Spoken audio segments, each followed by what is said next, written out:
Step into a world where mystery lingers in the mist and every shadow seems to whisper a story. In The Bell in the Fog and Other Stories by Gertrude Franklin Horn Atherton, we journey through a collection of vivid, atmospheric tales that explore the unseen forces shaping human lives. From the haunting chime of a bell that stirs forgotten memories to encounters with the extraordinary, hidden within the ordinary, Atherton's prose draws us into worlds both familiar and strange. Prepare to be transported by her elegant style and her gift for weaving suspense into the fabric of everyday moments. Chapter 1. The Bell in the Fog. The great author had realized one of the dreams of his ambitious youth, the possession of an ancestral hall in England. It was not so much the good American's reverence for ancestors that inspired the longing to consort with the ghosts of an ancient line, as artistic appreciation of the mellowness, the dignity, the aristocratic aloofness of walls that have sheltered, and furniture that has embraced, generations and generations of the dead. To mere wealth, only his astute and incomparably modern brain yielded respect. His ego raised its goose. Flesh at the sight of rooms furnished with a single check, conciliatory as the taste might be, the dumping of the old interiors of Europe into the glistening shells of the United States not only roused him, almost to passionate protest, but offended his patriotism, which he classified among his unworked ideals. The average American was not an artist, therefore he had no excuse for even the affectation of cosmopolitanism. Heaven knew he was national enough in everything else, from his accent to his lack of repose. Let his surroundings be in keeping. Orth had left the United States soon after his first successes, and his art being too great to be confounded with locality, he had long since ceased to be spoken of as an American author. All civilized Europe furnished stages for his puppets, and, if never picturesque, nor impassioned, his originality was as overwhelming as his style. His subtleties might not always be understood. Indeed, as a rule they were not, but the musical mystery of his language and the penetrating charm of his lofty and cultivated mind induced raptures in the initiated, forever denied to those who failed to appreciate him. His following was not a large one, but it was very distinguished. The aristocracies of the earth gave to it, and not to understand and admire. Ralph Orth was deliberately to relegate one's self to the ranks. But the elect are few, and they frequently subscribe to the circulating libraries on the continent. They buy the Tauchnitz edition, and had not Mr. Orth inherited a sufficiency of ancestral dollars to enable him to keep rooms in Jermyn Street, and the wardrobe of an Englishman of leisure, he might have been forced to consider the tastes of the middle class at a desk in Hampstead. But, as it mercifully was, the fashionable and exclusive sets of London knew and sought him.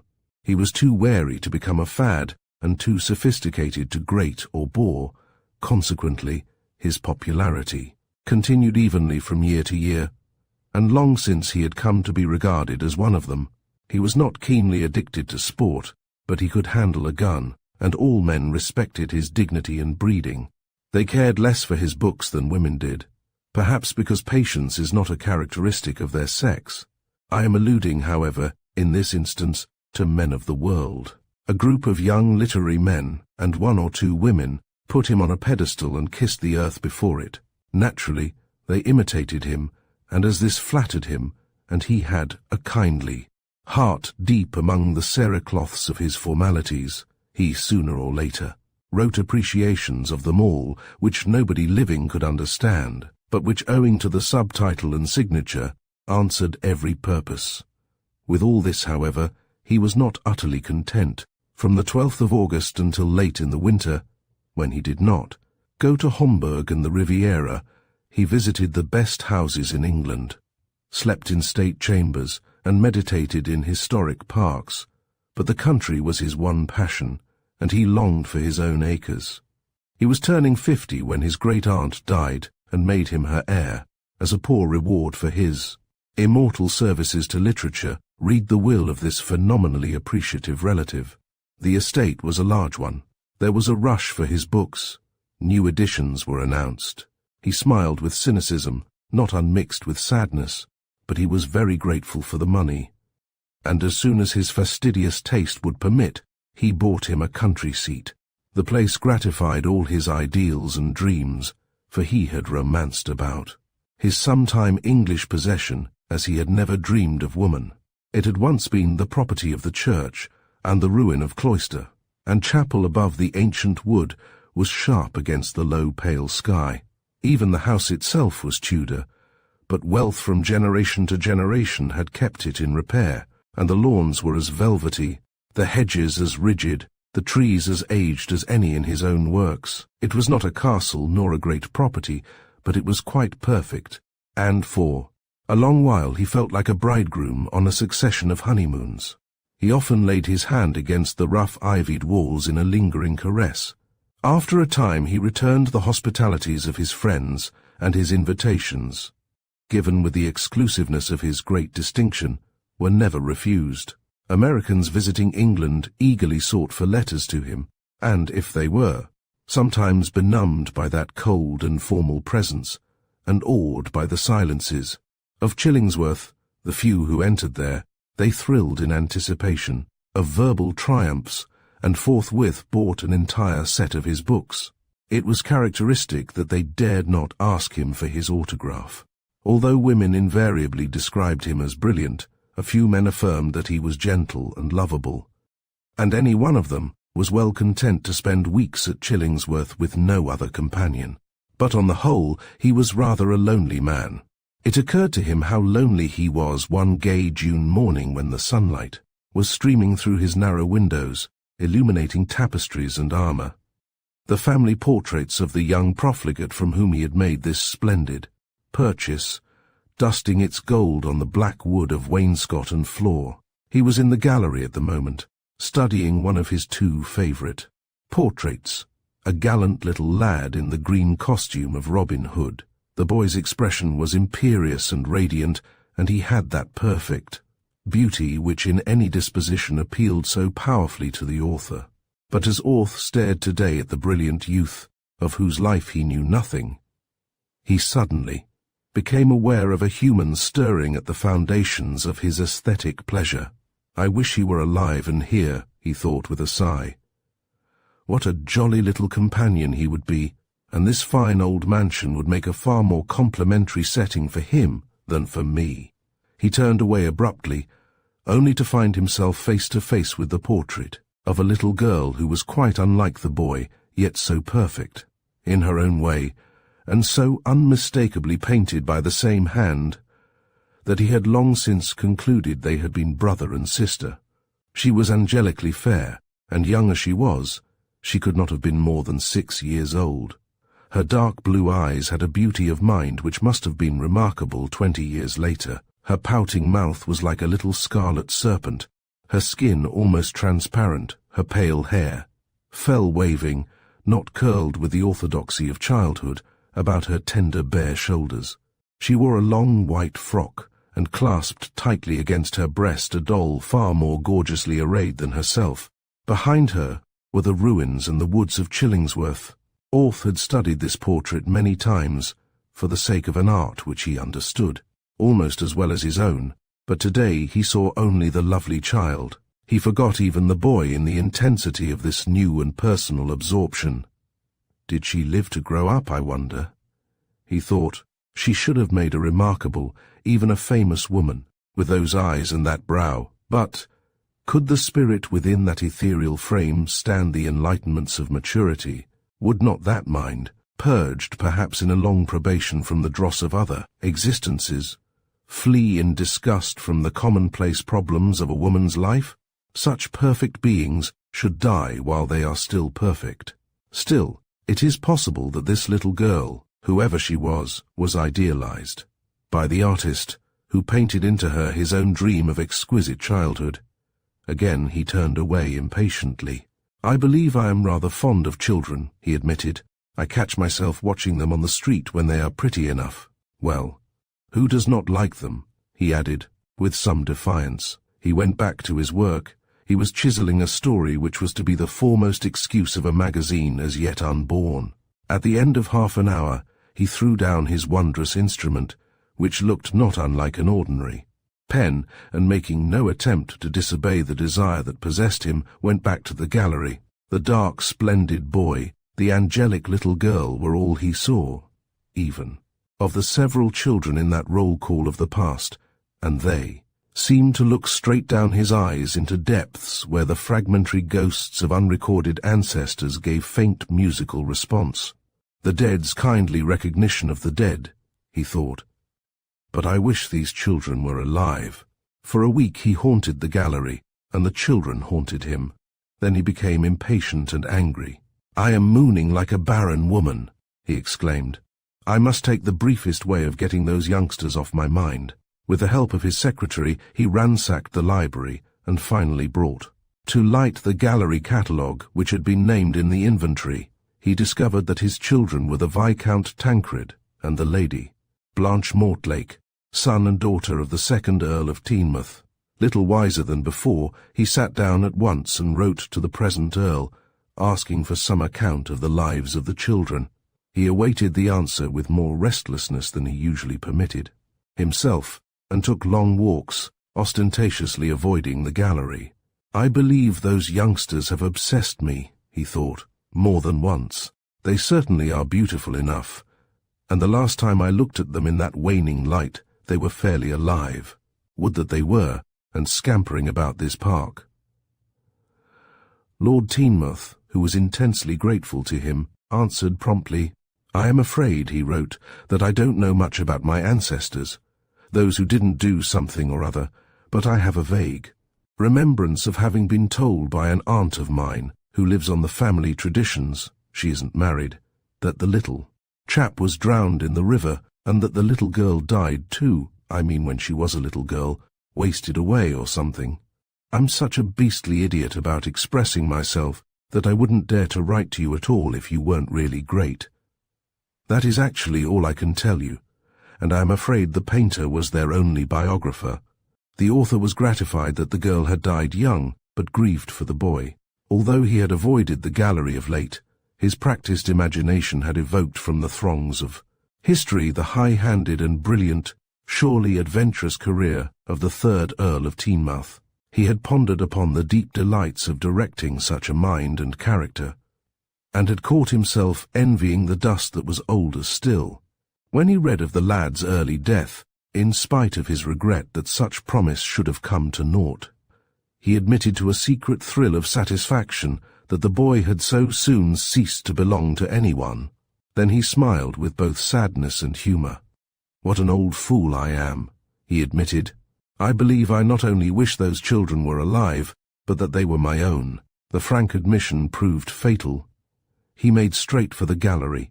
The boy, after the interval of separation, seemed more spiritedly alive than ever. The little girl, to suggest, with her faint appealing smile, that she would like to be taken up and cuddled. "I must try another way," he thought desperately, after that long communion. "I must write them out of me." He went back to the library and locked up the tour de force which had ceased to command his classic faculty. At once he began to write the story of the brief lives of the children, much to the amazement of that faculty, which was little accustomed to the simplicities. Nevertheless, before he had written 3 chapters, he knew that he was at work upon a masterpiece, and more, he was experiencing a pleasure so keen that once and again his hand trembled, and he saw the page through a mist. Although his characters had always been objective to himself and his more patient readers, none knew better than he, a man of no delusions, that they were so remote and exclusive as barely to escape being mere mentalities. They were never the pulsing living creations of the more full-blooded genius. But he had been content to have it so. His creations might find and leave him cold, but he had known his highest satisfaction in chiseling the statuettes, extracting subtle and elevating harmonies, while combining words as no man of his tongue had combined them before. But the children were not statuettes. He had loved and brooded over them long ere he had thought to tuck them into his pen, and on its first stroke they danced out alive. The old mansion echoed with their laughter, with their delightful and original pranks. Mr. Orth knew nothing of children, Therefore all the pranks he invented were as original as his faculty. The little girl clung to his hand or knee as they both followed the adventurous course of their common idol, the boy. When Orth realized how alive they were, he opened each room of his home to them in turn, that evermore he might have sacred and poignant memories with all parts of the stately mansion where he must dwell alone to the end. He selected their bedrooms and hovered over them, not through infantile disorders, which were beyond even his imagination, but through those painful intervals incident upon the enterprising spirit of the boy and the devoted obedience of the girl to fraternal command. He ignored the second Lord Teignmouth. He was himself their father, and he admired himself extravagantly for the first time. Art had chastened him long since. Oddly enough, the children had no mother, not even the memory of one. He wrote the book more slowly than was his wont, and spent delightful hours pondering upon the chapter of the morrow. He looked forward to the conclusion with a sort of terror, and made up his mind that, when the inevitable last word was written, he should start at once for Homburg. Incalculable times a day he went to the gallery, for he no longer had any desire to write the children out of his mind, and his eyes hungered for them. They were his now. It was with an effort that he sometimes humorously reminded himself that another man had fathered them, and that their little skeletons were under the choir of the chapel. Not even for peace of mind would he have descended into the vaults of the Lords of Chillingsworth, and looked upon the marble effigies of his children. Nevertheless, when in a superhumorous mood, he dwelt upon his high satisfaction in having been enabled by his great-aunt to purchase all that was left of them. For 2 months he lived in his fool's paradise, and then he knew that the book must end. He nerved himself to nurse the little girl through her wasting illness, and when he clasped her hands, his own shook, his knees trembled. Desolation settled upon the house, and he wished he had left one corner of it to which he could retreat unhaunted by the child's presence. He took long people, avoiding the river with a sensation next to panic. It was 2 days before he got back to his table, and then he had made up his mind to let the boy live. To kill him off too was more than his augmented stock of human nature could endure. After all, the lad's death had been purely accidental, wanton. It was just that he should live, with one of the author's inimitable suggestions of future greatness. But at the end, the parting was almost as bitter as the other. Orth knew then how men feel when their sons go forth to encounter the world and ask no more of the old companionship.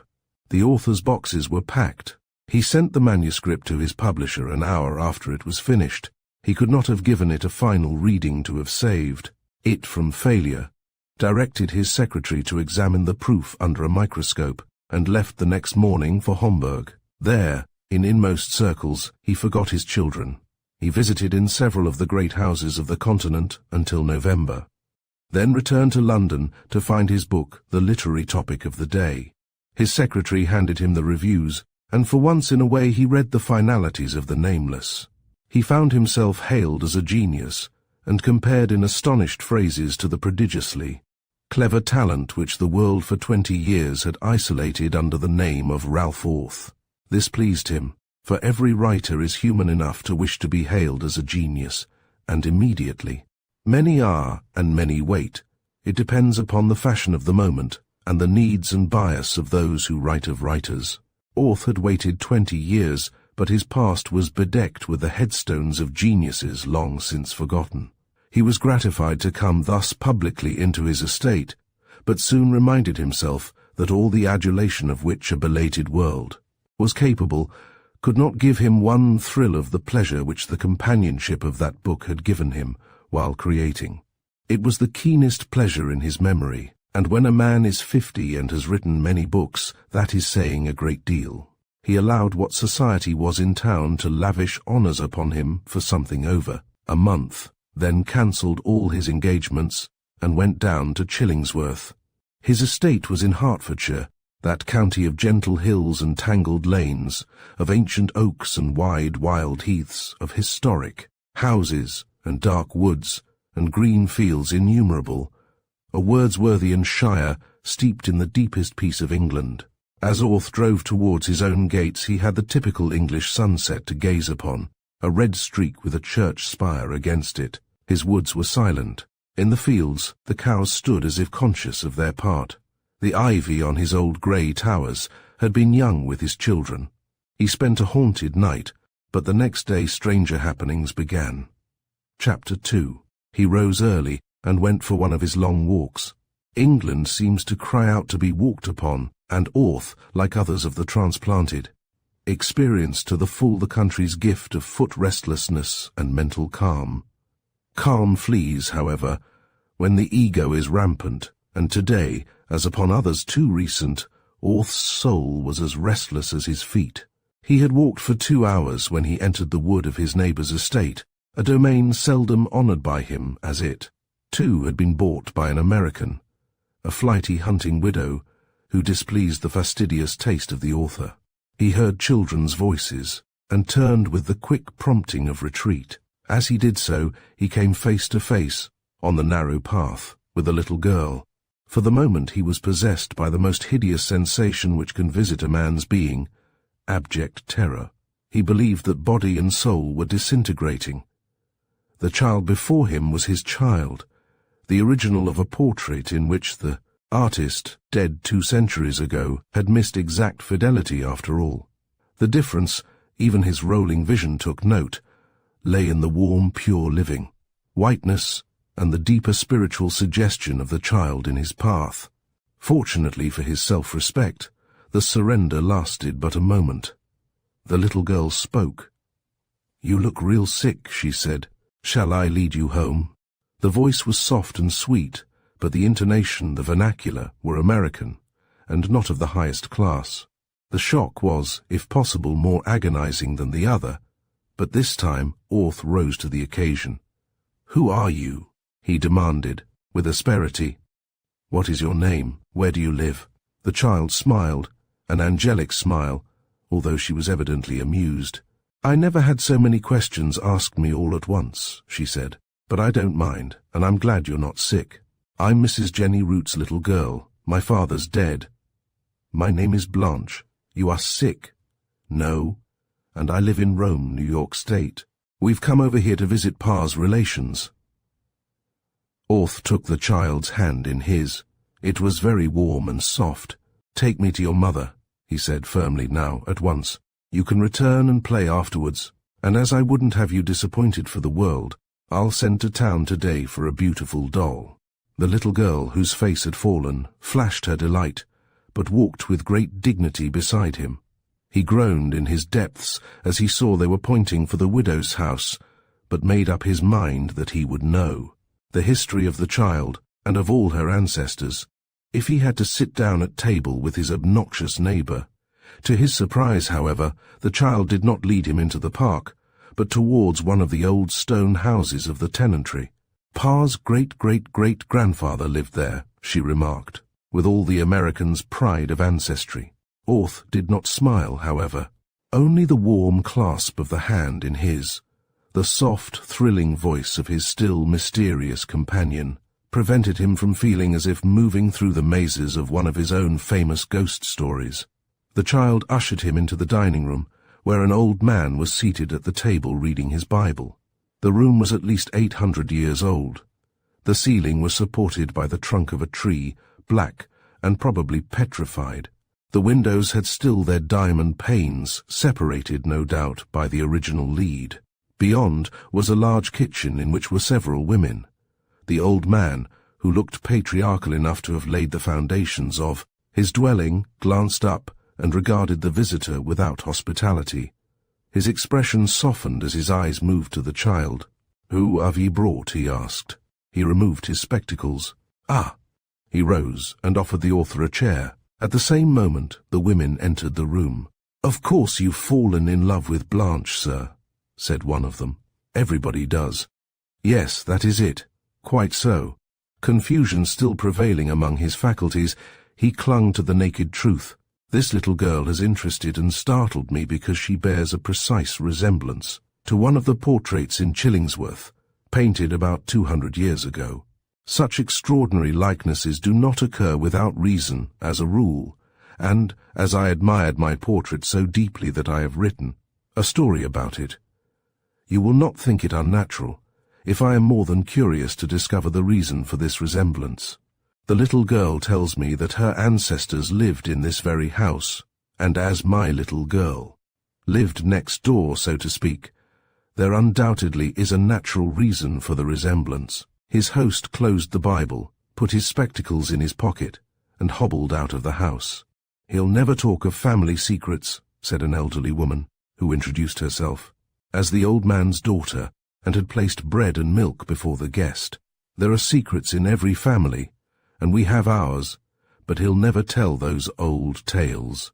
All I can tell you is that an ancestor of little Blanche went to wreck and ruin because of some fine lady's doings, and killed himself. The story is that his boys turned out bad. One of them saw his crime and never got over the shock he was foolish like after. The mother was a poor, scared sort of creature and hadn't much influence over the other boy. There seemed to be a blight on all the man's descendants until one of them went to America. Since then, they haven't prospered exactly, but they've done better, and they don't drink so heavy." "They haven't done so well," remarked a worn, patient-looking woman. Orth typed her as belonging to the small middle class of an interior town of the eastern United States. "You are not the child's mother?" "Yes, sir. Everybody is surprised. You needn't apologize. She doesn't look like any of us, although her brothers and sisters are good enough for anybody to be proud of. But we all think she strayed in by mistake, for she looks like any lady's child, and, of course, we're only middle class." Orth gasped. It was the first time he had ever heard a Native American use the term middle class with a personal application. For the moment, he forgot the child. His analytical mind raked in the new specimen. He questioned, and learned that the woman's husband had kept a hat store in Rome, New York, that her boys were clerks, her girls in stores or typewriting. They kept her and little Blanche, who had come after her other children, were well grown, in comfort, and they were all very happy together. The boys broke out occasionally, but on the whole were the best in. The world and her girls were worthy of far better than they had. All were robust except Blanche. "She coming so late, when I was no longer young, makes her delicate," she remarked with a slight blush, the signal of her chaste Americanism, "but I guess she'll get along all right. She couldn't have better care if she was a queen's child." Orth, who had gratefully consumed the bread and milk, rose. "Is that really all you can tell me?" he asked. "That's all," replied the daughter of the house. "And you couldn't pry open father's mouth?" Orth shook hands cordially with all of them, for he could be charming when he chose. He offered to escort the little girl back to her playmates in the wood, and she took prompt possession of his hand. As he was leaving, he turned suddenly to Mrs. Root. "Why did you call her Blanche?" he asked. "She was so white and dainty, she just looked it." Orth took the next train for London, and from Lord Teignmouth obtained the address of the aunt who lived on the family traditions, and a cordial note of introduction to her. He then spent an hour anticipating, in a toy shop, the whims and pleasures of a child, an incident of paternity which his book children had not inspired. He bought the finest doll, piano, French dishes, cooking apparatus, and playhouse in the shop, and signed a cheque for £30, with a sensation of positive rapture. Then he took the train for Lancashire, where the Lady Mildred Mortlake lived in another ancestral home. Possibly there are few imaginative writers who have not a leaning, secret or avowed to the occult. The creative gift is in very close relationship with the great force. Behind the universe, for aught we know, may be an atom thereof. It is not strange, therefore, that the lesser and closer of the unseen forces should send their vibrations to it occasionally, or, at all events, that the imagination should incline its ear to the most mysterious and picturesque of all beliefs. Orth frankly dallied with the old dogma. He formulated no personal faith of any sort, but his creative faculty, that ego within an ego, had made more than one excursion into the invisible and brought back literary treasure. The Lady Mildred received with sweetness and warmth the generous contributor to the family sieve, and listened with fluttering interest to all he had not told the world, She had read the book, and to the strange Americanized sequel. "I am all at sea," concluded Orth. What had my little girl to do with the tragedy? What relation was she to the lady who drove the young man to destruction? The closest, interrupted Lady Mildred. She was herself. Orth stared at her. Again he had a confused sense of disintegration. Lady Mildred, gratified by the success of her bolt, proceeded less dramatically. "Wally was up here, just after I read your book, and I discovered he had given you the wrong history of the picture. Not that he knew it. It is a story we have left untold as often as possible. And I tell it too. You only because you would probably become a monomaniac if I didn't. Blanche Mortlake, that Blanche. There had been several of her name, but there has not been one since. Did not die in childhood, but lived to be 24.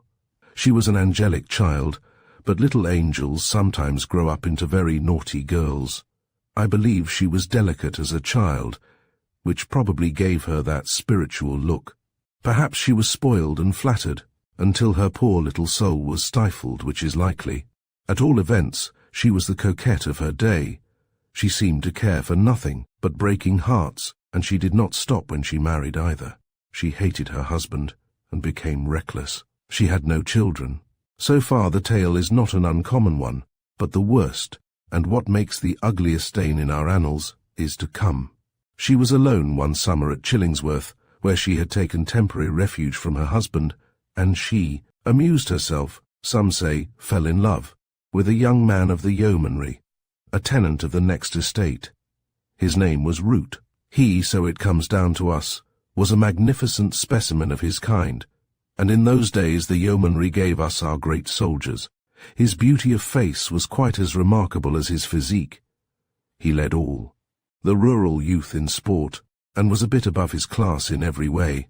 He had a wife in no way remarkable, and 2 little boys, but was always more with his friends than his family. Where he and Blanche Mortlake met, I don't know. In the woods, probably. Although it has been said that he had the run of the house, but at all events, he was wild about her, and she pretended to be about him. Perhaps she was, for women have stooped before and since. Some women can be stormed by a fine man in any circumstances, but, although I am a woman of the world, and not easy to shock, there are some things I tolerate so hardly that it is all I can do to bring myself to believe in them, and stooping is one. Well, they were the scandal of the county for months, and then either because she had tired of her new toy, or his grammar grated after, the first glamour, or because she feared her husband, who was returning. From the continent she broke off with him and returned to town. He followed her and forced his way into her house. It is said she melted, but made him swear never to attempt to see her again. He returned to his home and killed himself. A few months later she took her own life. That is all I know. It is quite enough for me, said Orth. The next night, as his train travelled over the great wastes of Lancashire, 1,000 chimneys were spouting forth columns of fire. Where the sky was not red it was black. The place looked like hell. Another time Orth's imagination would have gathered immediate inspiration from this wildest region of England. The fair and peaceful counties of the south had nothing to compare in infernal grandeur with these acres of flaming columns. The chimneys were invisible in the lower darkness of the night. The fires might have leaped straight from the angry cauldron of the earth. But Orth was in a subjective world, searching for all he had ever heard of occultism.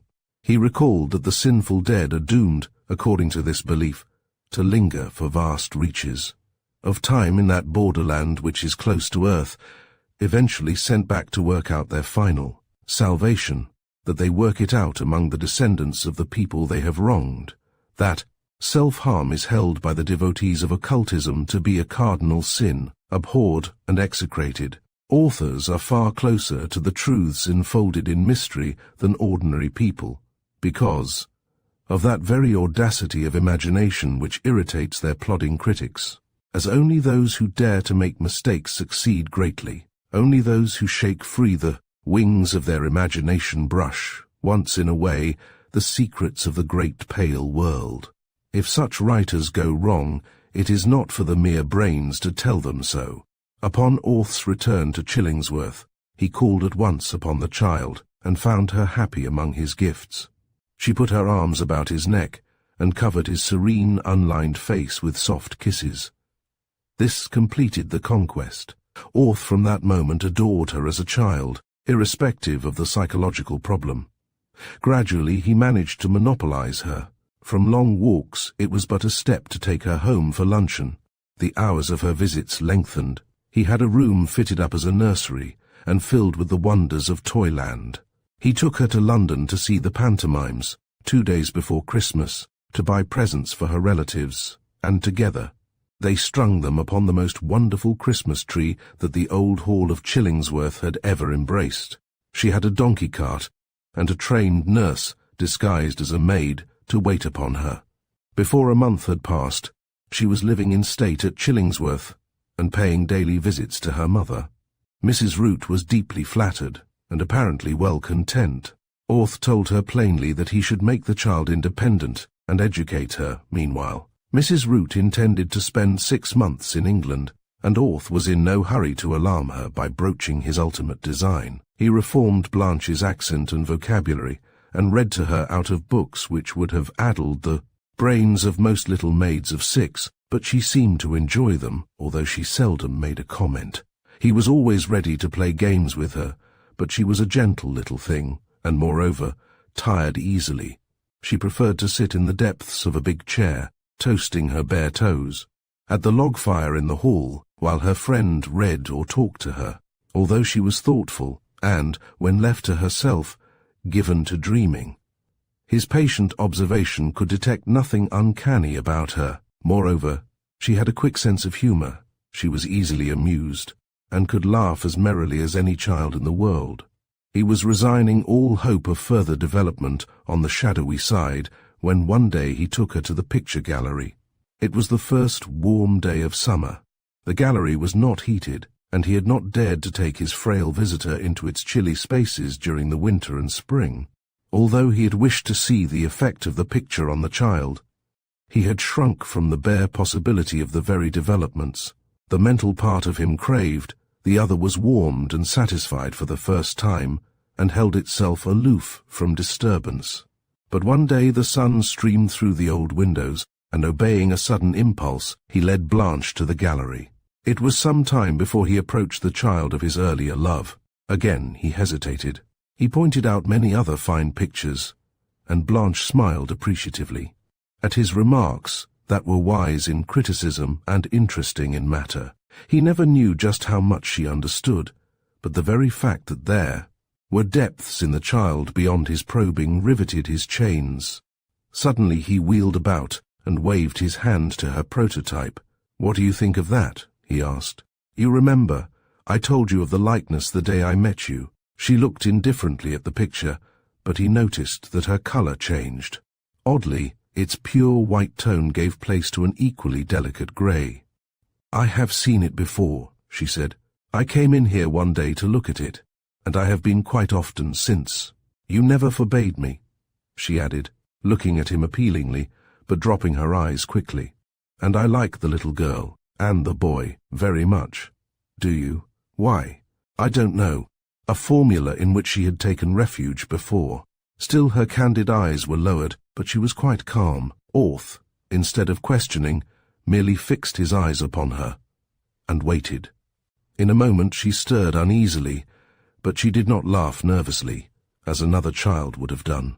He had never seen her self-possession ruffled, and he had begun to doubt he ever should. She was full of human warmth and affection. She seemed made for love, and every creature who came within her ken adored her, from the author himself down to the litter of puppies presented to her by the stable boy a few weeks since. But her serenity would hardly be enhanced by death. She raised her eyes finally, but not to his. She looked at the portrait. "Did you know that there was another picture behind?" she asked. "No," replied Orth, turning cold. "How did you know it?" "One day I touched a spring in the frame, and this picture came forward. Shall I show you?" "Yes," and crossing curiosity and the involuntary shrinking from impending phenomena was a sensation of aesthetic disgust that he should be treated to a secret spring.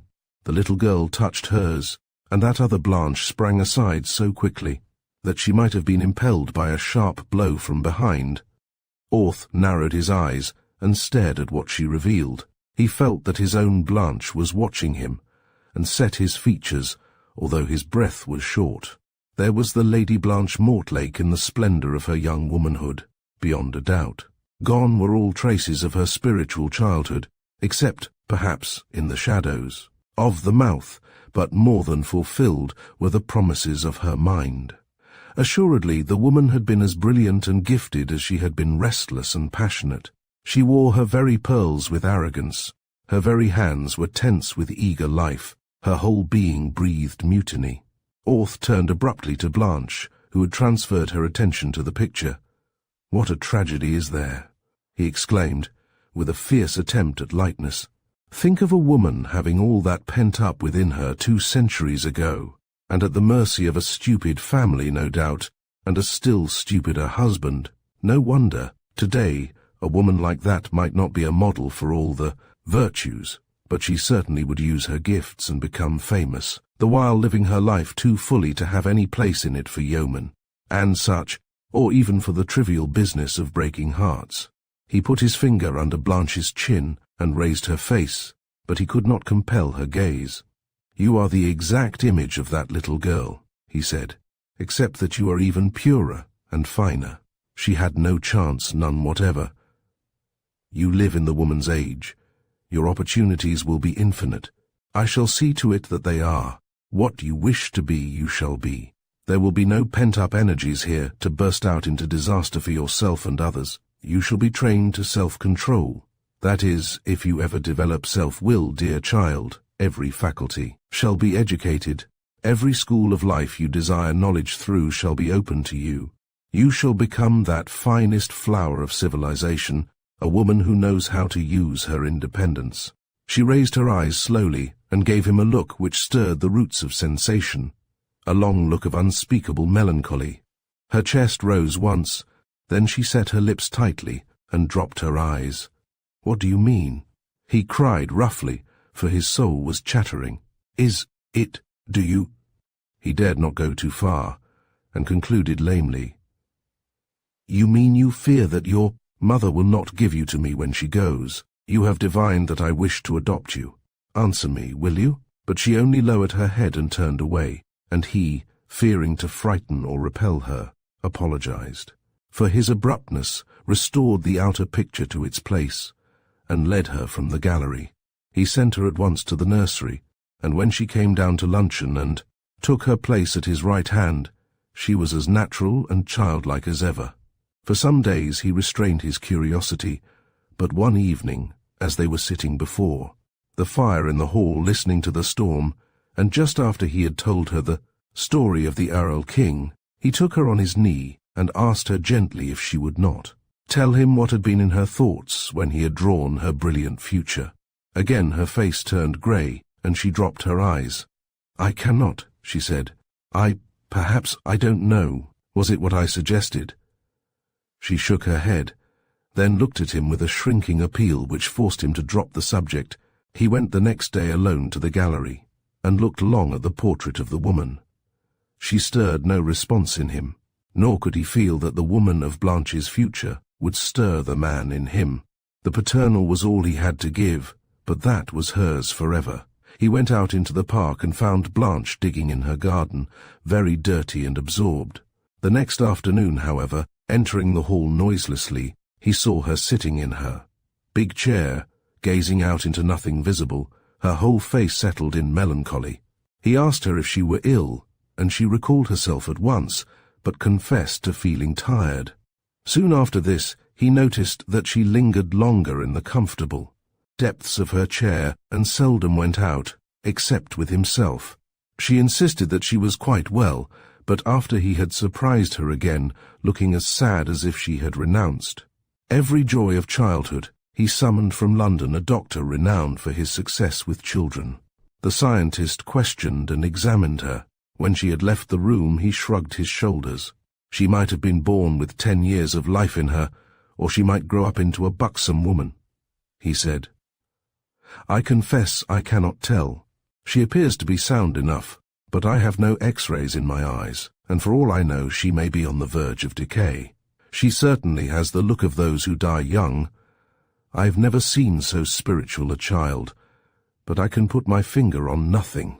Keep her out of doors, don't give her sweets, and don't let her catch anything if you can help it."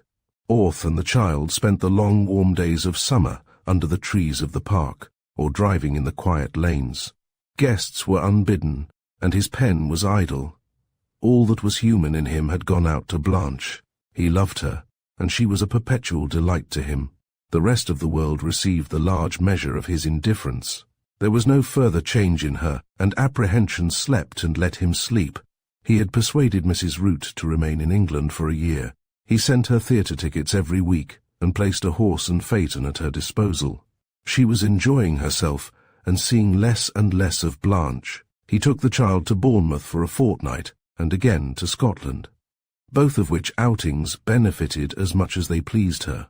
She had begun to tyrannize over him amiably, and she carried herself quite royally, but she was always sweet and truthful, and these qualities, combined with that something, in the depths of her mind which defied his explorations, held him captive. She was devoted to him, and cared for no other companion, although she was demonstrative to her mother when they met.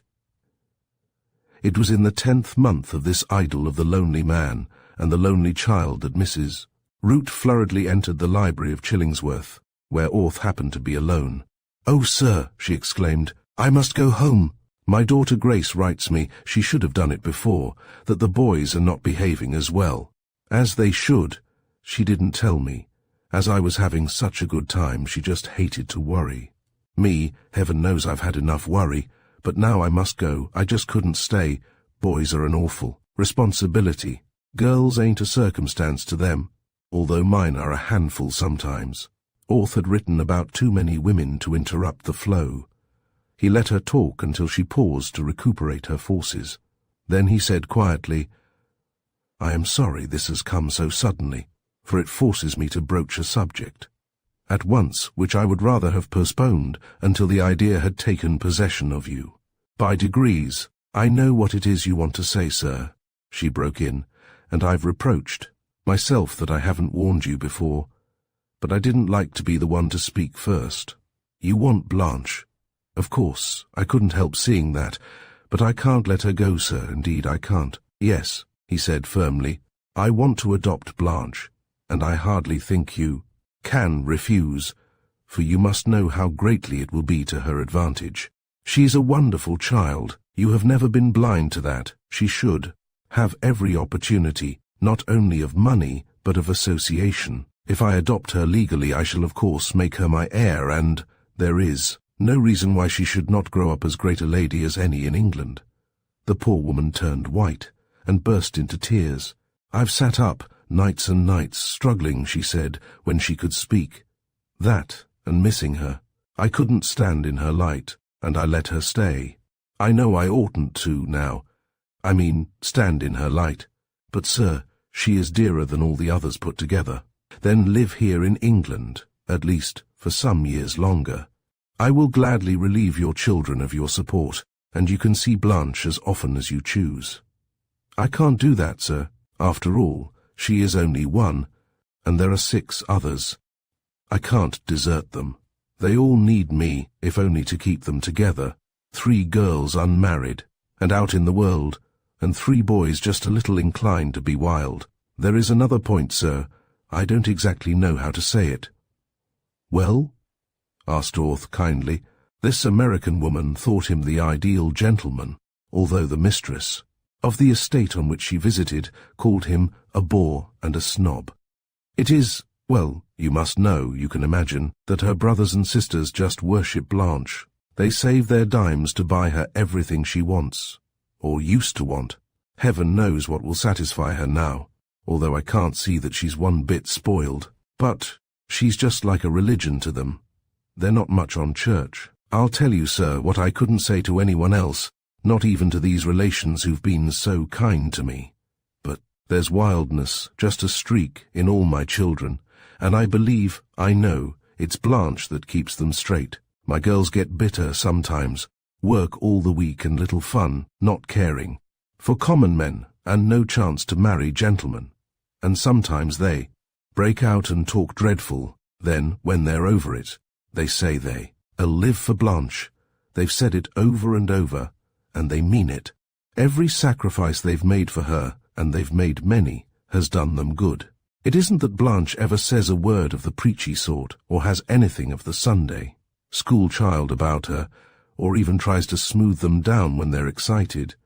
It's just herself. The only thing she ever does is sometimes to draw herself up and look scornful, and that nearly kills them. Little as she is, they're person with mental illness about having her respect. I've grown superstitious about her. Until she came, I used to get frightened, terribly sometimes, and I believe she came for that. So, you see, I know Blanche is too fine for us and ought to have the best, but then they are to be considered too. They have their rights, and they've got much more good than bad in them. I don't know. It's kept me awake many nights. Orth rose abruptly. Perhaps you will take some further time to think it over, he said. You can stay a few weeks longer. The matter cannot be so pressing as that. The woman rose. I've thought this, she said. Let Blanche decide. I believe she knows more than any of us. I believe that whichever way she decided would be right. I won't say anything to her, so you won't think I'm working on her feelings, and I can trust you.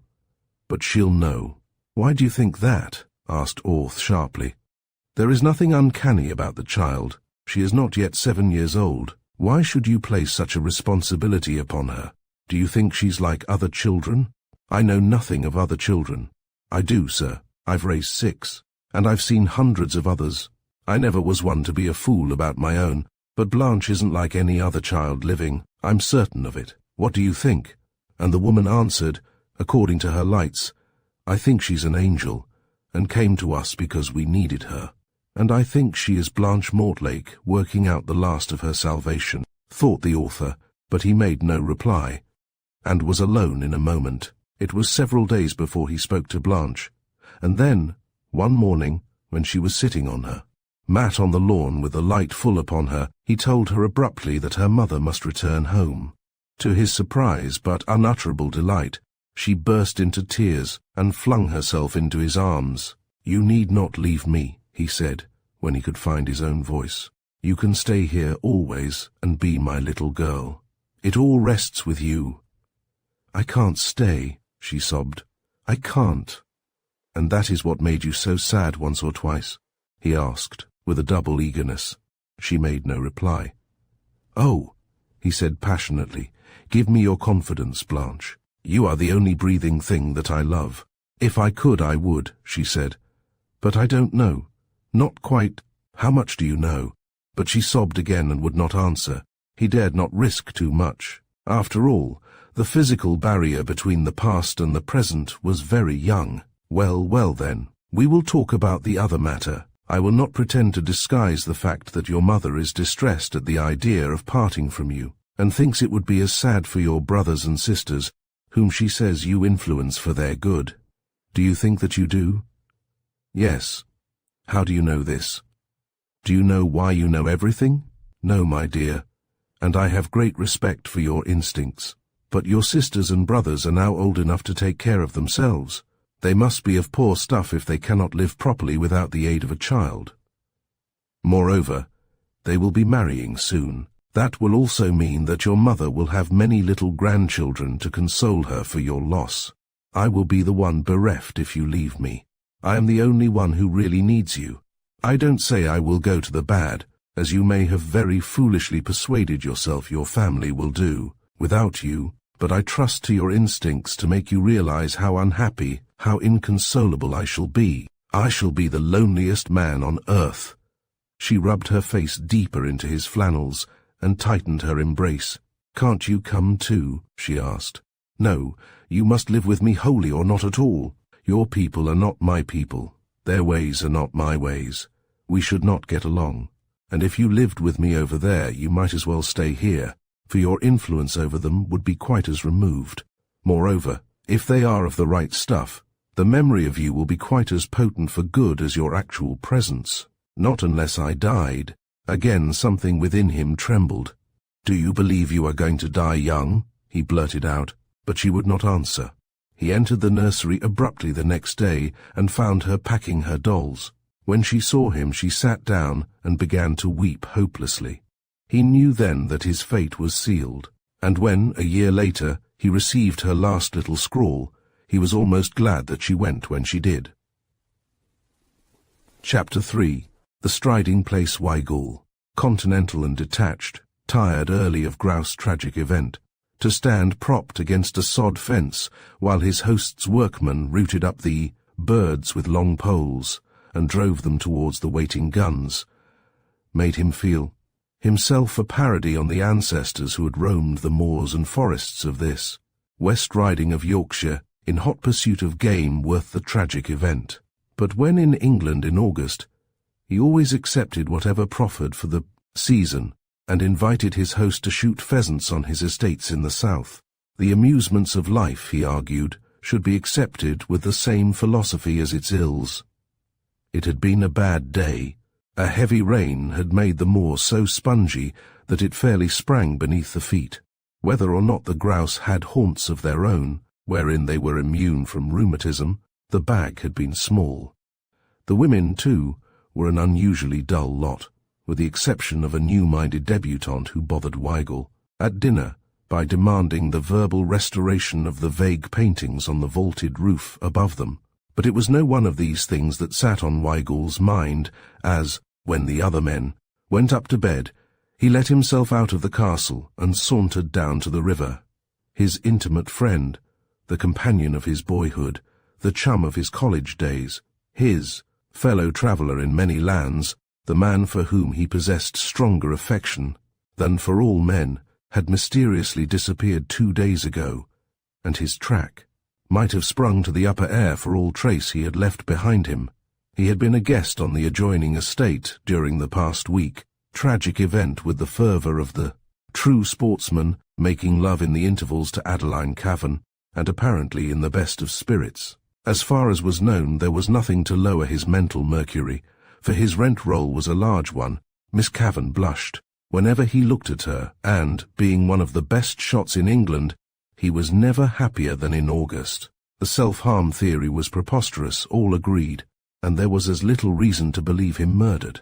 Nevertheless, he had walked out of March Abbey 2 nights ago without hat or overcoat, and had not been seen since. The country was being patrolled night and day. 100 keepers and workmen were beating the woods and poking the bogs on the moors, but as yet not so much as a handkerchief had been found.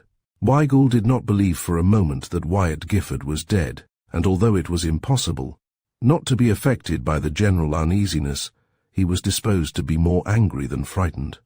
At Cambridge, Gifford had been an incorrigible practical joker, and by no means had outgrown the habit. It would be like him to cut across the country in his evening clothes, board a cattle train and amuse himself, touching up the picture of the sensation in West Riding. However, Weigall's affection for his friend was too deep to companion with tranquillity in the present state of doubt, and instead of going to bed early with the other men, he determined to walk until ready for sleep. He went down to the river and followed the path through the woods. There was no moon, but the stars sprinkled their cold light upon the pretty belt of water, flowing placidly past wood and ruin, between green masses of overhanging rocks or sloping banks tangled with tree and shrub, leaping occasionally over stones with the harsh notes of an angry scold, to recover its equanimity the moment the way was clear again. It was very dark in the depths where Weigall trod. He smiled as he recalled a remark of Gifford's. An English wood is like a good many other things in life, very promising at a distance, but a hollow mockery when you get within. You see daylight on both sides, and the sun freckles the very bracken. Our woods need the night to make them seem what they ought to be, what they once were before. Our ancestors' descendants demanded so much more money, in these so much more various days. Weigall strolled along, smoking and thinking of his friend, his pranks. many of which had done more. Credit to his imagination than this, and recalling conversations that had lasted the night through. Just before the end of the London season, they had walked the streets one hot night after a party, discussing the various theories of the soul's destiny. That afternoon they had met at the coffin of a college friend, whose mind had been a blank for the past 3 years. Some months previously, they had called at the asylum to see him. His expression had been senile, his face imprinted with the record of debauchery. In death, the face was placid, intelligent, without ignoble lineation, the face of the man they had known at college. Weigall and Gifford had had no time to comment there, and the afternoon and evening were full, but, coming forth from the house of festivity together, they had reverted almost at once to the topic. "I cherish the theory," Gifford had said, "that the soul sometimes lingers in the body after death. During madness, of course, it is an impotent prisoner, albeit a conscious one. Fancy its agony and its horror. What more natural than that? When the life spark goes out, the tortured soul should take possession of the vacant skull and triumph once more for a few hours, while old friends look their last. It has had time to repent, while compelled to crouch and behold the result of its work, and it has shrived itself into a state of comparative purity. If I had my way, I should stay inside my bones until the coffin had gone into its niche, that I might obviate for my poor old comrade the tragic impersonality of death. And I should like to see justice done to it, as it were, to see it lowered among its ancestors with the ceremony and solemnity that are its due. I am afraid that if I dissevered myself too quickly, I should yield to curiosity and hasten to investigate the mysteries of space. You believe in the soul as an independent entity, then that it and the vital principle are not one and the same. Absolutely. The body and soul are twins, life comrades, sometimes friends, sometimes enemies, but always loyal in the last instance. Some day, when I am tired of the world, I shall go to India and become a Mahatma solely for the pleasure of receiving proof during life of this independent relationship. Suppose you were not sealed up properly and returned after one of your astral flights to find your earthly part unfit for habitation? It is an experiment I don't think I should care to try, unless even juggling with soul and flesh had palled. That would not be an uninteresting predicament. I should rather enjoy experimenting with broken machinery. The high, wild roar of water smote suddenly upon Weigall's ear and checked his memories. He left the wood and walked out on the huge slippery stones which nearly closed the river wharf at this point, and watched the waters boil down into the narrow pass with their furious, untiring energy. The black quiet of the woods rose high on either side. The stars seemed colder and whiter just above. On either hand, the perspective of the river might have run into a rayless cavern. There was no lonelier spot in England, nor one which had the right to claim so many ghosts, if ghosts there were. Weigall was not a coward, but he recalled uncomfortably the tales of those that had been done to death in the Strid. One, Wordsworth's Boy of Egremont, had been disposed of by the practical Whitaker, but countless others, more venturesome than wise, had gone down into that narrow boiling course, never to appear in the still pool a few yards beyond. Below the great rocks which form the walls of the Strid was believed to be a natural vault, onto whose shelves the dead were drawn. The spot had in person of all appearances fascination. Weigall stood, visioning skeletons, uncoffined and green, the home of the eyeless things which had devoured all that had covered, and filled that rattling symbol of man's mortality, then fell to wondering if anyone had attempted to leap the Strid of late. It was covered with slime. He had never seen it look so treacherous. He shuddered and turned away, impelled, despite his manhood, to flee the spot. As he did so, something tossing in the foam below the fall, something, as white, yet independent of it, caught his eye and arrested his step. Then he saw that it was describing a contrary motion to the rushing water, an upward-backward motion. Weigall stood rigid, breathless. He fancied he heard the crackling of his hair. Was that a hand? It thrust itself still higher above the boiling foam, turn sidewise and fall. Frantic fingers were distinctly visible against the black rock beyond. Weigel's superstitious terror left him. A man was there, struggling to free himself from the suction beneath the Strid, swept down, doubtless. But a moment before his arrival, perhaps as he stood with his back to the current, he stepped as close to the edge as he dared. The hand doubled as if in imprecation, shaking savagely in the face of that force which leaves its creatures to immutable law, then spread wide again, clutching, expanding, crying for help as audibly as the human voice. Weigel dashed to the nearest tree, dragged and twisted off a branch with his strong arms, and returned as swiftly to the Strid. The hand was in the same place, still gesticulating as wildly. The body was undoubtedly caught in the rocks below, perhaps already halfway along one of those hideous shelves. Weigel let himself down upon a lower rock, braced his shoulder against the mass. Beside him, then, leaning out over the water, thrust the branch into the hand. The fingers clutched it convulsively.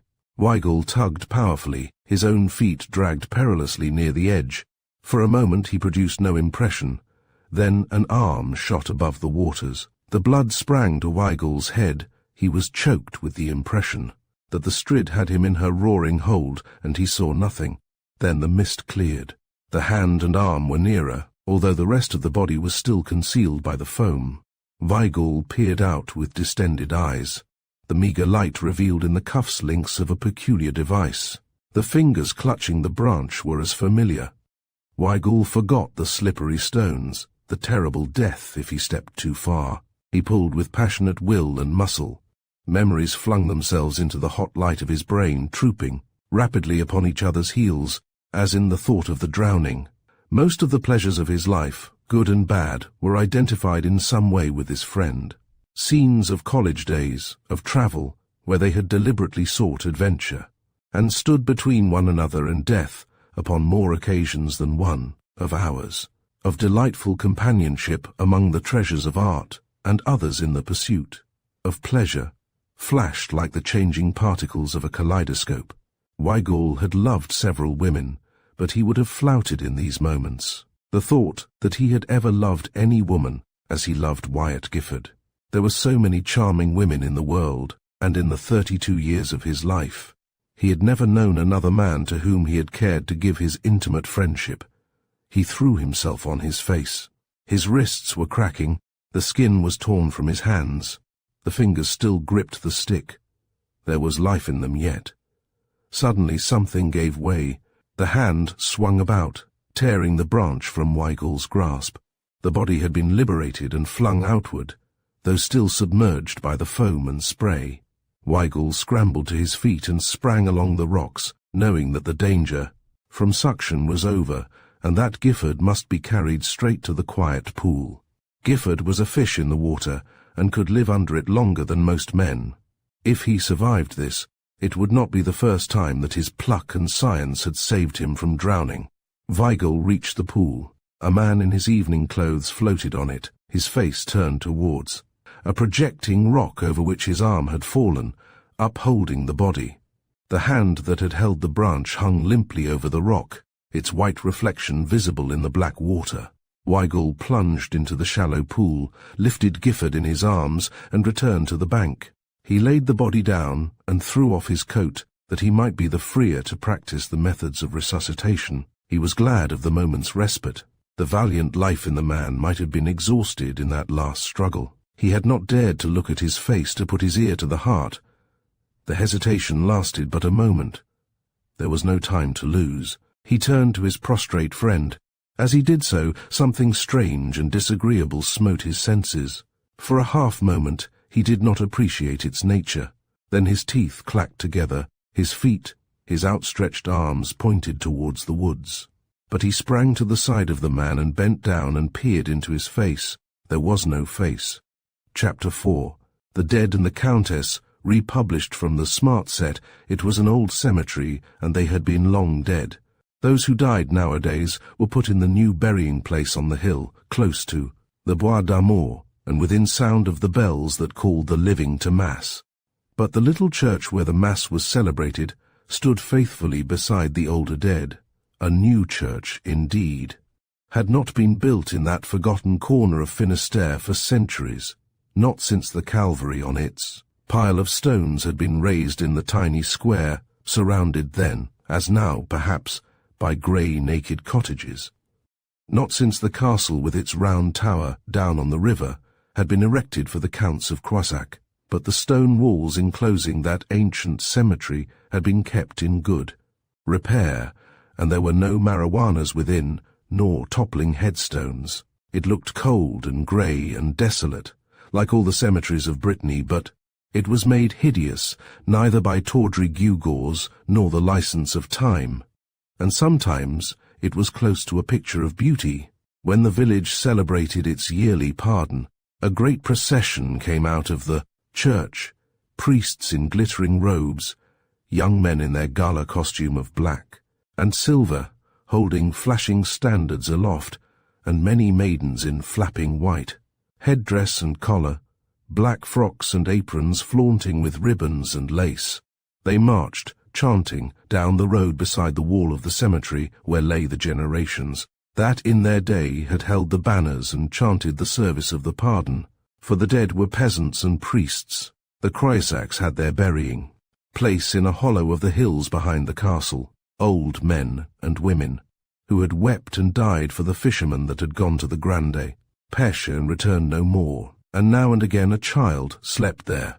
Those who walked past the dead at the pardon, or after the marriage ceremony, or took part in any one of the minor religious festivals with which the Catholic village enlivens its existence, all, young and old, looked grave and sad. For the women from childhood know that their lot is to wait and dread and weep, and the men, that the ocean is treacherous and cruel, but that bread can be wrung from no other master. Therefore the living have little sympathy for the dead who have laid down their crushing burden, and the dead under their stones slumber contentedly enough. There is no envy among them for the young who wander at evening and pledge their troth in the Bois d'Amour. Only pity for the groups of women who wash their linen in the creek that flows to the river. They look like pictures in the green quiet book of nature, these women, in their glistening white headgear and deep collars. But the dead know better than to envy them, and the women, and the lovers, know better than to pity the dead. The dead lay at rest in their boxes, and thanked God they were quiet, and had found everlasting peace. And one day even this, for which they had patiently endured life, was taken from them. The village was picturesque, and there was none quite like it, even in Finisterre. Artists discovered it and made it famous. After the artists followed the tourists, and the old creaking diligence became an absurdity. Brittany was the fashion for 3 months of the year, and wherever there is fashion, there is at least one railway. The one built to satisfy the thousands who wished to visit the wild, sad beauties of the west of France was laid along the road beside the little cemetery of this tale. It takes a long while to awaken the dead. These heard neither the voluble working men, nor even the first snort of the engine, and of course they neither heard nor knew of the pleadings of the old priest that the line should be laid elsewhere. One night he came out into the old cemetery and sat on a grave and wept, for he loved his dead and felt it to be a tragic pity that the greed of money, and the fever of travel, and the petty ambitions of men whose place was in the great cities where such ambitions were born, should shatter forever the holy calm of those who had suffered so much on earth. He had known many of them in life, for he was very old, and although he believed, like all good Catholics, in heaven and purgatory and hell, yet he always saw his friends, as he had buried them, peacefully asleep in their coffins, the souls lying with folded hands like the bodies that held them, patiently awaiting the final call. He would never have told you, this good old priest, that he believed heaven to be a great echoing palace in which God and the archangels dwelt alone waiting for that great day when the elected dead should rise and enter the presence together. For he was a simple old man who had read and thought little, but he had a zigzag of fancy in his humble mind, and he saw his friends and his ancestors. Friends, as I have related to you, soul and body, in the deep undreaming sleep of death, but sleep, not a rotted body deserted by its affrighted mate. and to all who sleep there comes, sooner or later, the time of awakening. He knew that they had slept through the wild storms that rage on the coast of Finistère, when ships are flung on the rocks and trees crash down in the Bois d'Amour. He knew that the soft, slow chantings of the pardon never struck a chord in those frozen memories, meagre and monotonous as their store had been, nor the bagpipes. Down in the open village hall, a mere roof on poles, when the bride and her friends danced for 3 days without a smile on their sad brown faces. All this the dead had known in life, and it could not disturb nor interest them now. But that hideous intruder from modern civilization, a train of cars with a screeching engine that would shake the earth, which held them and rend the peaceful air with such discordant sounds that neither dead nor living could sleep. His life had been one long unbroken sacrifice, and he sought in vain to imagine one greater, which he would cheerfully assume could this disaster be spared his dead. But the railway was built, and the first night the train went screaming by, shaking the earth and rattling the windows of the church, he went out and sprinkled every grave with holy water, and thereafter, twice a day, at dawn and at night, as the train tore a noisy tunnel in the quiet air like the plebeian upstart. It was, he sprinkled every grave, rising sometimes from a bed of pain, at other times defying wind and rain and hail. And for a while he believed that his holy device had deepened the sleep of his dead, locked them beyond the power of man to awake. But one night he heard them muttering. It was late. There were but a few stars on a black sky. Not a breath of wind came over the lonely plains beyond, or from the sea. There would be no wrecks tonight, and all the world seemed at peace. The lights were out in the village. One burned in the tower of Croissac, where the young wife of the Count lay ill. The priest had been with her when the train thundered by, and she had whispered to him, "Would that I were on it! Oh, this lonely, lonely land, this cold, echoing chateau, with no one to speak to day after day. If it kills me, mon père, make him lay me in the cemetery by the road, that twice a day I may hear the train go by, the train that goes to Paris. If they put me down there over the hill, I will shriek in my coffin every night."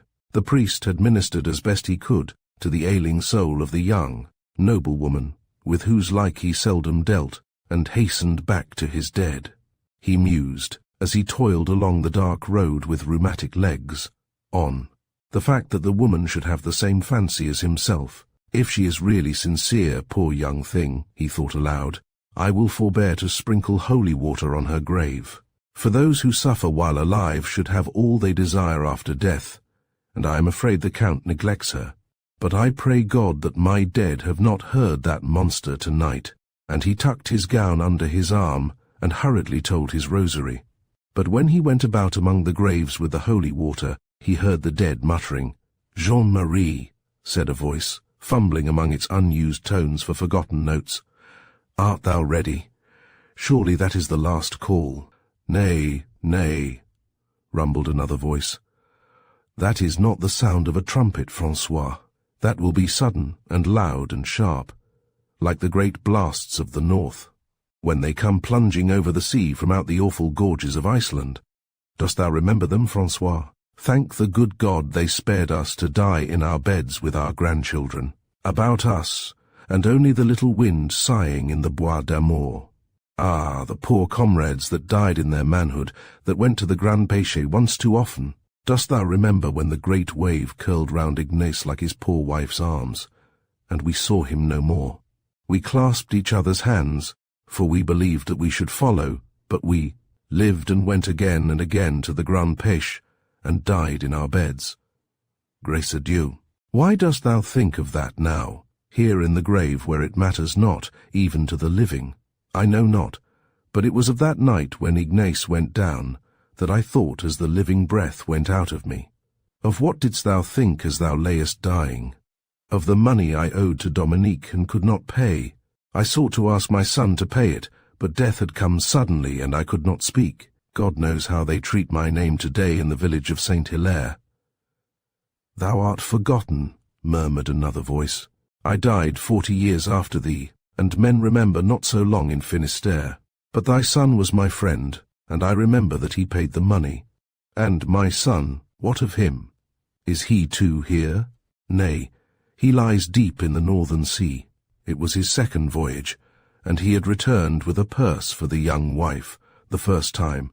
But he returned no more, and she washed in the river for the dames of Croisac, and by she died. I would have married her, but she said it was enough to lose one husband. I married another, and she grew 10 years in every 3 that I went to the Grand Pêche. Alas for Brittany, she has no youth. And thou? Wert thou an old man when thou camest here? 60.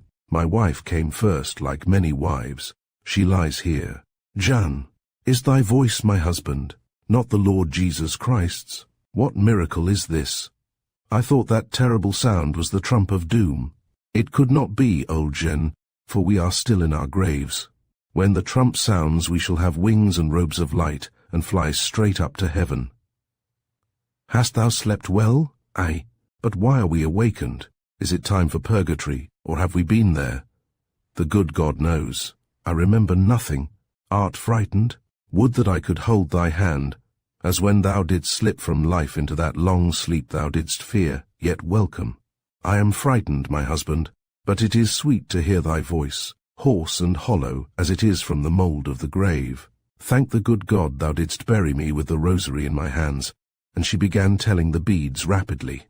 If God is good, cried Francois harshly, and his voice came plainly to the priest's ears, as if the lid of the coffin had rotted. Why are we awakened before our time? What foul fiend was it that thundered and screamed through the frozen avenues of my brain?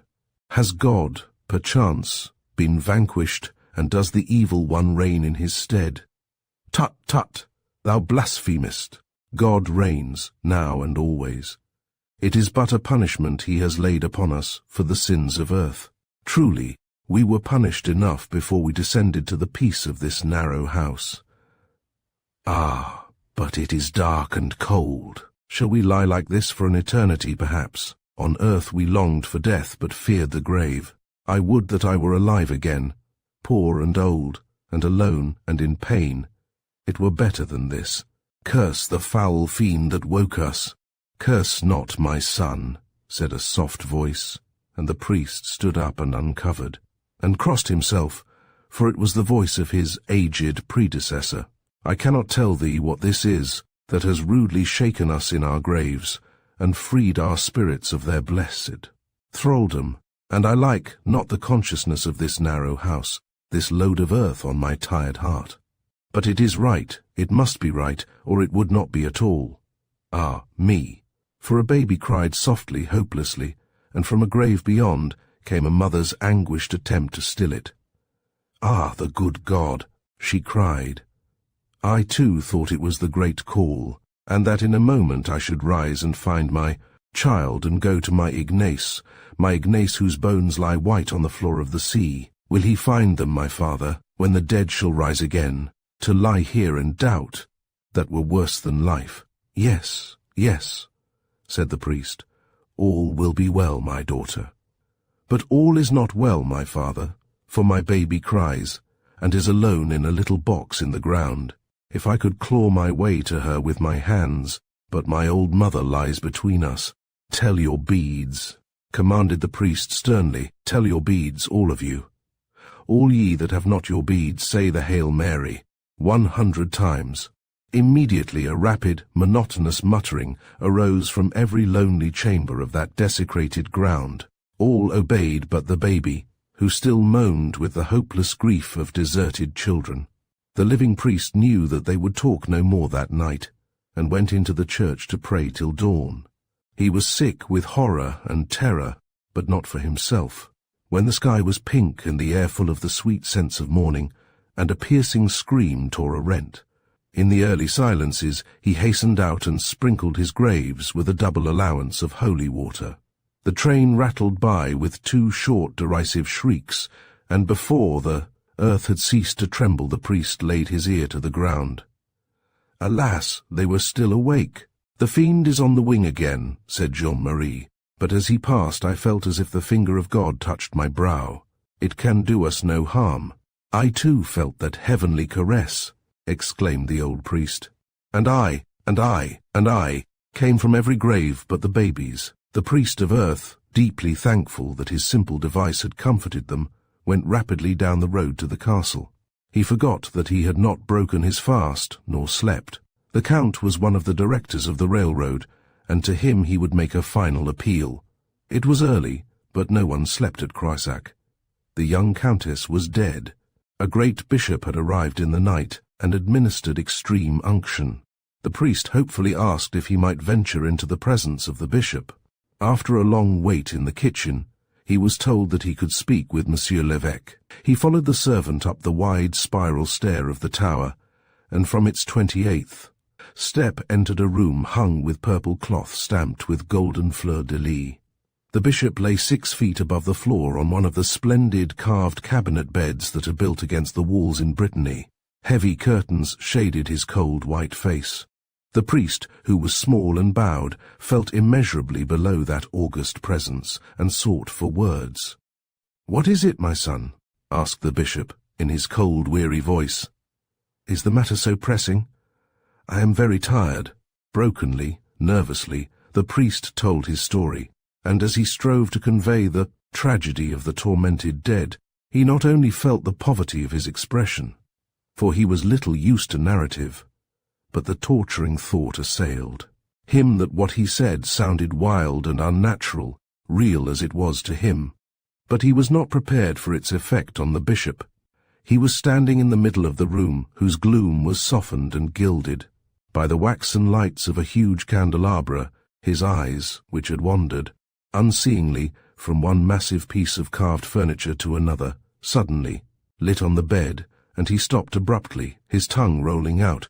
The bishop was sitting up, livid with wrath. "And this was thy matter of life and death, thou prating madman," he thundered. "For this string of foolish lies I am kept from my rest, as if I were another old lunatic like thyself. Thou art not fit to be a priest and have the care of souls. Tomorrow—" But the priest had fled, wringing his hands.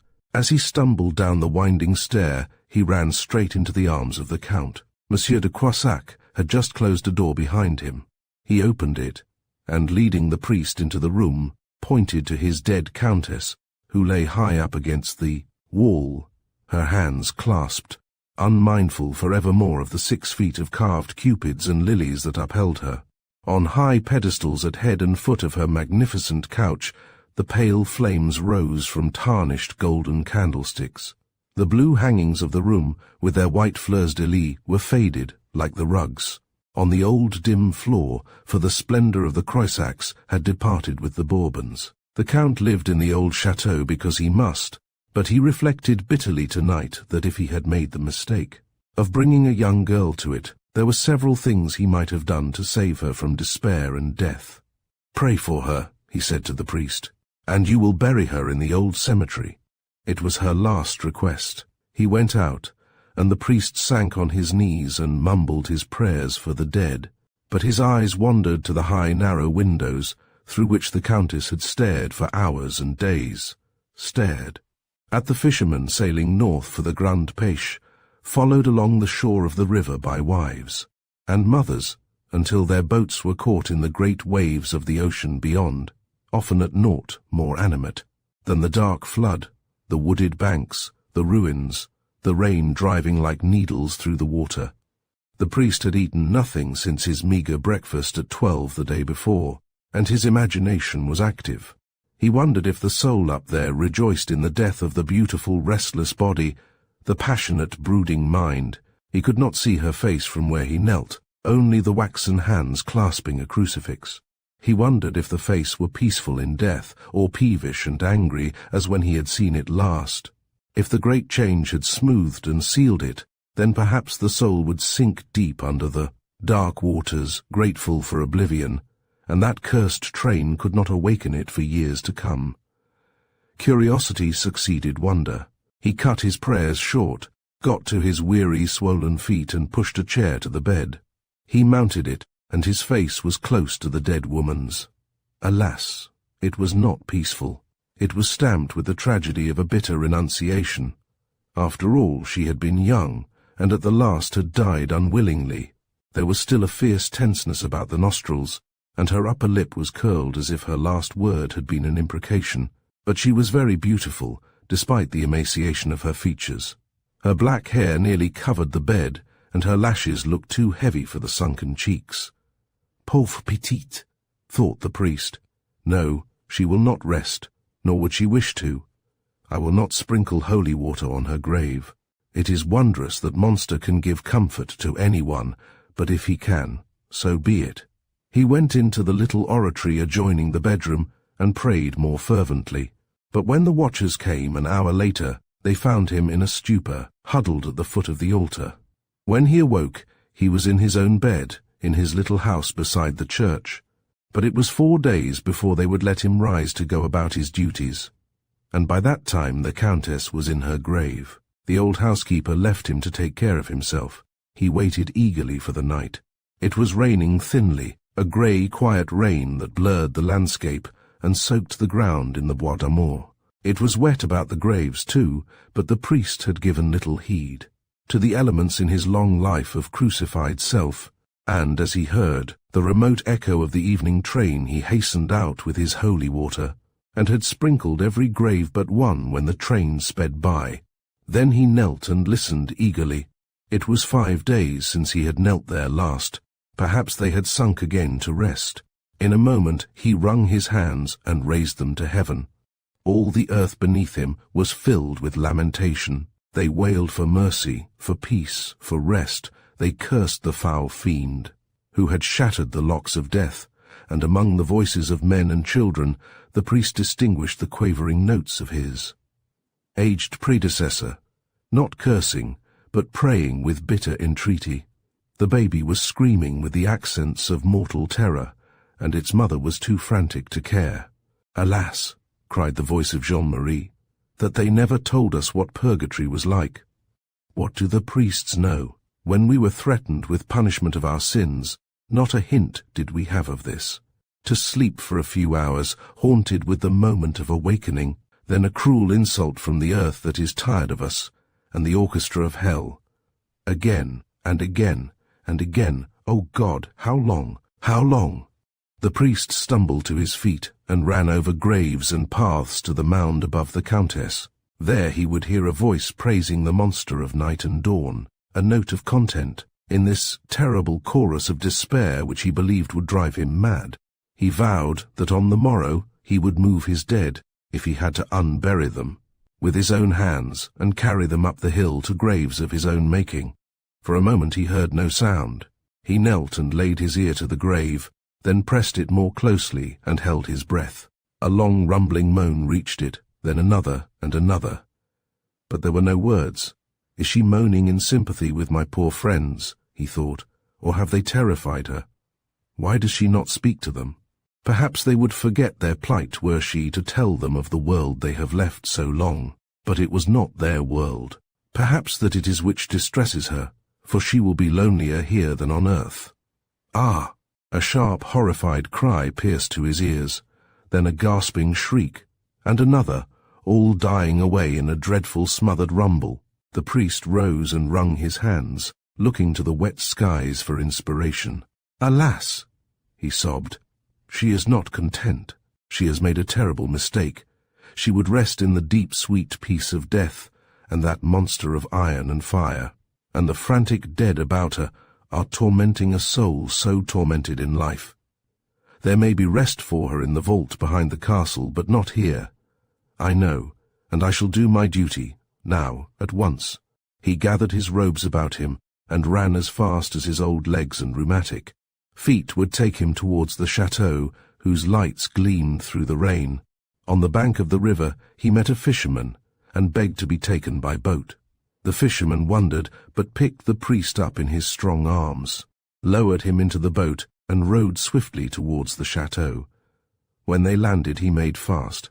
I will wait for you in the kitchen, my father, he said, and the priest blessed him and hurried up to the castle. Once more he entered through the door of the great kitchen, with its blue tiles, its glittering brass, and bronze warming pans which had comforted nobles and monarchs in the days of Crissac's splendor. He sank into a chair beside the stove, while a maid hastened to the Count. She returned while the priest was still shivering, and announced that her master would see his holy visitor in the library. It was a dreary room where the Count sat waiting for the priest, and it smelled of musty calf, for the books on the shelves were old. A few novels and newspapers lay on the heavy table. A fire burned on the andirons, but the paper on the wall was very dark, and the fleurs-de-lis were tarnished and dull. The Count, when at home, divided his time between this library and the water, when he could not chase the boar or the stag in the forests. But he often went to Paris, where he could afford the life of a bachelor in a wing of his great hotel. He had known too much of the extravagance of women to give his wife the key of the faded salons. He had loved the beautiful girl when he married her, but her repinings and bitter discontent had alienated him, and during the past year he had held himself aloof from her in sullen resentment. Too late he understood, and dreamed passionately of atonement. She had been a high-spirited, brilliant, eager creature, and her unsatisfied mind had dwelt constantly on the world she had vividly enjoyed for 1 year, and he had given her so little in return. He rose as the priest entered and bowed low. The visit bored him, but the good old priest commanded his respect. Moreover, he had performed many offices and rites in his family. He moved a chair towards his guest, but the old man shook his head and nervously twisted his hands together. "Alas, Monsieur le Comte," he said, "it may be that you too will tell me that I am an old lunatic, as did Monsieur l'Évêque. Yet I must speak, even if you tell your servants to fling me out of the chateau." The Count had started slightly. He recalled certain acid comments of the bishop, followed by a statement that a young cure should be sent gently to supersede the old priest who was in his dotage, but he replied suavely, "You know, my father, that no one in this castle will ever show you disrespect. Say what you wish, have no fear. But will you not sit down? I am very tired." The priest took the chair and fixed his eyes appealingly on the Count. "It is this, monsieur." He spoke rapidly, lest his courage should go. "That terrible train, with its brute of iron and live coals and foul smoke and screeching throat, has awakened my dead. I guarded them with holy water, and they heard it not, until one night when I missed. I was with Madame, as the train shrieked by shaking the nails out of the coffins. I hurried back, but the mischief was done. The dead were awake. The dear sleep of eternity was shattered. They thought it was the last trump, and wondered why they still were in their graves. But they talked together, and it was not so bad at the first. But now they are frantic. They are in hell, and I have come to beseech you to see that they are moved far up on the hill. Ah, think, monsieur, what it is to have the last long sleep of the grave, so rudely disturbed, the sleep for which we live and endure so patiently." He stopped abruptly and caught his breath.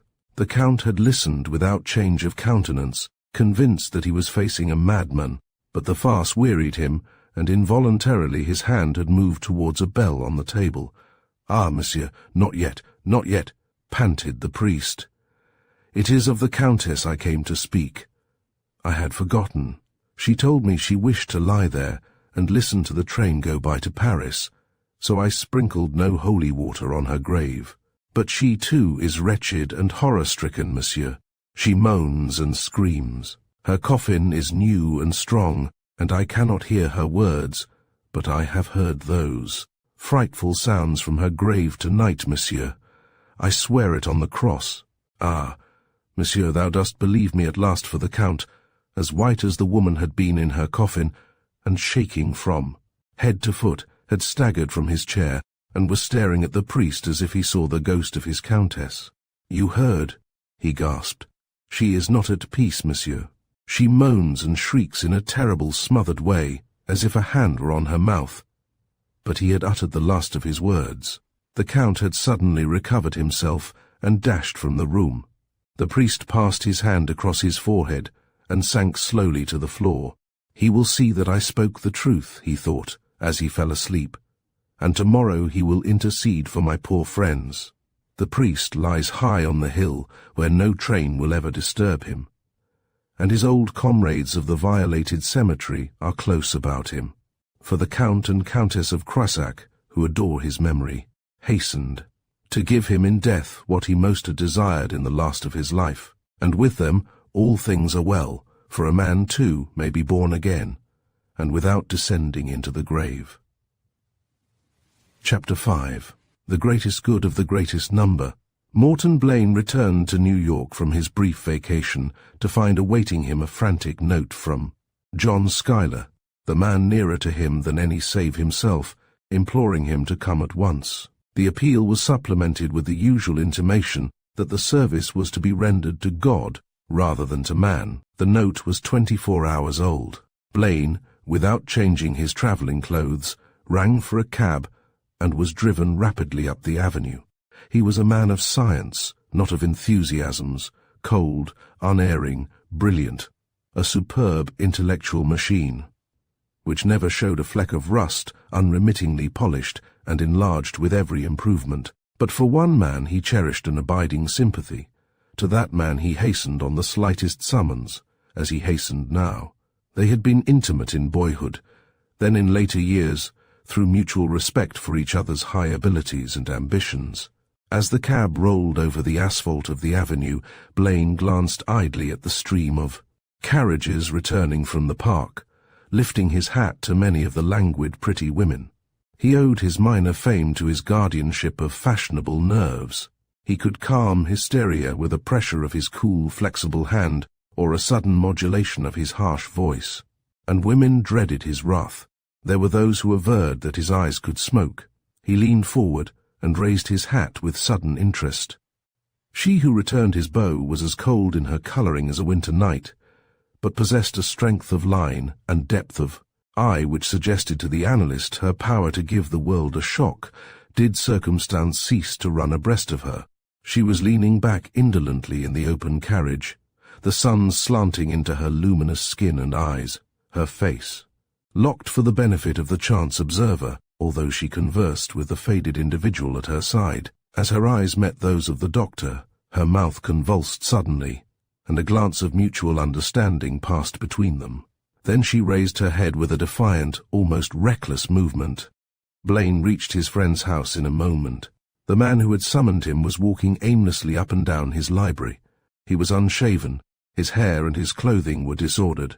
His face had the modern beauty of strength and intellect and passion and weakness. A flash of relief illuminated it as Blaine entered. "She has been terrible," he said, "terrible. I have not had the courage to call in anyone else, and I am worn out. She is asleep now, and I got out of the room for half an hour. The nurse is exhausted too. Do stay tonight." "I will stay. Let us go upstairs." As they reached the second landing, two handsome children romped across the hall and flung themselves upon their father. "Where have you been?" they demanded. "Why do you shut yourself up on the third floor with Mama all the time? When will she get well?" Schuyler kissed them and bade them return to the nursery. "How long can I keep it from them?" he asked bitterly.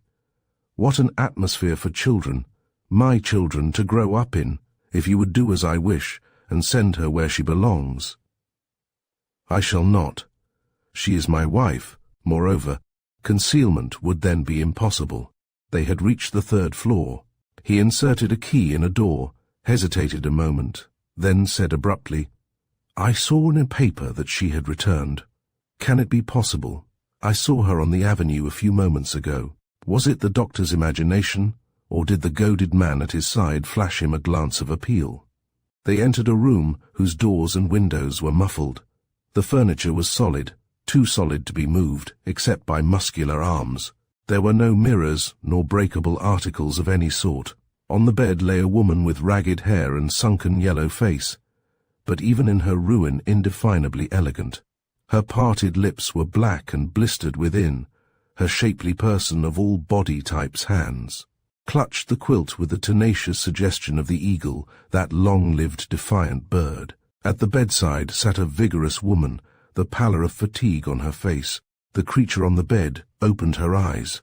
They had once been what are vaguely known as fine eyes. Now they looked like blots of ink on parchment. "Give me a drink," she said feverishly. "Water, water, water," she panted, and her tongue protruded slightly. Her husband turned away, his shoulders twitching.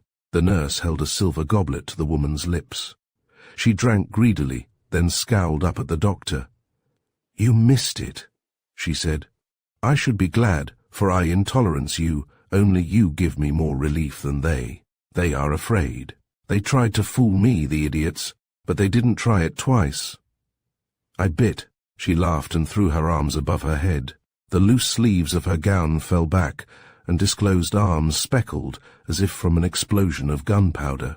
Just an ordinary morphine fiend, thought the doctor. And she is the wife of John Schuyler. An hour after dinner, he told the husband and nurse to go to bed. For a while he read, the woman sleeping profoundly. The house was absolutely still, or seemed to be. Had pandemonium reigned, he could hardly have heard an echo of it from this isolated room. The window was open, but looked upon roofs and backyards. No sound of carriage wheels rose to break the quiet. Despite the stillness, the doctor had to strain his ear to catch the irregular breathing of the sick woman.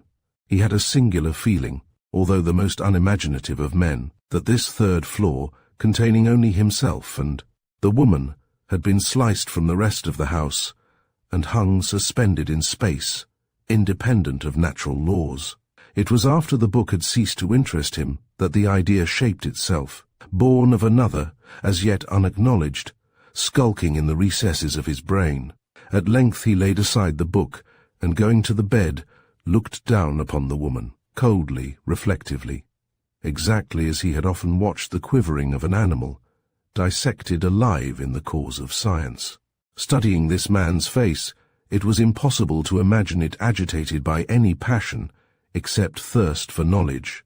The skin was as white as marble, the profile was straight and mathematical, the mouth a straight line, the chin as square as that of a chiseled fate, the jaw was prominent, powerful, relentless, the eyes were deeply set and grey as polished steel, the large brow was luminous, very full, an index to the terrible intellect of the man. As he looked down on the woman, his thin nostrils twitched once, and his lips compressed more firmly. Then he smiled. It was an odd, almost demoniacal smile.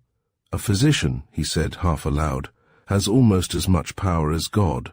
The idea strikes me that we are the personification of that useful symbol." He plunged his hands into his pockets and walked up and down the long, thickly carpeted room. "These are the facts in the case," he continued. "The one man I love and unequivocally respect is tied, hand and foot, to that unsexed, dehumanized morphine receptacle on the bed. She is hopeless. Every known specific has failed, must fail, for she loves the vice. He has one of the best brains of this day, prolific in brains, a distressing capacity for affection, human to the core. At the age of 42, in the maturity of his mental powers, he carries with him a constant, sickening sense of humiliation, a proud man. He lives in daily fear of exposure and shame. At the age of 42, in the maturity of his manhood, he meets the woman who conquers his heart, his imagination, who compels his faith by making other women abhorrent to him, who allures and maddens, with the certainty of her power to make good his ideal of her. He cannot marry her. That animal on the bed is capable of living for 20 years. So much for him. A girl of 28, whose wealth and brain and beauty, and that other something that has not yet been analyzed and labeled, have made her a social star, who has come to wonder then, to resent, then to yawn at the general vanity of life, is suddenly swept out of her calm orbit by a man's passion, and, with the swiftness of decision natural to her, goes to Europe. She returns in less than 3 months. For these two people there is but one sequel. The second chapter will be written the first time they are alone. Then they will go to Europe. What will be the rest of the book? First, there will be in person of all appearances and reverberating scandal. In the course of a year or two she will compel him to return in the interest of his career. She will not be able to remain. So proud a woman could not stand the position. Again, he will go with her. In a word, my friend's career will be ruined. So many novelists and reporters have written the remaining chapters of this. Sort of story that it is hardly worthwhile for me to go any further. So much for them. Let us consider the other victims, the children. A morphine mother in an asylum, a father in a strange land with a woman, who is not his wife, the world cognizant of all the facts of the case.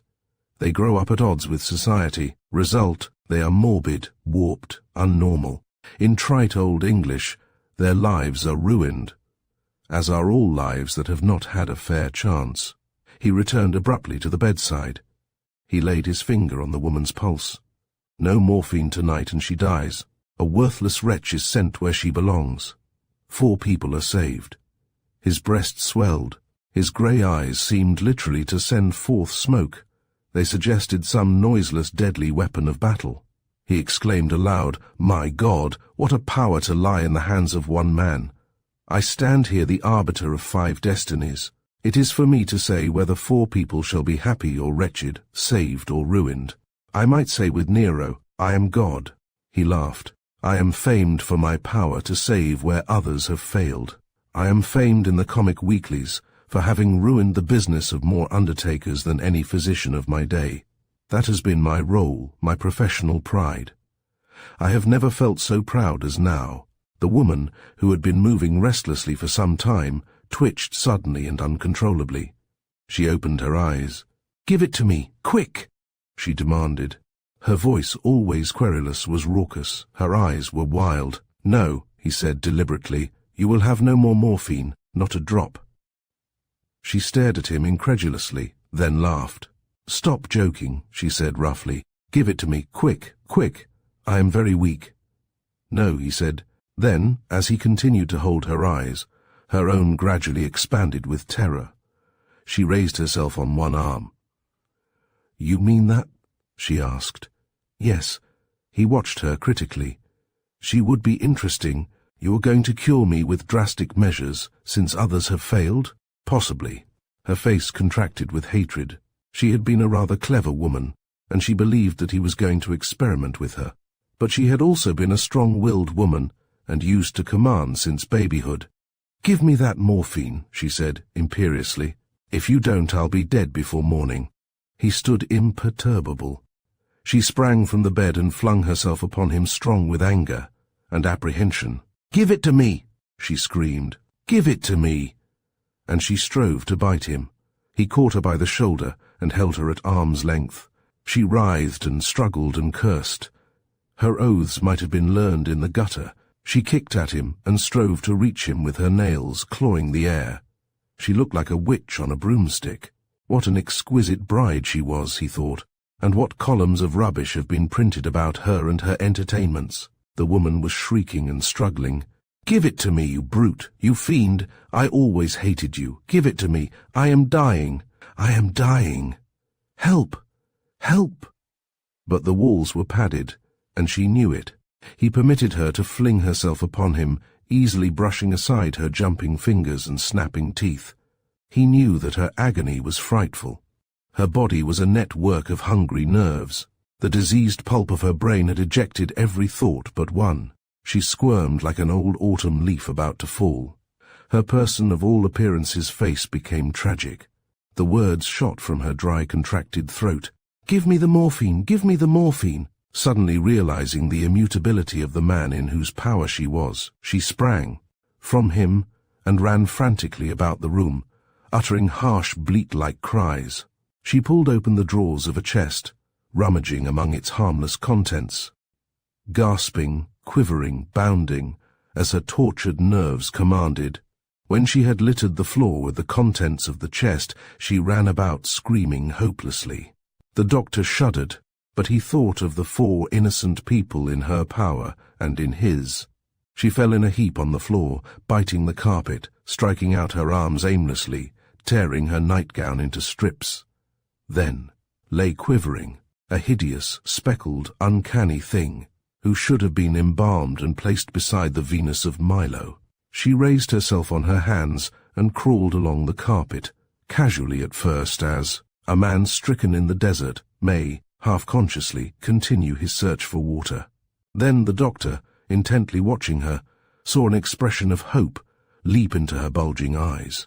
She scrambled past him towards the washstand. Before he could define her purpose, she had leaped upon a goblet inadvertently left there and had broken it on the marble. He reached her just in time to save her throat. Then she looked up at him pitifully. "Give it to me." She pressed his knees to her breast. The red burned-out tear ducts yawned.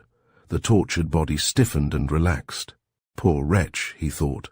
But what is the physical agony of a night to the mental anguish of a lifetime? Once, she gasped. Or, kill me. Then, as he stood implacable, kill me, kill me. He picked her up, put a fresh nightgown on her, and laid her on the bed. She remained as he placed her, too weak to move, her eyes staring at the ceiling above the big four-posted bed. He returned to his chair and looked at his watch.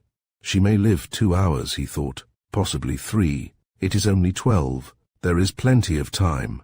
The room grew as still as the mountain top whence he had that day returned. He attempted to read, but could not. The sense of supreme power filled his brain. He was the gigantic factor in the fates of 4. Then circumstance, the outwardly wayward, the ruthlessly sequential, played him in person of all appearances trick. His eyes, glancing idly about the room, were arrested by a big old-fashioned rocking chair. There was something familiar about it. Soon he remembered that it resembled one in which his mother used to sit. She had been an invalid, and the most sinless and unworldly woman he had ever known.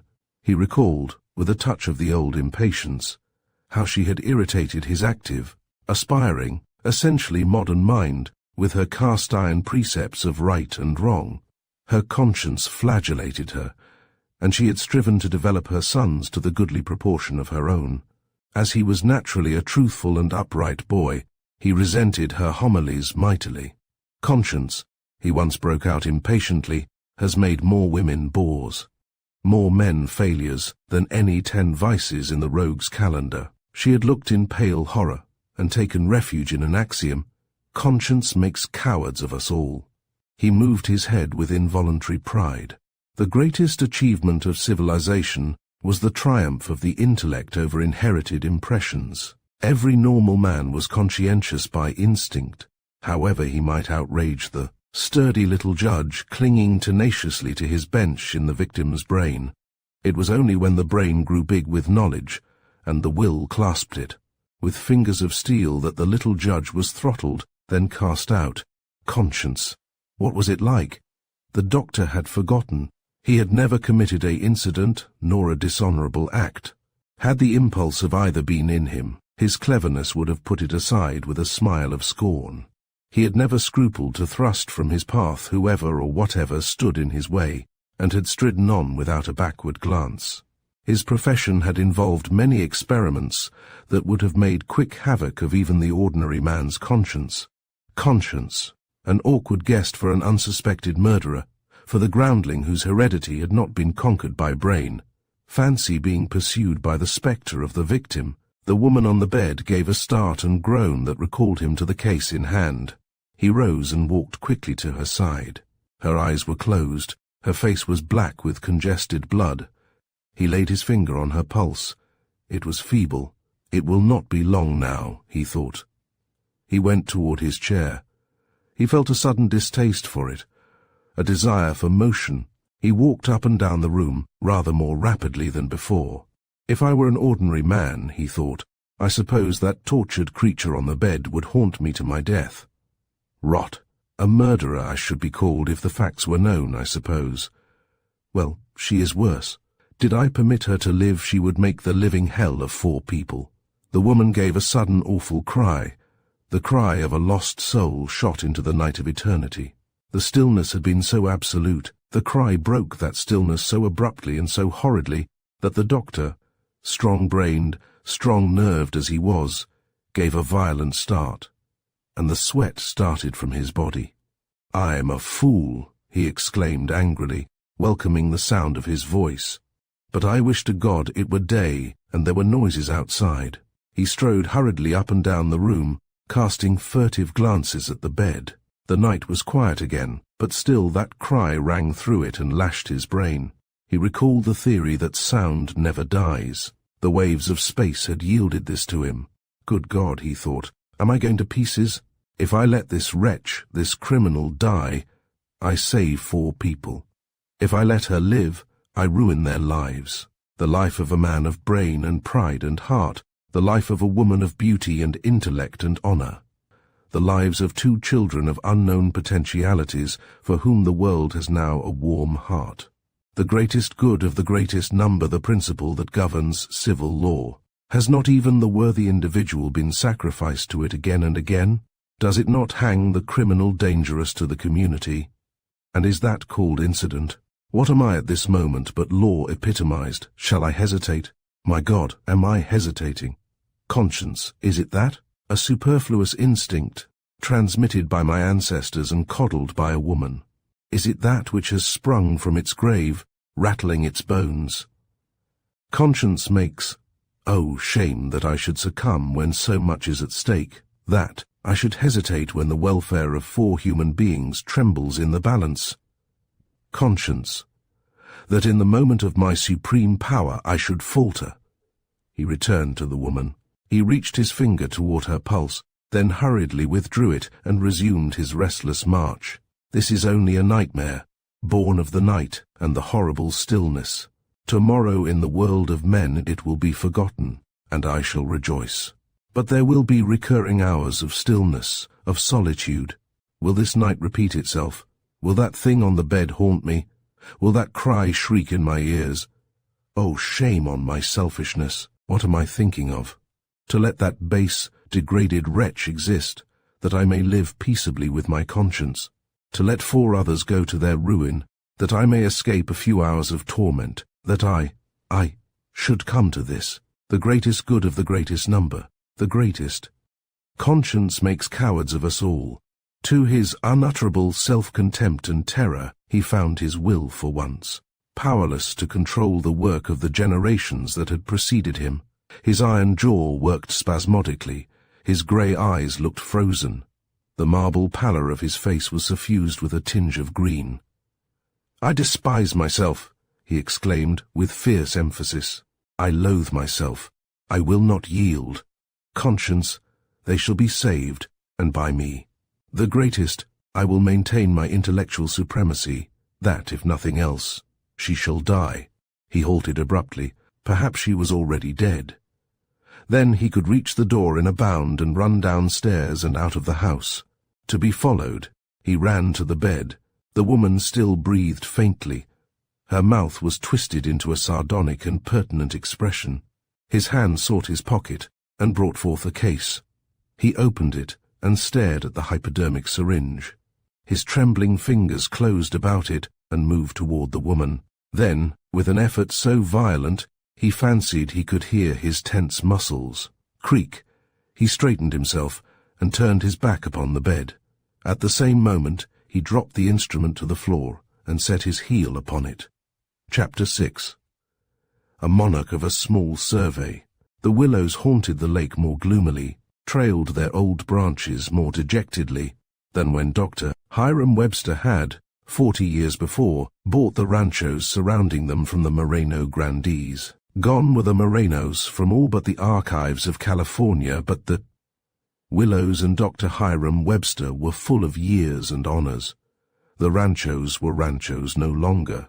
A somnolent city covered their fertile acres, catching but a whiff at angels' intervals, of the metropolis of nerves and pulse and feverish corpuscles across the bay. Lawns sloped to the lake.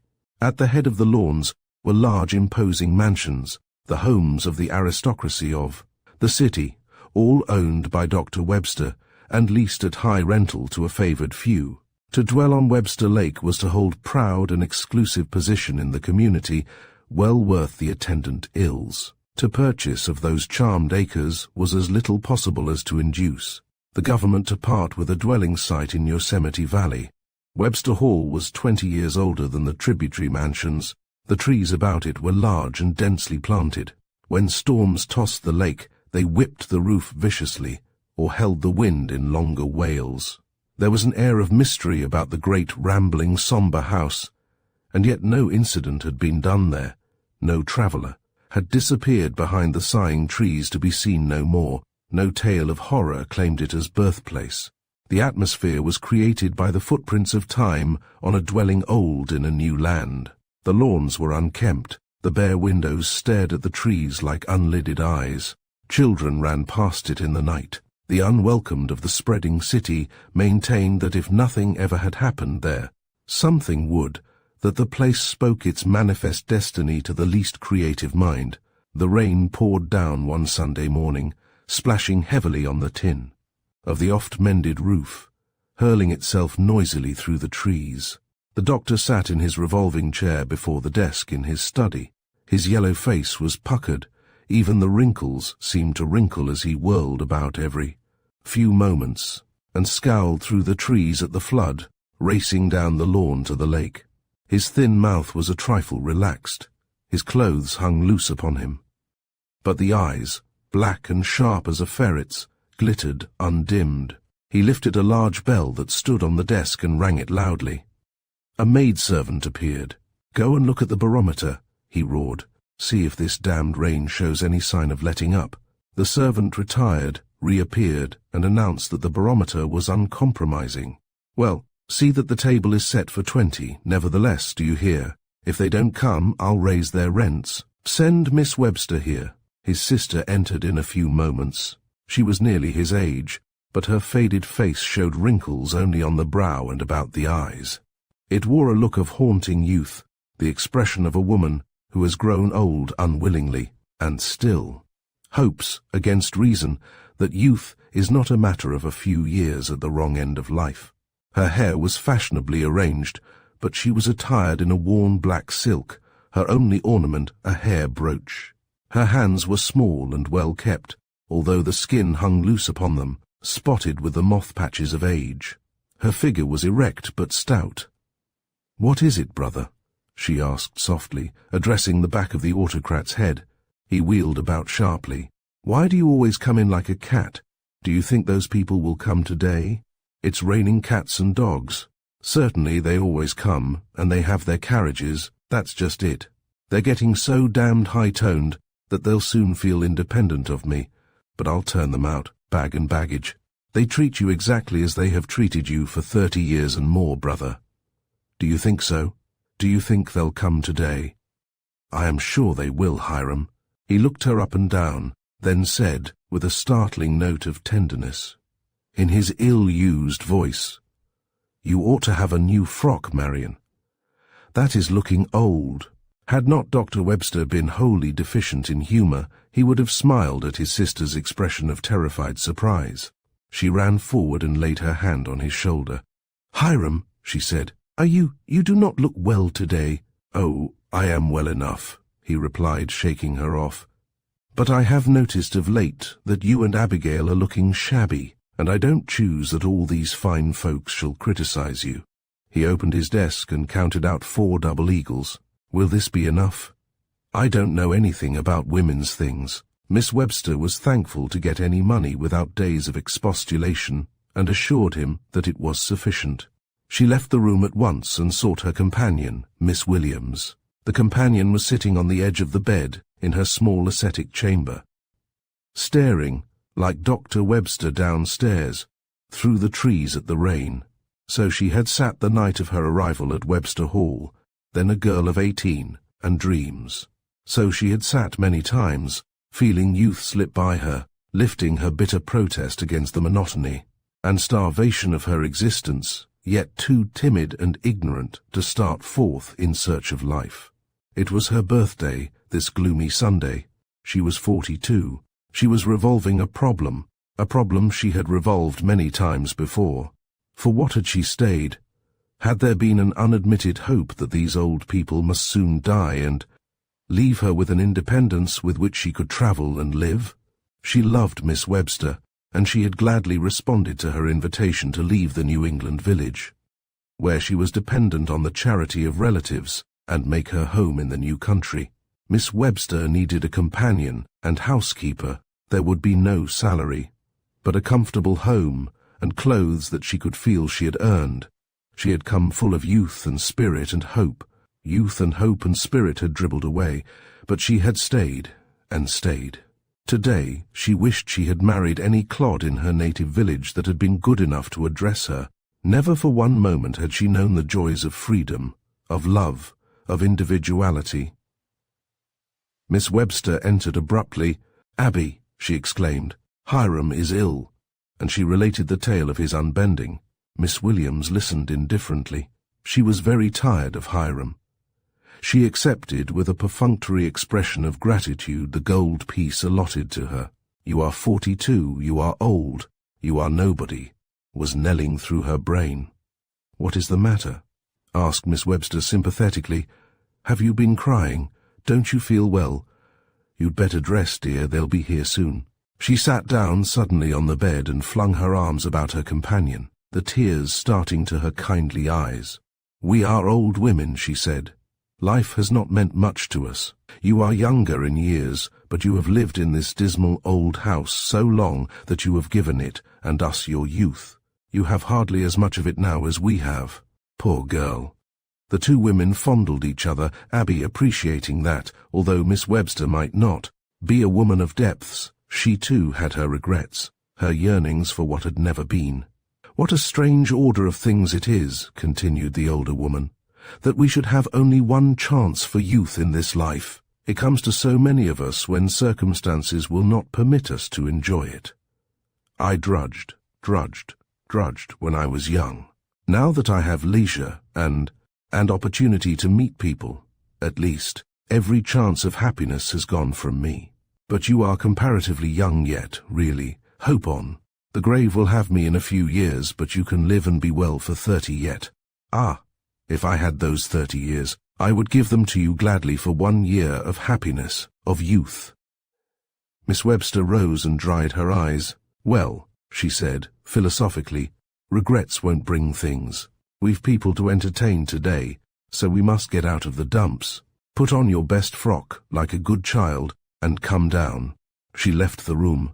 Miss Williams rose hurriedly, unhooked a brown silk frock from the cupboard, and put it on. Her hair was always smooth. The white line of disunion curved from brow to the braids pinned primly above the nape of the neck. As she looked into the glass today, she experienced a sudden desire to fringe her hair, to put red on her cheeks, longing to see if any semblance of her youthful prettiness could be coaxed back. She lifted a pair of scissors, but threw them hastily down. She had not the courage to face the smiles and questions that would greet, the daring innovation, the scathing ridicule of Old Man Webster. She stared at her reflection in the little mirror, trying to imagine her forehead covered with a soft fringe. Nothing could conceal the lines about the eyes and mouth, but the aging brow could be hidden from critical gaze, the face redeemed from its unyouthful length. Her cheeks were thin and colourless, but the skin was fine and smooth. The eyes, which had once been a rich dark blue, were many shades lighter now, but the dullness of age had not possessed them yet. Her set mouth had lost its curves and red, but the teeth were good. The head was finely shaped and well placed on the low old-fashioned shoulders. There were no contours now under the stiff frock. Had her estate been high, she would have been, at the age of 42, a youthful and pretty woman. As it was, she was merely an old maid with a patrician profile. She went downstairs to occupy her chair in the parlour, her seat at the table, to be overlooked by the fine people who took no interest whatever in the Websters' companion. She hated them all. She had watched them too grow old, with a profound satisfaction for which she reproached herself. Even wealth had not done for them what she felt it could have done for her. The first carriage drove up as she reached the foot of the stair. The front door had been opened by the maid as it approached, and the rain beat in. There was no porte-cochere. The guests were obliged to run up the steps to avoid a drenching. The fashionable Mrs. Holt draggled her skirts, and under her breath anathematized her host. "It will be the happiest day of my life when this sort of thing is over," she muttered. "Thank heaven, he can't live much longer." "Hush," whispered her prudent husband. Miss Webster had appeared. The two women kissed each other affectionately. Everybody liked Miss Webster.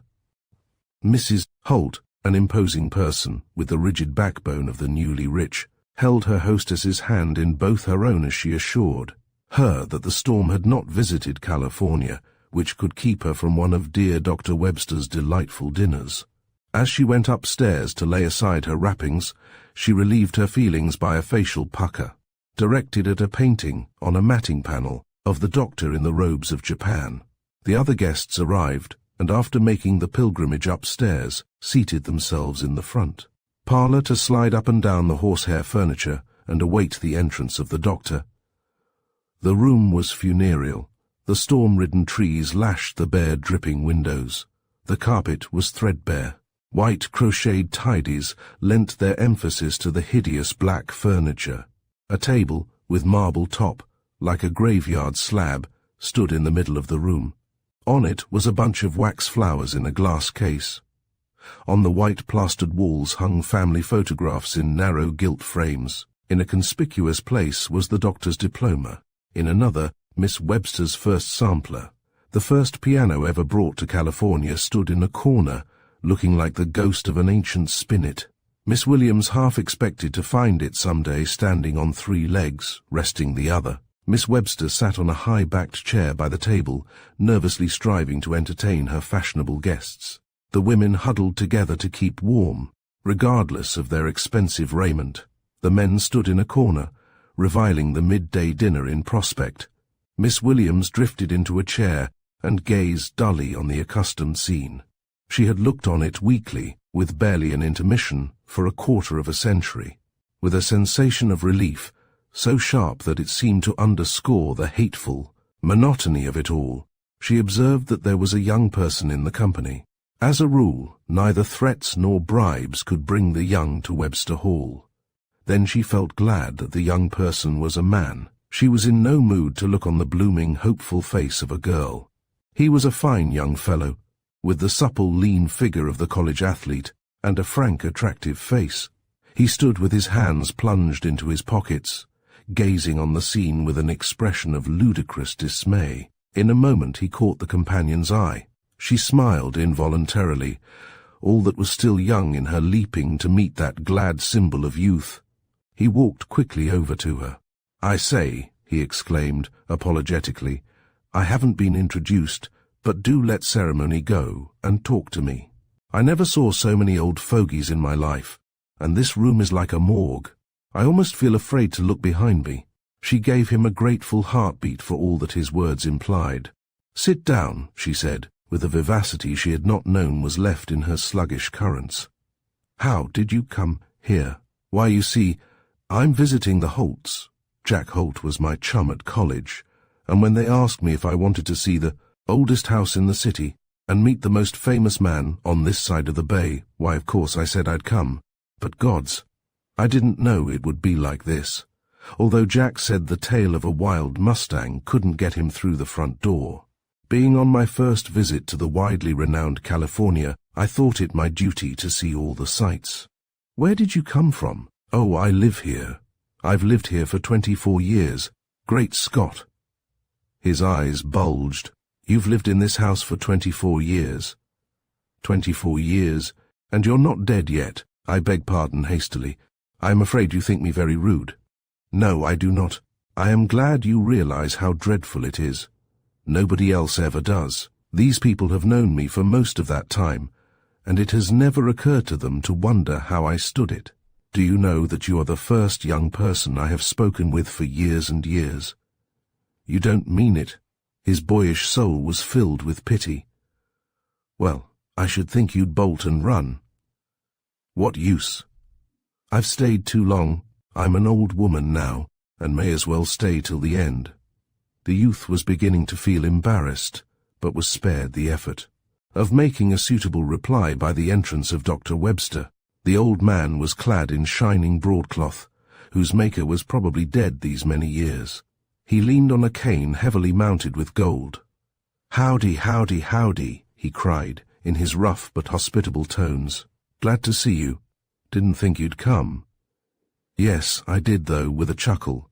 "Well, come down to dinner, I'm hungry." He turned his back without individual greeting and led the way along. The hall, then down a narrow, creaking stairway to the basement dining room, an apartment as stark and cheerless as the parlor, albeit the silver on the table was very old and heavy, the linen unsurpassed. The guests seated themselves as they listed, the youngster almost clinging to Miss Williams. The doctor hurriedly ladled the soup, announcing that he had a notion to let them help themselves. He was so hungry. When he had given them this brief attention, he supplied his own needs with the ladle direct from the tureen. "Old beast," muttered Mrs. Holt. "It's disgusting to be so rich that you can do as you please." But for this remark, delivered as the ladle fell with a clatter on the empty soup plate, the first course was disposed of amidst profound silence. No one dared to talk except as the master led, and the master was taking the edge off his appetite. The soup was removed, and a lavish dinner laid on the table. Dr. Webster sacrificed his rigid economic tenets at the kitchen door, but there was no rejoicing in the hearts of the guests. They groaned in spirit as they contemplated the amount they should be forced to consume at 1 o'clock. The doctor carved the turkeys into generous portions, ate his, then began to talk. "Cleveland will be re-elected," he announced dictatorially. "Do you hear? Harrison has no show at all. What say?" His shaggy brows rushed together. He had detected a faint murmur of dissent. "Did you say he wouldn't, John Holt?" No, disclaimed Mr. Holt, who was a scarlet Republican. "Cleveland will be re-elected beyond a doubt. Well, if I hear of any of you voting for Harrison, I suppose you think I can't find out what ticket you vote. But I'll find out, sirs. Mark my words, Holt, if you vote the Republican ticket." He stopped, ominously, and brought his teeth together with a vicious click. Holt raised his wineglass nervously. The doctor held his note to a considerable amount. "The Republican Party is dead. Dead as a doornail," broke in an unctuous voice. A stout man with a shrewd, time-serving face leaned forward. "Don't let it give you a thought, Doctor. What do you think of the prospects for wheat?" "Never better, never better. They say the northern crops will fail, but it's a lie. They can't fail. You needn't worry, Mika. Don't pull that long face, sir. I don't like it. The reports are not very encouraging," began a man of bile and nerves and melancholy mien. "And this early rain—" "Don't contradict me, sir," cried Webster. "I say they can't fail. They haven't failed for 8 years. Why should they fail now?" "No reason at all, sir, no reason at all," replied the victim, hurriedly. "It does me good to hear your prognostications."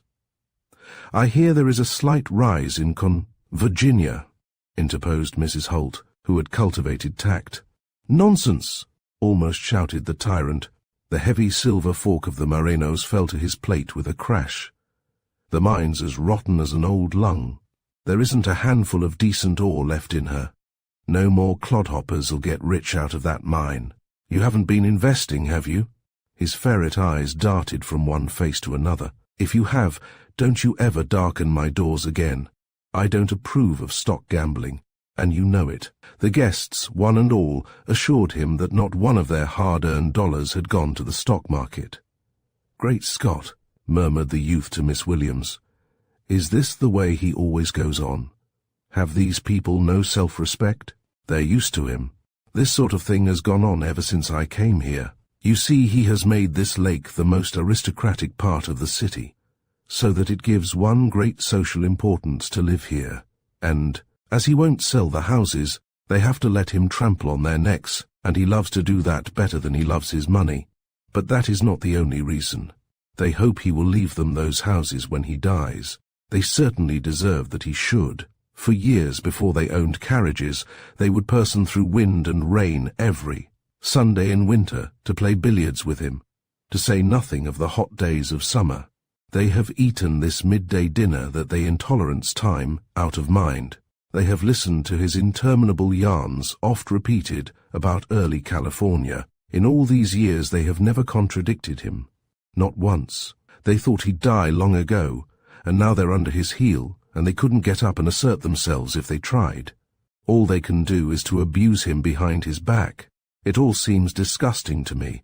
His independent spirit was very attractive to the companion. I'd like to bluff him at his own game, the old slave driver," he continued.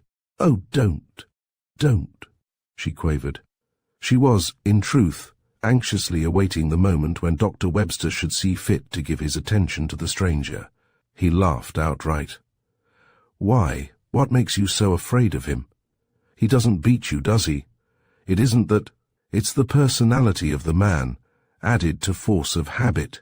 Well, Mr. Strobridge, cried Dr. Webster, suddenly addressing the youth, what are you doing for this world? I hear you are just out of Harvard University.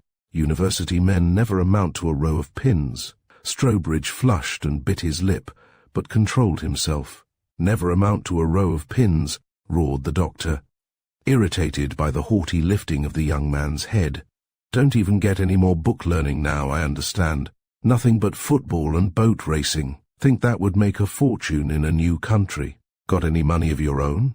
My father, since you ask me, is a rich man, as well as a gentleman, said Strobridge, with the expression of half-frightened anger of the righteously indignant, who knows that he has not the advantages of cool wit and scathing repartee and, in consequence, may lose his head.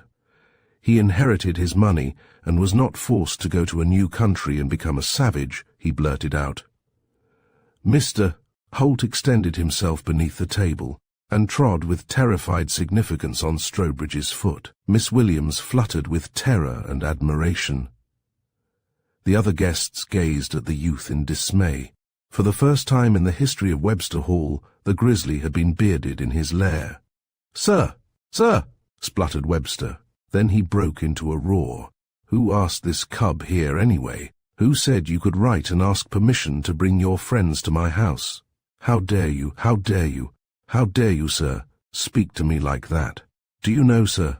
"Oh, I know all about you," exclaimed Strobridge, whose young blood was now uncontrollable. "You are an ill-bred, purse-proud old tyrant who wouldn't be allowed to sit at a table in California if it wasn't for your vulgar money." He pushed back his chair and stood up. "I wish you good day, sir. I pity you. You haven't a friend on earth. I also apologize for my rudeness. My only excuse is that I couldn't help it," and he went hurriedly from the room. To Miss Williams the feeble light went with him. The appalled guests attacked their food with feverish energy. Dr. Webster stared stupidly at the door. Then his food gave out the sound of ore in a crusher. He did not speak for some time. When he did, he ignored the subject of young Strobridge. His manner was appreciably milder, somewhat dazed, although he by no means gave evidence of being humbled to the dust. The long dinner dragged to its close. The women went up to the parlor to sip tea with Miss Webster and slide up and down the furniture. The men followed the doctor to the billiard room. They were stupid and sleepy, but for 3 hours they were forced alternately to play and listen to the old man's anecdotes of the days when he fought and felled the grizzly. He seemed particularly anxious to impress his hearers with his ancient invincibility. That night, in the big 4-posted mahogany bed in which he had been born, surrounded by the massive person of all appearances furniture of his old New England home, Dr. Webster quietly passed away. Chapter 7. Not only the lakeside people, but all of the city with claims to social importance attended the funeral. Never had there been such an imposing array of long faces and dark attire. Miss Webster being prostrated, the companion did the honors. The dwellers on the lake occupied the post of honor at the head of the room, just beyond the expensive casket. Their faces were studies. After Miss Williams had exchanged a word with each, Strobridge stepped forward and bent to her ear. "Oh, I say," he whispered eagerly, "I have to tell some member of this family. How sorry I am for losing my temper and my manners the other day. It was awfully fresh of me. Poor old boy, do say that you forgive me." A smile crept between her red lids. "He had a good heart," she said. "He would have forgiven you." And then the long and impressive ceremony began. All the great company followed the dead autocrat to the cemetery, regardless of the damaging skies. Miss Williams, as chief mourner, rode in a hack, alone, directly behind the hearse. During the dreary ride, she labored conscientiously to stifle an unseemly hope. In the other carriages, conversation flowed freely, and no attempt was made to discourage expectations.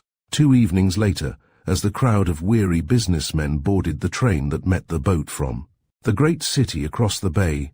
It was greeted as usual by the cry of the local newsboys. This afternoon the youngsters had a rare bait, and they offered it at the top of their shrill, worn voices, will of Dr.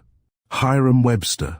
Full account of Dr. Hiram Webster's last will and testament. A moment later, the long rows of seats looked as if buried beneath an electrified avalanche of newspapers. At the end of 5 minutes, the papers were fluttering on the floor. Amid the peanut shells and orange skins of the earlier travelers, there was an impressive silence, then an animated, terse, and shockingly expressive conversation. Only a dozen or more sat with drawn faces and white lips.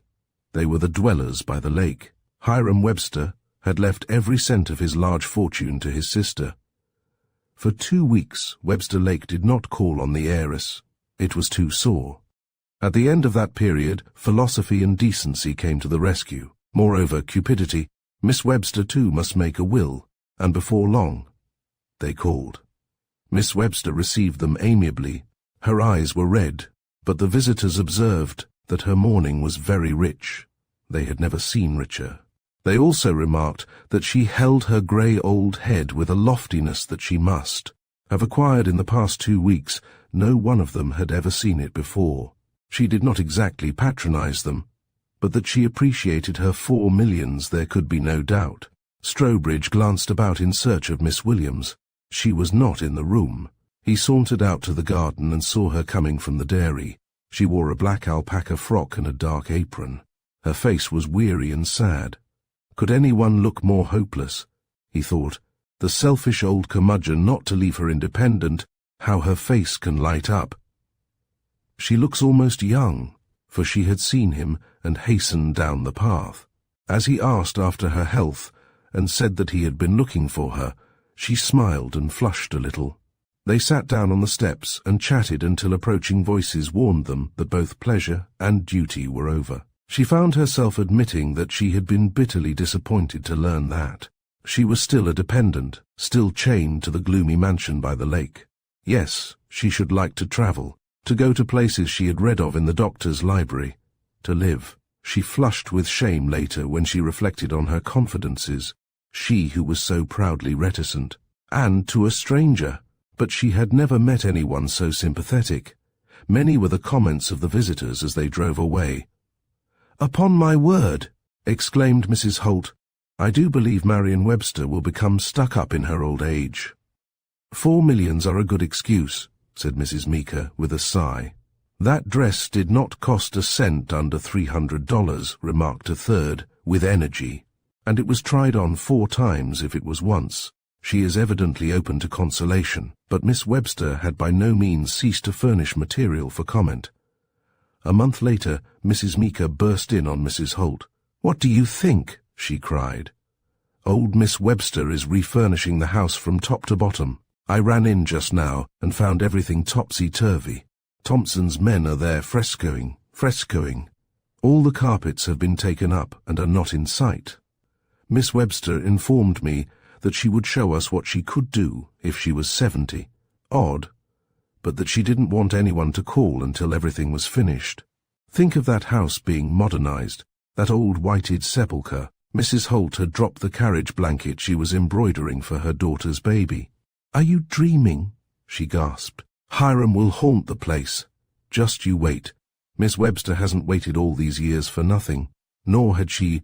The sudden and stupendous change in her fortunes had routed grief, made her dizzy with possibilities. She had no desire to travel, but she had had a lifelong craving for luxury. She might not have many more years to live, she reiterated to Miss Williams, but during those years her wealth should buy her all that her soul had ever yearned for. In due course the old exclusive families of the infant city received large squares of pasteboard heavily bordered, with black, intimating that Miss Webster would be at home to her friends on Thursdays at 4 o'clock. On the first Thursday thereafter, the parlour of Webster Hall was as crowded as on the day of the funeral.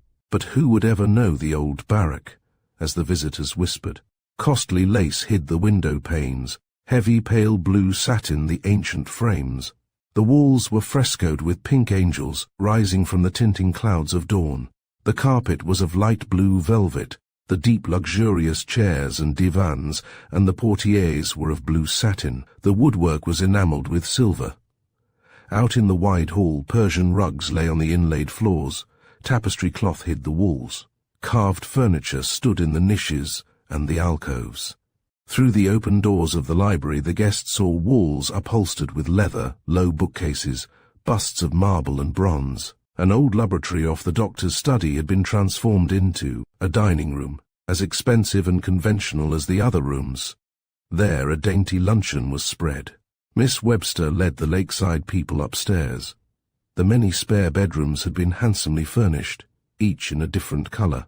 When the guests were finally permitted to enter Miss Webster's own virgin bower, their chins dropped helplessly. Only this saved them from laughing outright. The room was furnished as for a pampered beauty. The walls were covered with pink silk, shimmering under delicate lace. The white enamel bed and dressing table were bountifully draped with the same materials. Light filtered through rustling pink. The white carpet was sprinkled with pink roses. The trappings of the dressing table were of crystal and gold.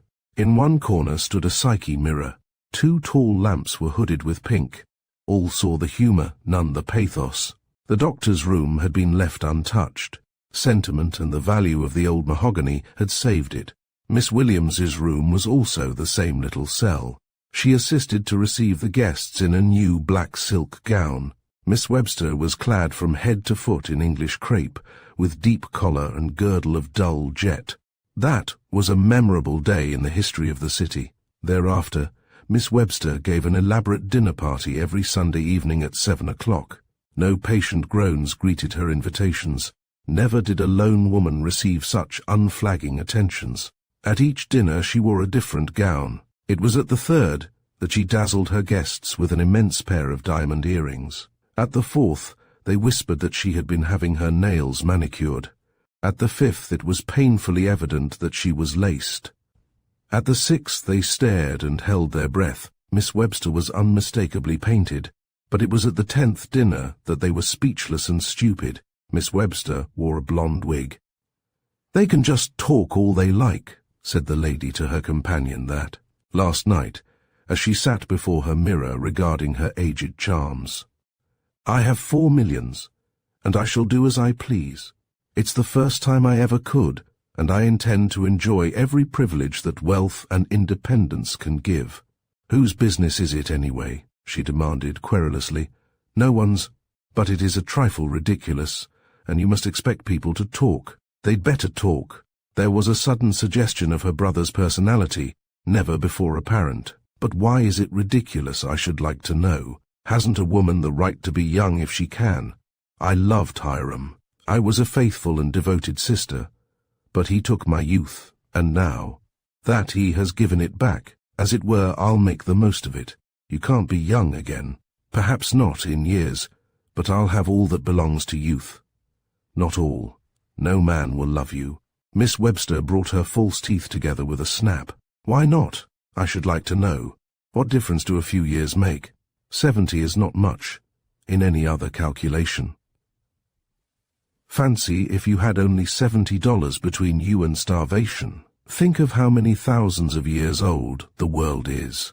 I have now all that makes a woman attractive: wealth, beautiful surroundings, scientific care. The steam is taking out my wrinkles. I can see it."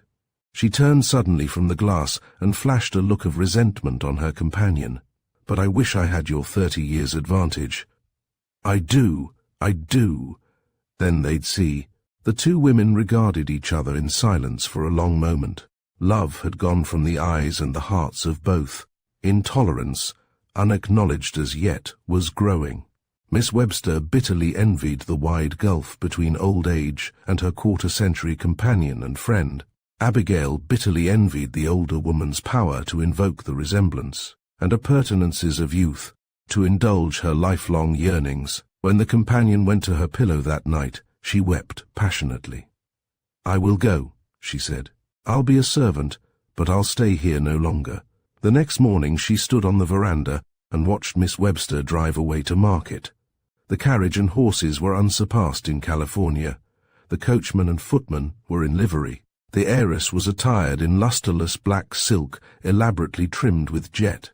A large hat covered with plumes was kept in place above her painted face, and red wig by a heavily dotted veil, that crier of departed charms. She held a black lace parasol in one carefully gloved hand. Her pretty foot was encased in patent leather. "The old fool," murmured Abby. "Why, oh why could it not have been mine?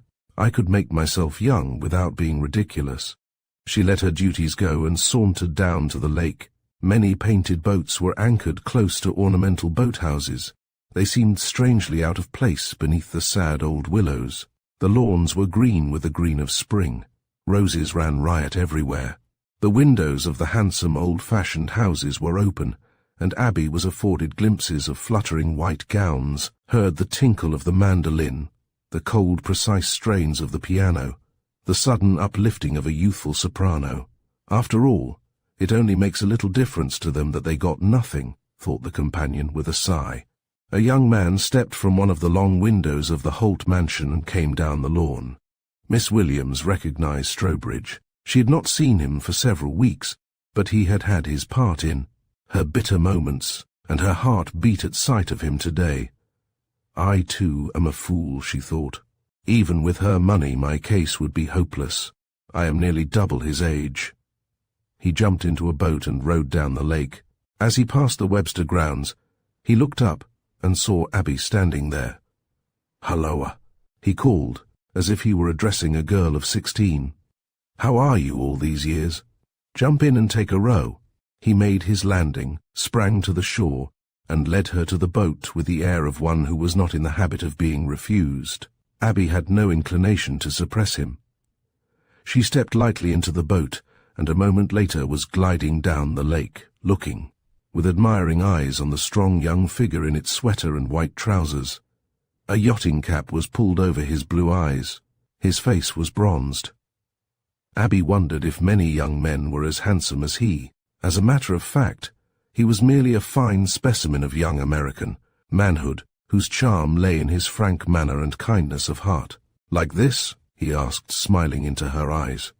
"Yes, indeed.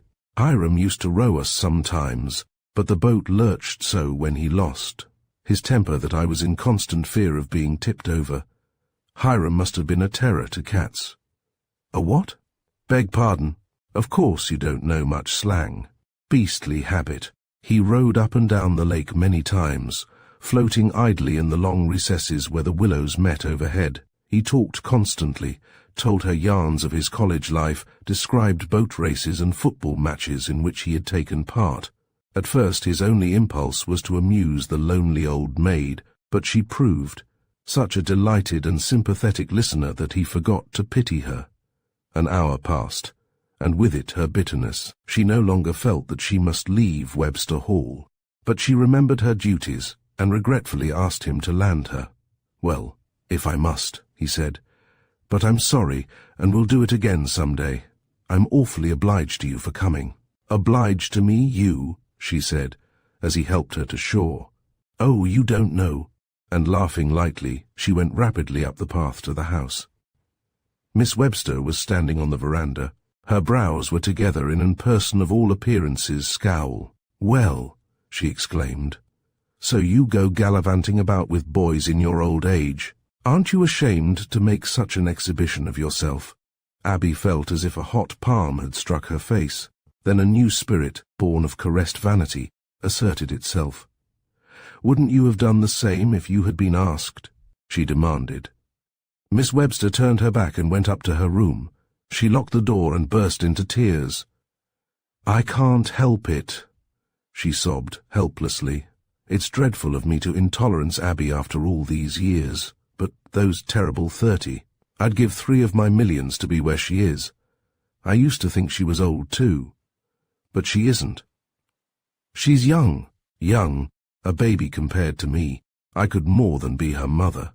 Oh, I must try as a Christian woman to tear this feeling from my heart." She wrote off a check and directed it to her pastor, then rang for the trained nurse her physician had imported from New York, and ordered her to steam and massage her face and rub her old body with spirits of wine and unguents.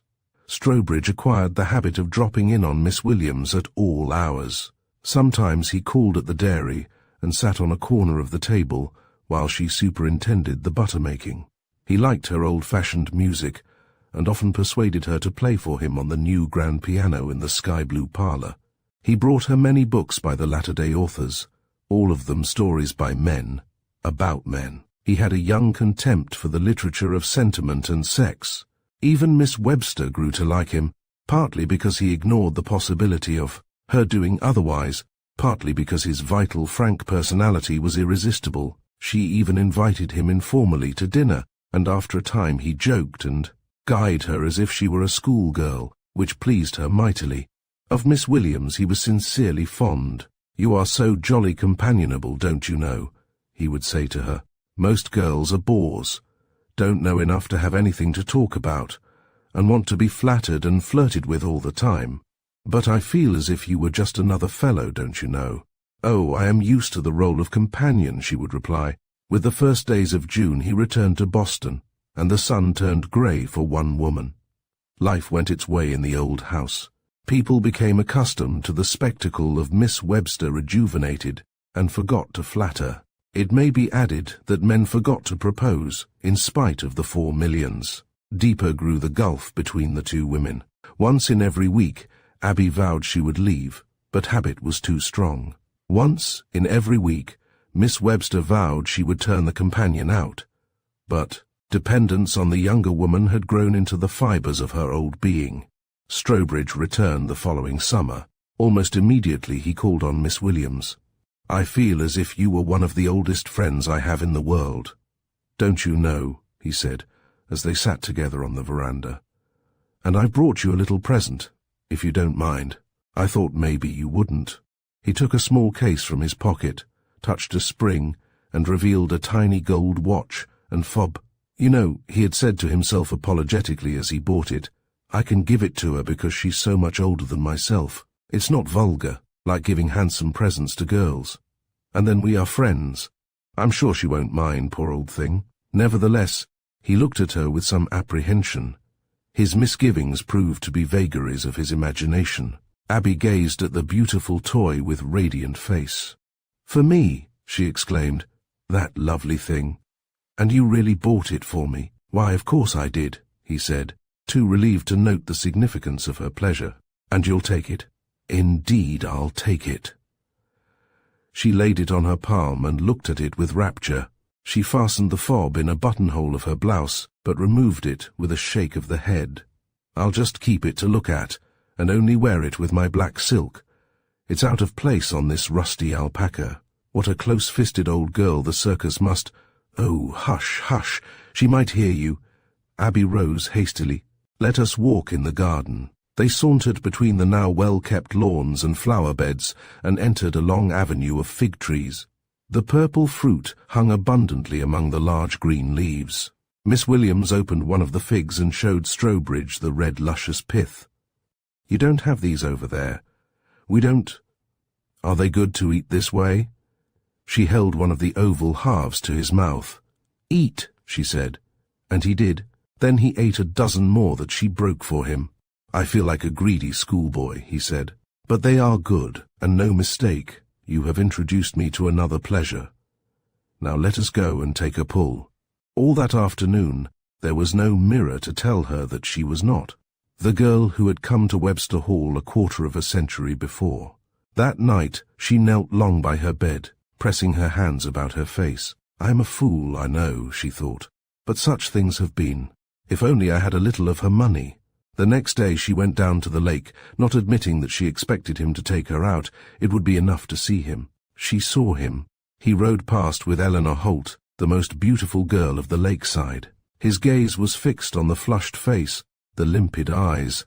He did not look up. Miss Williams walked back to the house with the odd feeling that she had been smitten with paralysis, and some unseen force was propelling her. But she was immediately absorbed in the manifold duties of the housekeeping. When leisure came, reaction had preceded it. "I am a fool," she thought. Of course he must show Eleanor Holt attention. He is her father's guest. But he might have looked up. That night she could not sleep. Suddenly she was lifted from her thoughts by strange sounds that came to her from the hall without. She opened the door cautiously. A white figure was flitting up and down, wringing its hands, the grey hair bobbing about the jerking head. "No use," it moaned. "No use, no use, no use. I'm old, old, old. 74, 74, 74. O Lord, O Lord, O Lord, thy ways are past finding out. Amen." Abby closed her door hurriedly. She felt the tragedy out there was not for mortal eyes to look upon.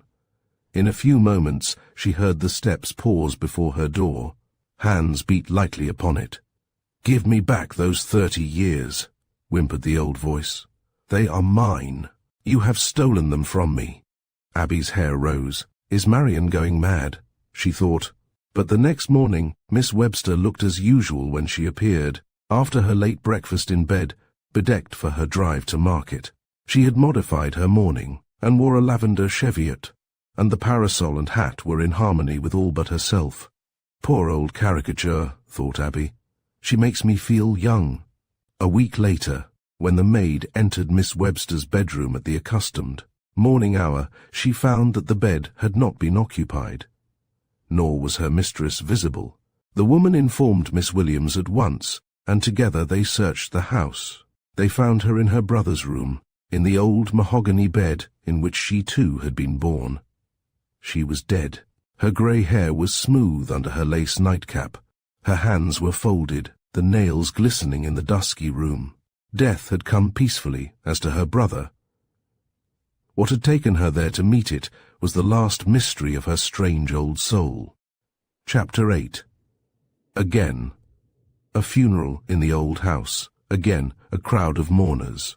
This time there was less ostentation of grief, for no one was left worth impressing. The lakeside people gathered as before, at the upper end of the parlour, and gossiped freely. "Miss Williams ought to have put the blonde wig on her," said Mrs. Holt. "I am sure that is what Marian would have done for herself. Poor Marian! She was a good soul after all, and really gave liberally to charity. I wonder if she has left Miss Williams anything. Of course, she will come in for a good slice. Who is better entitled to a legacy?" Pertinent question. They exchanged amused glances. Words were superfluous, but Mrs. Holt continued, "I think we are pretty sure of our shanties this time. Marian was really fond of us, and had neither kith nor kin, but I, for one, am going to make sure of some memento of the famous Webster estate." And she deliberately opened a cabinet, lifted down a small antique teapot, and slipped it into her bag. The others laughed noiselessly. "That is like your humour," said Mrs. Meeker. Then all bent their heads reverently. The ceremony had begun. 2 days later Miss Williams wandered restlessly up and down the hall, waiting for the evening newspaper. She made no attempt to deceive herself this time. She thought tenderly of the dead, but she was frankly eager to learn just what position in the world her old friend's legacy would give her. 2 or 3 times she had been on the point of going to a hotel, but, deeply as she hated the place, the grip of the years was too strong. She felt that she could not go until the law compelled her. "I cannot get the capital for 10 months, she thought, "but I can get the income, or borrow, and I can live in the city, or perhaps, but I must not think of that."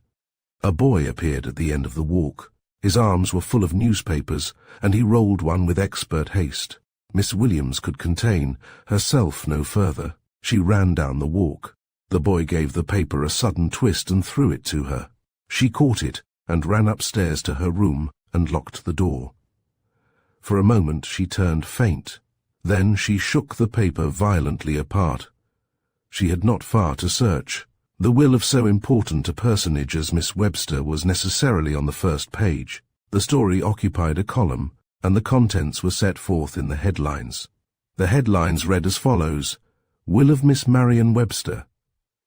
She leaves her vast fortune to charity. 4 millions the price of eternal fame. No legacies the room whirled round the forgotten woman. She turned sick, then cold to her marrow. She fell limply to the floor and crouched there with the newspaper in her hand.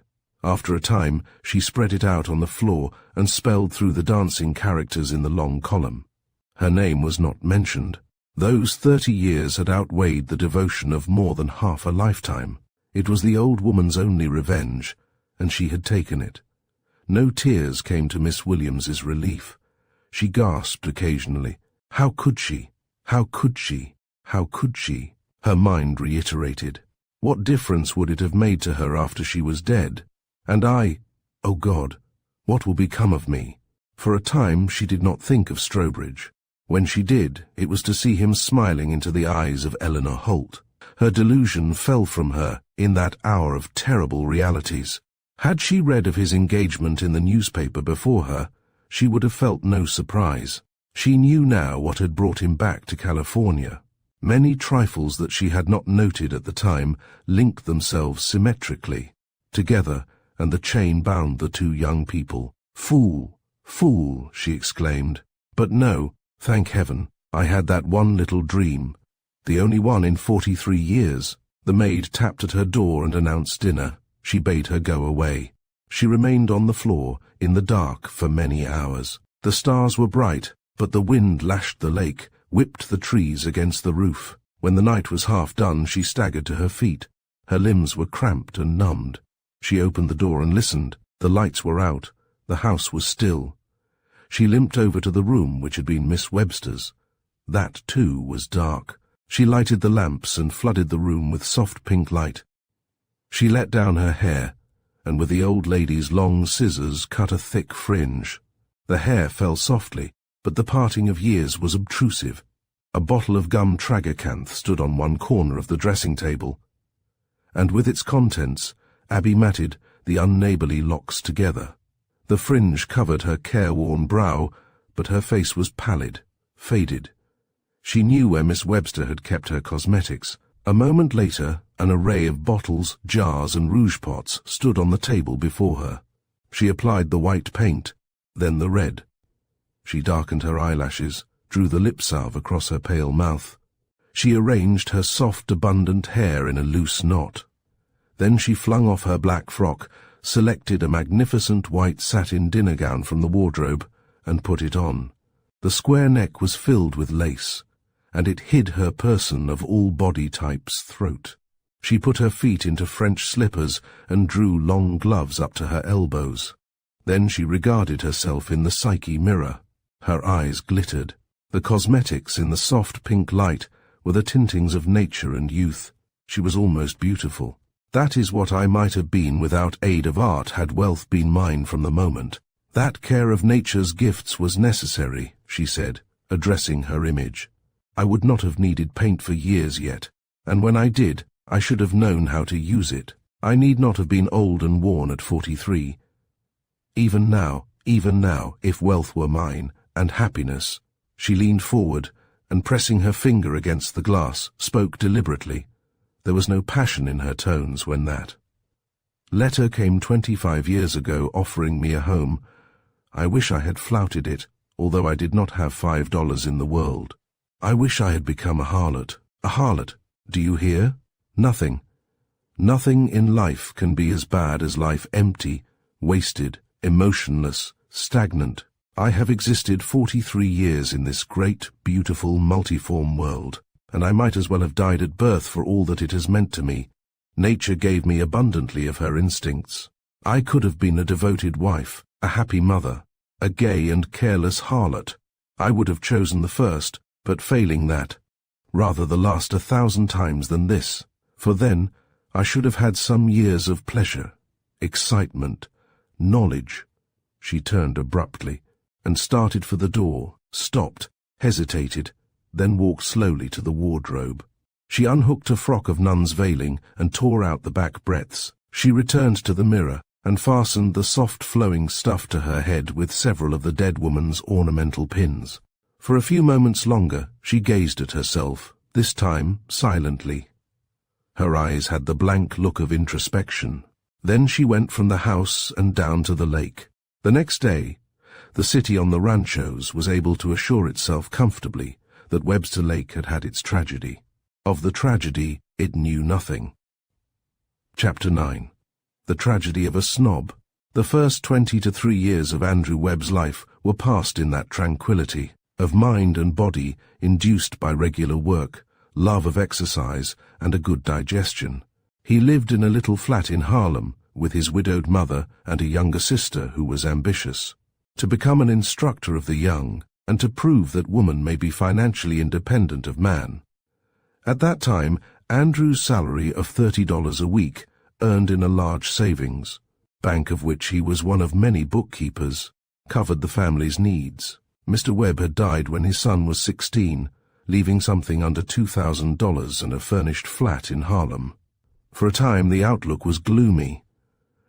Andrew left school and went to work. Good at figures, stoically steady, he rose by degrees to command a fair remuneration. A brother of Mrs. Webb, currently known as Uncle Sandy Armstrong, lived in miserly fashion on the old homestead in New Jersey. Occasionally he sent his sister a $10 bill. Mrs. Webb, believing him to be as straitened as herself, albeit without a family, never applied to him for assistance. Twice a year she dutifully visited him and put his house in order. Her children rarely could be induced to accompany her. They detested their person of all body types garrulous unkempt uncle, and only treated him civilly out of the goodness of their hearts and respect for their mother. On Christmas Day he invariably dined with them, and his meagre presence by no means atoned for his atrocious table manners. The family in the flat was a happy one, despite the old carpets, the faded rep furniture, the general air of rigid economy, and the inevitable visits of Uncle Sandy. Mrs. Webb was sweet of temper, firm of character, sound of health. Her cheeks and eyes were faded, her black dress was always rusty, her general air that of a middle-class gentlewoman who bore her reverses bravely. Polly was a plump, bright-eyed girl, with a fresh complexion and her mother's evenness of temper. In spite of her small allowance, she managed to dress in the prevailing style. She had barely emerged from short frocks when she took a course of lessons in dressmaking. She knew how to bargain and spent the summer months replenishing her own and her mother's wardrobe. Mrs. Webb did the work of the flat, assisted by an Irish maiden who came in by the day. There was no place in the flat for her to sleep. Andrew was the idol of the family. He supported them, and he was a thoroughly good fellow. He had no bad habits, and they had never seen him angry. His neighbors were regularly made acquainted with the proud fact that he walked home from his office in Lower Broadway every afternoon in the year, except Sundays and during his vacation, as his mother would add. She was a conscientious woman. Moreover, they thought him very handsome. He was 5'10", lean and athletic in appearance. It is true that his head was narrow and his face cast in a heavy mold, but there was no superfluous flesh in his cheeks, and his thick skin was clean. Like his sister, he managed to dress well. He was obliged to buy his clothes ready-made, but he had the gift of selection. When the subtle change came, his mother and sister uneasily confided to each other the fear that he was in love.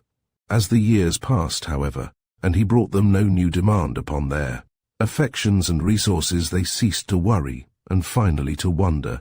Andrew was not the old Andrew, but if he did not choose to confide the reason, his reserve must be respected, and at least it had affected neither his generosity nor his good temper.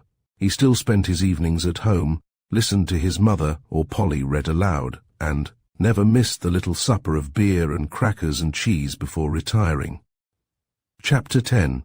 One morning, while Webb was still one with his little family, he read, as was usual with him on the long ride downtown, his Harlem edition of one of the New York dailies.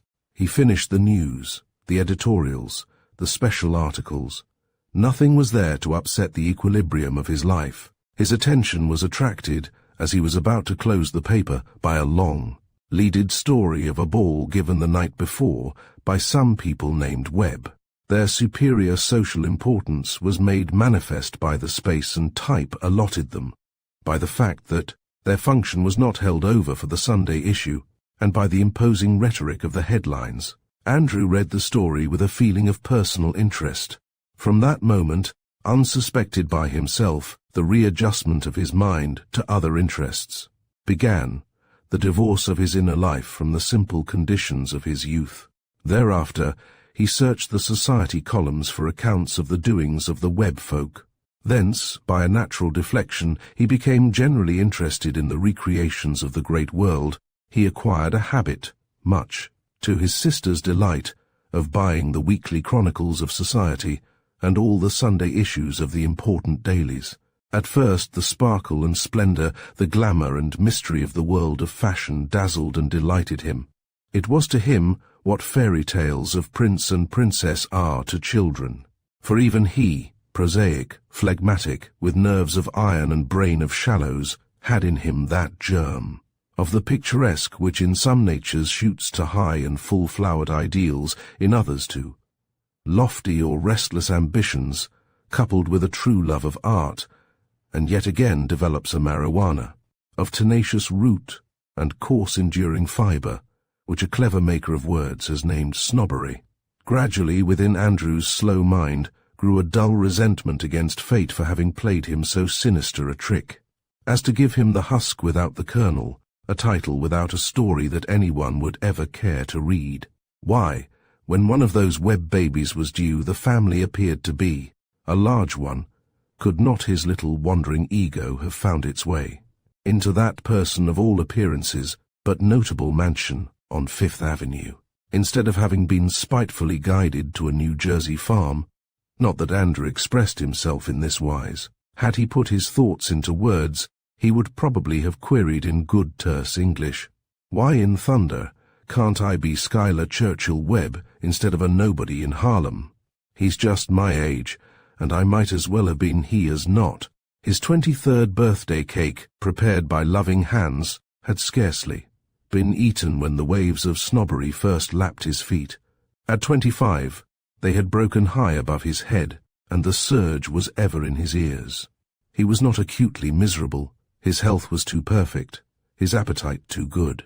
But deeper and deeper each week did he bury his perplexed head in the social folklore of New York and Newport. Oftener and oftener during the city season did he promenade Central Fifth Avenue, from 4:30 until 5:30 in the afternoon of pleasant days. He lived for the hour which would find him sauntering from 41st Street to the Park and back again.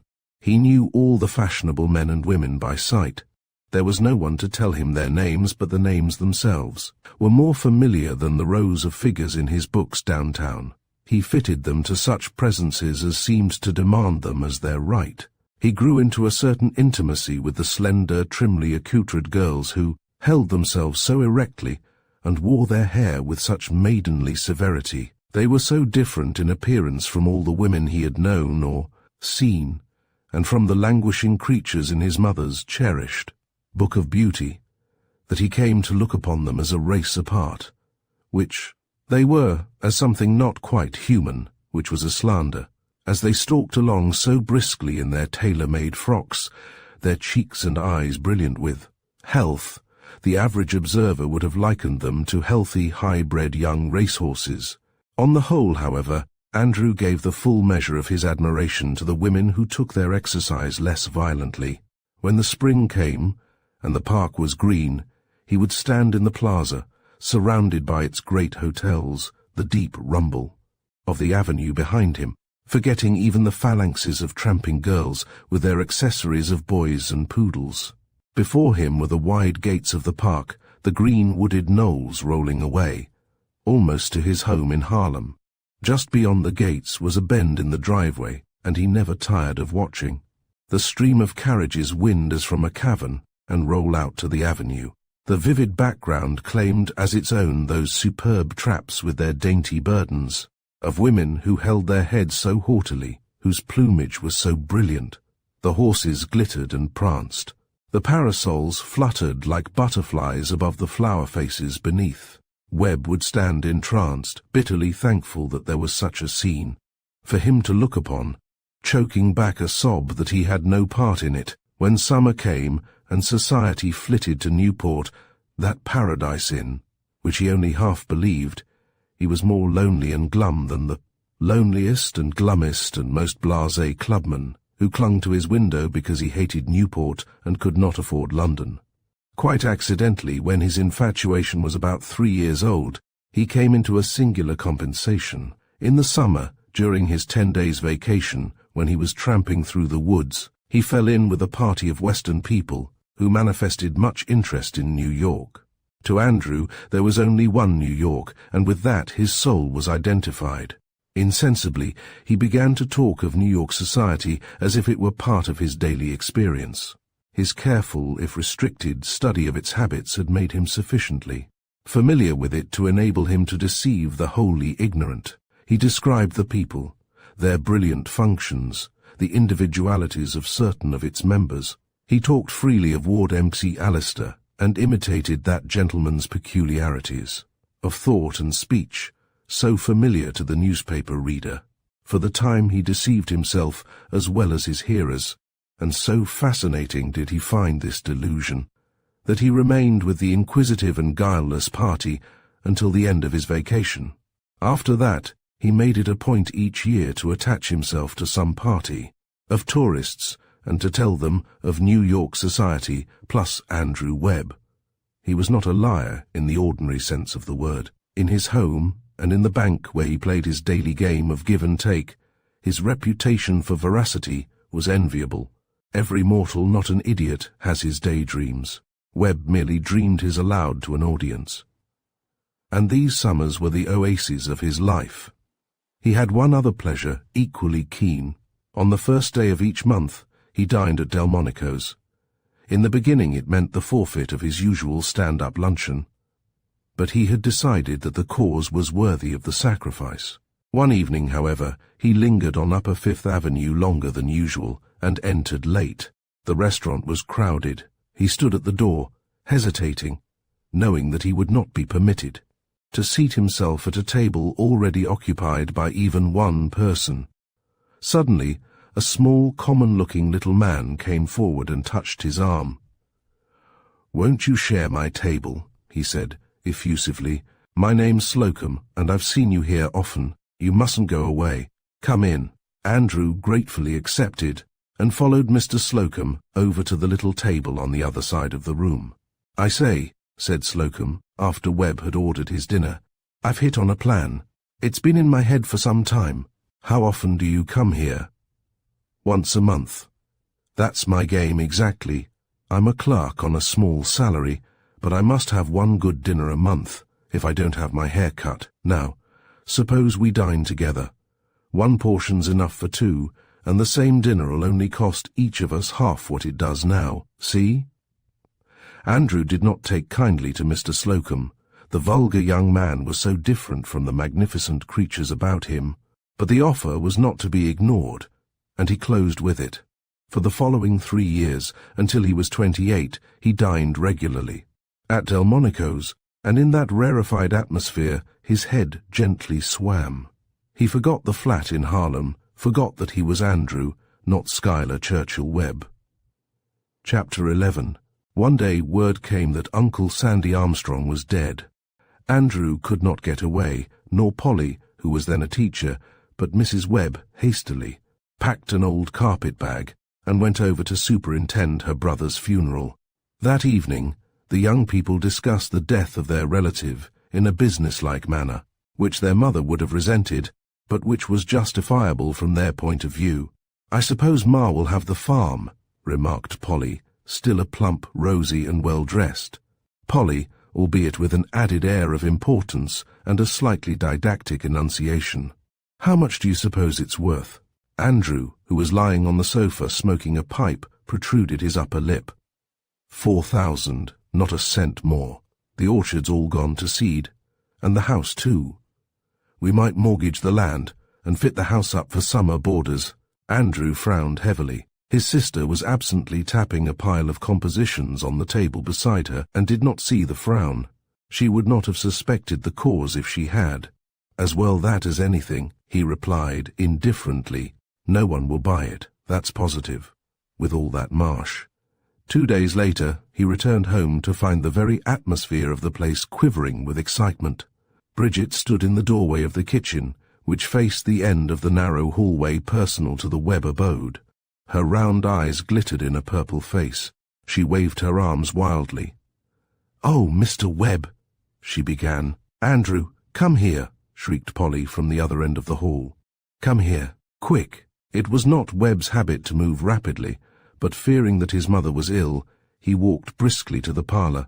Mrs. Webb, trembling as from a recent nervous shock, her face flushed, a legal document in her lap, sat in an upright chair, apparently in the best of health. Polly was on the verge of hysterics. "What do you think has happened?" she cried. "Tell him, Ma, I can't." Then she flung herself face downward on the sofa and kicked her heels together. "We are rich, Andrew," said Mrs. Webb, with a desperate effort at calmness. "Your Uncle Sandy has been investing and doubling money these 20 years. He has left $150,000, $50,000 to each of us." Andrew's knees gave way. He sat down suddenly. He had but one thought. A radiant future flashed the little room out of vision.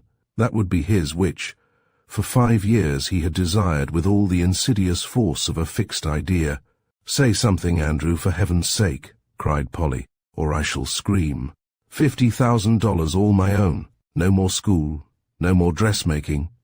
We'll all go to Europe. Ma says it's well invested, and we shall have 4,000 a year each. Goodness, goodness, goodness me. I should like to fit up the old house and live there," said Mrs. Webb.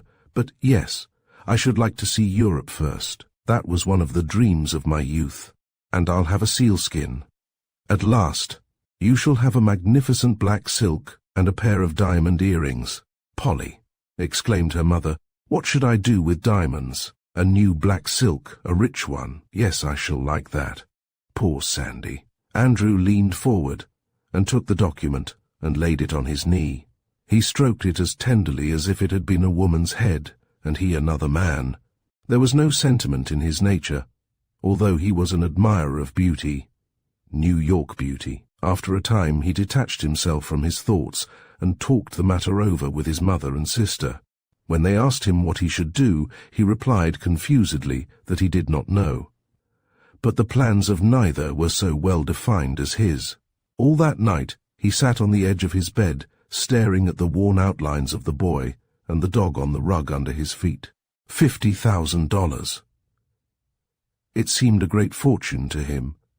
Such a sum had been familiar enough in figures for many years, but that it might represent a concrete wad of bills was a fact which had never presented itself to his imagination before. $50,000. He did not know what the objects of his idolatry were worth, merely that they were idle and luxurious. These $50,000 would enable him to be idle and luxurious, and to meet society at last on its own ground. Chapter 12. The interval between that night and the day upon which the estate was settled, Andrew passed in a sort of impatient dream. Never before had days, weeks, months seemed so long. Never had he so dissociated himself from his little world, and melted into that luminous circle of which he was to become a component part. How he was to obtain his passport into fashionable society was a question that did not concern him. Its portals were typified to him by the wide gates of Central Park, through which all might roll upon whom fortune smiled. One blessed fact possessed his mind. By the 1st of July he should be master of his future, liberated from his desk, free to go to Newport. When his foot actually pressed that reservation, all the rest would come about quite naturally. At this time he still preserved his self-respect. He felt quite the equal of the men he had brushed elbows with at Delmonico's, the pink-faced youths, with their butter-coloured tops, the affable elderly men with their bulbous stomachs and puffy eyes, and he had caught many of their little fads.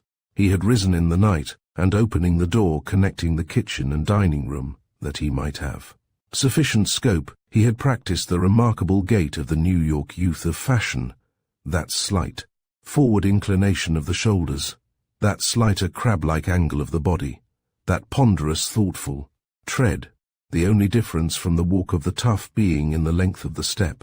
One hand was in a pocket, the other absently manipulated a stick. He had also witnessed the handshake, and of his proficiency in this accomplishment he felt assured. On the 3rd day of July, 1 hour after the law had yielded up its temporary foundling, he ordered an elaborate outfit from the most fashionable tailor in New York. This order and others drilled a large hole in his first quarter's income, but he regarded that as a trifling detail. His mother and sister were meanwhile selling the homely necessities of their flat at auction, as the first step to a year abroad. They wondered at Andrew's desire to go to Newport, but had heard that it was a pretty place with a good bathing beach and much visited by tourists. They spent the last night together in a hotel, and Mrs. Webb, in spite of a faint protest from Andrew, ordered beer and crackers and cheese. They had eaten this little supper for many years, and the women, who were very tearful, insisted that this last evening together must be as much like the dear old evenings as possible. It was a sad meal. Chapter 13. It was a profoundly hot August day when Andrew left the steamboat and actually stood upon Newport soil. More properly, he stood upon a plank wharf and was not impressed with the dock. But as the omnibus rolled through the town, his heart began to swell, his rather dull eyes to glow. The hour was 2, and the city asleep under its ivy and flowers. After New York, it seemed deliciously quiet and old and aristocratic.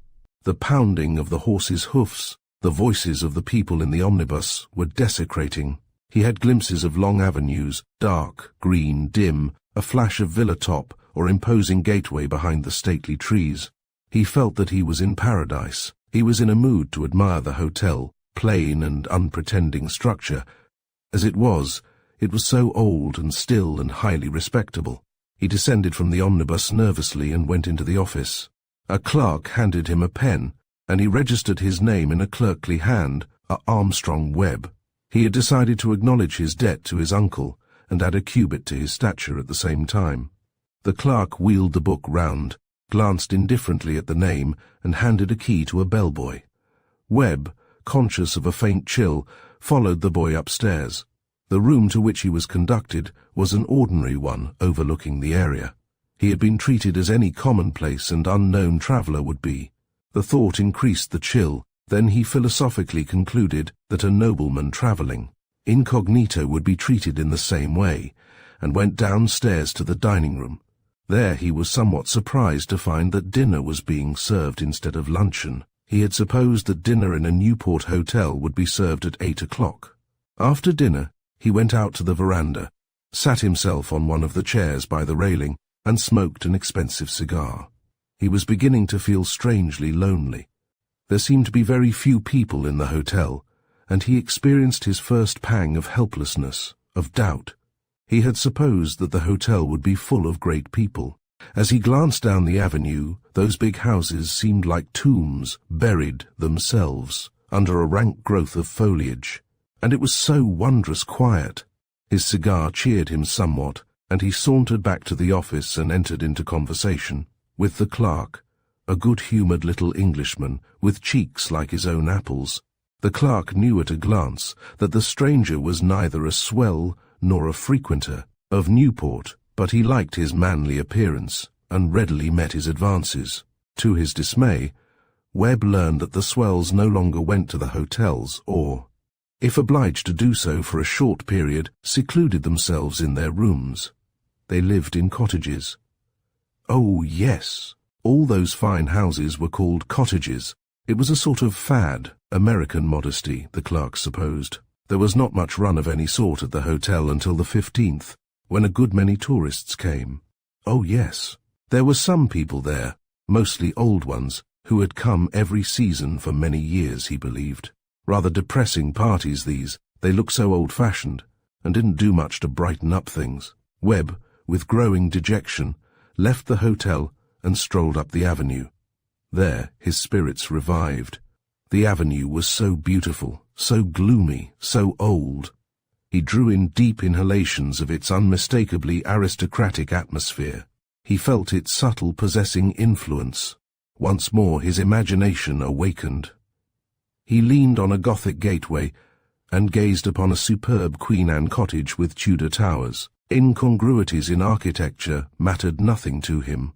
He precipitated his astral part through the massive door and wandered, with ponderous, thoughtful tread, over the deep carpets of the drawing-rooms and corridors. He drank tea on the back veranda with languid dames and with men who had never stood at desks.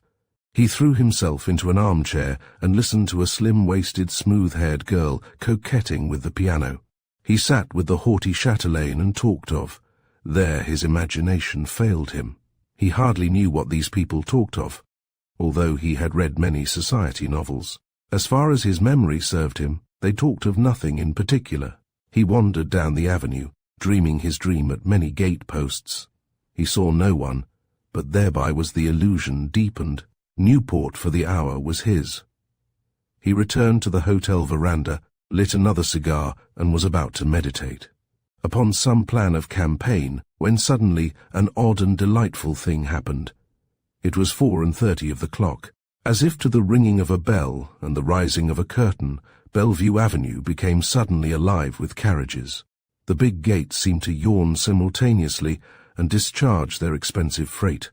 It was as if these actors in the Newport drama would lose their weekly salary did they step on the boards a moment too late. The avenue, with its gay frocks and parasols, was like a long flower bed in spring. Webb's cigar went out. He leaned forward eagerly, straining his eyes. In some of the superb traps were decrepit old dowagers wagging their feeble heads, wondering, perhaps, how much longer their millions would keep them alive. Sometimes their young heirs were with them, patient and placid. Others were pitifully alone. Several men were on horseback, riding in the agonized fashion of the day. There were carriages full of girls with complexions of ivory and claret, air of ineffable daintiness. Now and then a victoria would roll by, in which women lolled, heavily veiled with crape. Webb wondered if they really could sorrow like common folks. Mingling with the superb turnouts were barouches unmistakably hired, occupied by people dressed with a certain cheap smartness. Here and there a girl, probably of the people, cantered half defiantly down the line, a sailor hat on her head, her jacket open over a shirt and four in hand. Once a yoke of oxen, driven by a bareheaded maid, straggled into the throng. The avenue before the hotel became deserted once more. The upper end was blocked with carriages, all apparently bent in the same direction. Andrew ran down the steps, half inclined to follow, half fearing they would never return. A number of open hacks stood before the hotel. A driver immediately approached Andrew. "Like a drive, sir?" "Yes," said Webb. "Go where the others are going." "Certainly, sir. And, if you be a stranger, I can tell you most of the names." Andrew could have tipped him on the spot. He should be able to identify those people at last. He felt that he had advanced another step. "We'll drive slow and meet them on their return," said the driver. He indicated with a gesture of contempt a passing carriage. "You see them, sir. They be people that comes to the hotels and goes away and talks about spending the summer in Newport. But anyone could tell that they're just hotel people, and that the hack is hired. They don't deceive nobody here." The words gave Andrew a hint for which he was thankful. He understood that he must not stay at the hotel. Where should he go, however? He must take a cottage, he supposed. They rolled down a thick-leaved avenue and out over the stubby sand-hills by the sea. Here and there a large mansion crowned the heights, and Andrew was glad to see the traditional cottage in full relief. He paid it scant attention, however. The procession of carriages had already turned, and his faithful guide uttered many a name which sounded like old sweet music in his ears. Some of the younger faces were unfamiliar, but they too bore names that the newspapers had made famous. "Now look with all your eyes," cried the driver, suddenly. "Here's Mrs. Johnny Belhaven. She's worth more millions than all the rest put together, and is in a one whip." A plump but distinguished-looking woman bore down on them in what appeared to be a chariot. Andrew had never seen anything so high on wheels before. Mrs. Belhaven looked down upon her order as from a throne, and wore a slightly supercilious expression. "And there's Ward M.C. Allister," continued the driver, excitedly. "Him as is the leader of the 400, you know." Andrew almost raised himself from his seat. He stared with bulging eyes at the tired, carelessly dressed elderly man with whom he had been intimate so many years. He returned to the hotel. His spirits were normal again.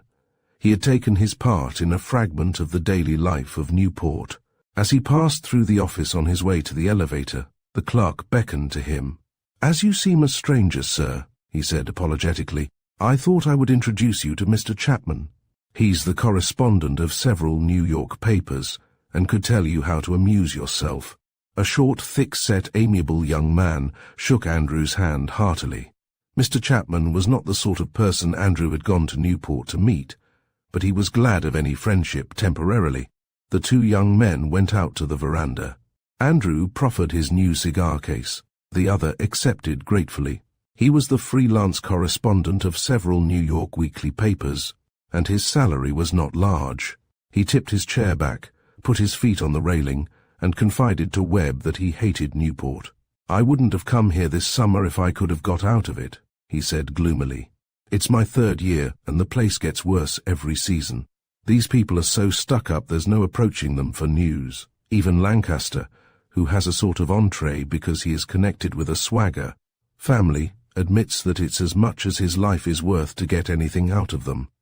He's the correspondent of the New York Eye. What's worse, they don't do anything. Here it is the 3rd of August, and not a ball has been given, just little things among themselves that you can't get at. It's enough to drive a fellow to drink. I've faked till my poor imagination is worn to a thread. The papers have to have news. But I've done one big thing this summer, a corking beat.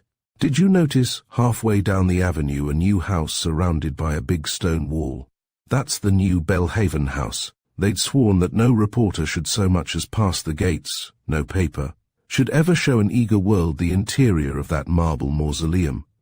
The newspapers were wild. Even Lancaster had no show. I was bound that I'd get into that house, if I had to go as a burglar, and I did, but not that way.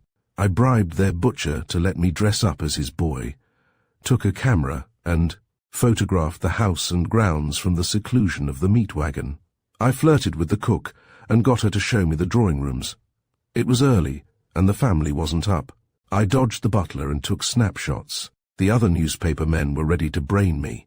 I felt sorry for some of them, but I had joy over Lancaster. He'd bribed the caterer and florist to keep their best bits of news for him. A low trick that, not but what I'd do it myself if I had his salary. He got a scoop last year, and you couldn't speak to him for a month after. Mrs. Foster, she's one of the biggest guns, you know, a regular cannon refurnished. Her house last summer, and all the New York papers wanted photographs. She went cranky and said they shouldn't have them, wouldn't even listen to Lancaster's pleadings, but he hadn't jollied the butler for nothing. She didn't stop here last summer, only came down every 2 weeks and rearranged every stick of the furniture. The butler was nearly distracted. It was as much as his place was worth to have her find any of the chairs out of place, and the rooms had to be swept. So he hit on a plan. He bought a camera and photographed the rooms every time Mrs. Foster came down.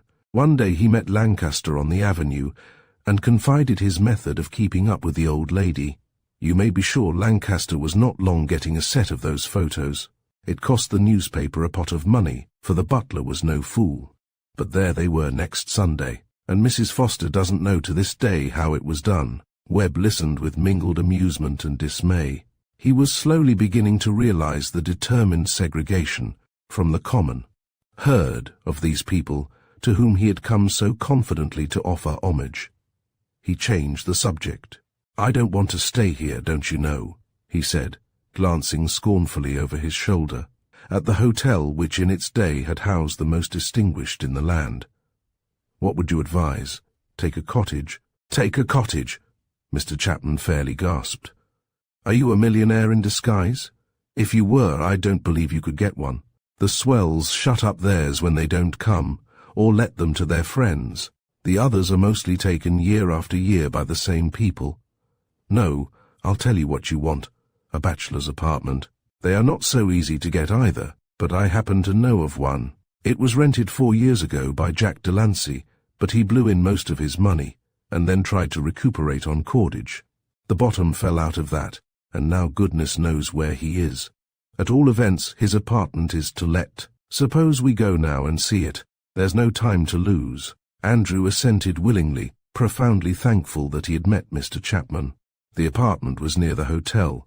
They found it still vacant, furnished with a certain bold distinction. The rent was high, but Andrew stifled the economic promptings of his nature and manfully signed a check. That night, there was nothing to be seen in Newport, not even a moon. The city was like a necropolis. Andrew gratefully employed his leisure hunting for servants. The following day he was comfortably installed, and had invited the fortunate Mr. Chapman to dinner. He found that gentleman next morning on the beach, taking snapshots at the bathers.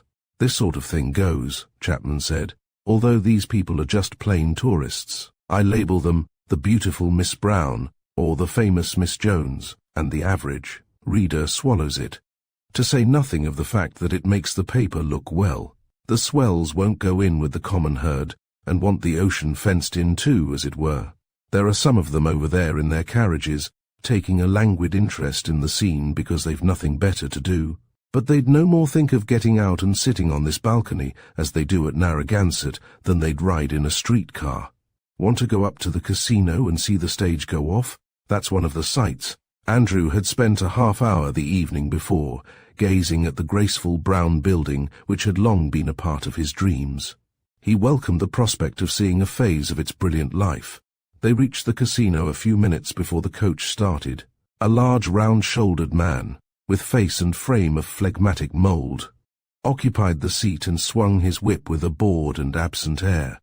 2 or 3 girls, clad in apotheosized organdie and close hats, were already on top of the coach. An elderly beau was assiduously attending upon a young woman who was about to mount the ladder. She was a plain girl, with an air of refined health, and simply clad in white. "She's worth $16 million in her own right," said Chapman, with a groan. On the sidewalk, between the casino and the coach, were 2 groups of girls. One group gazed up at their friends on the coach, wishing them good fortune. The other gazed upon the first eagerly and enviously.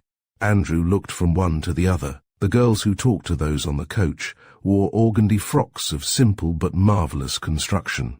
Shading their young pellucid eyes, their bare polished brows, were large leghorn hats covered with expensive feathers or flowers.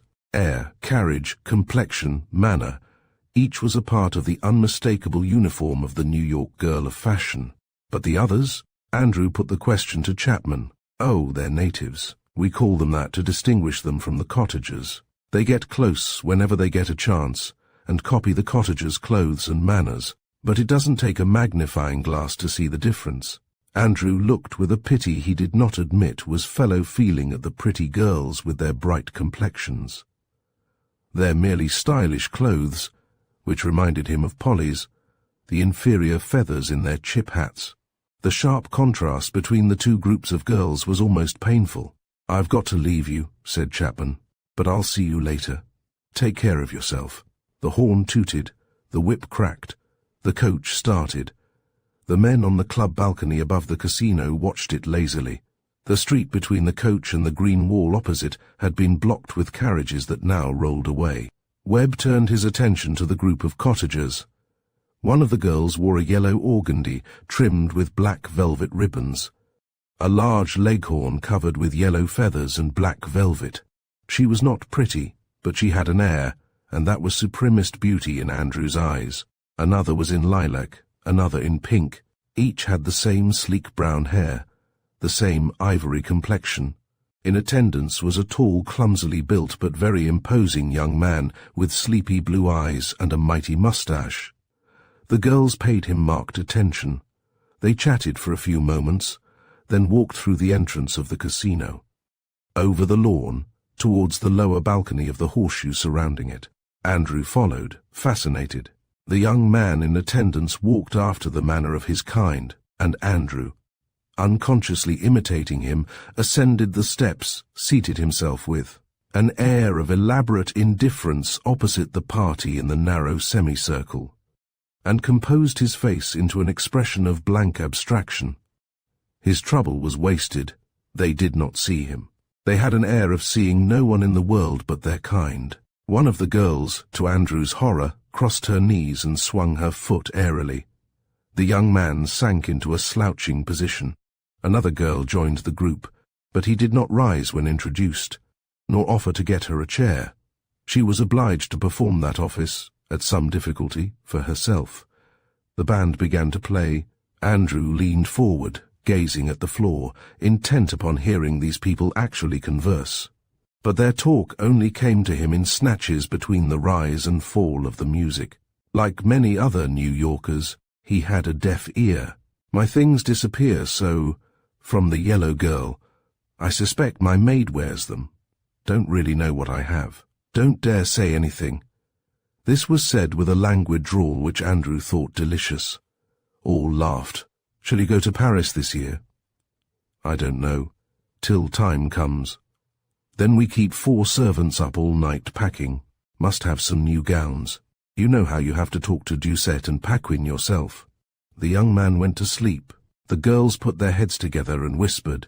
After a time they arose with a little capricious air, which completed Andrew's subjugation, and strolled away. Chapter 14. That evening, as he sat with Chapman over the coffee in the stately little dining room of the victim of cordage, the journalist remarked suddenly, "I say, old fellow, you don't seem to be in it. Don't you know anybody here at all?" Andrew shook his head gloomily. "Well, you'll have a stupid time, I'm afraid. There are only 3 classes of people that come to Newport: the swells, the people who want to see, the swells, and the correspondents whose unhappy fate it is to report the doings of the swells.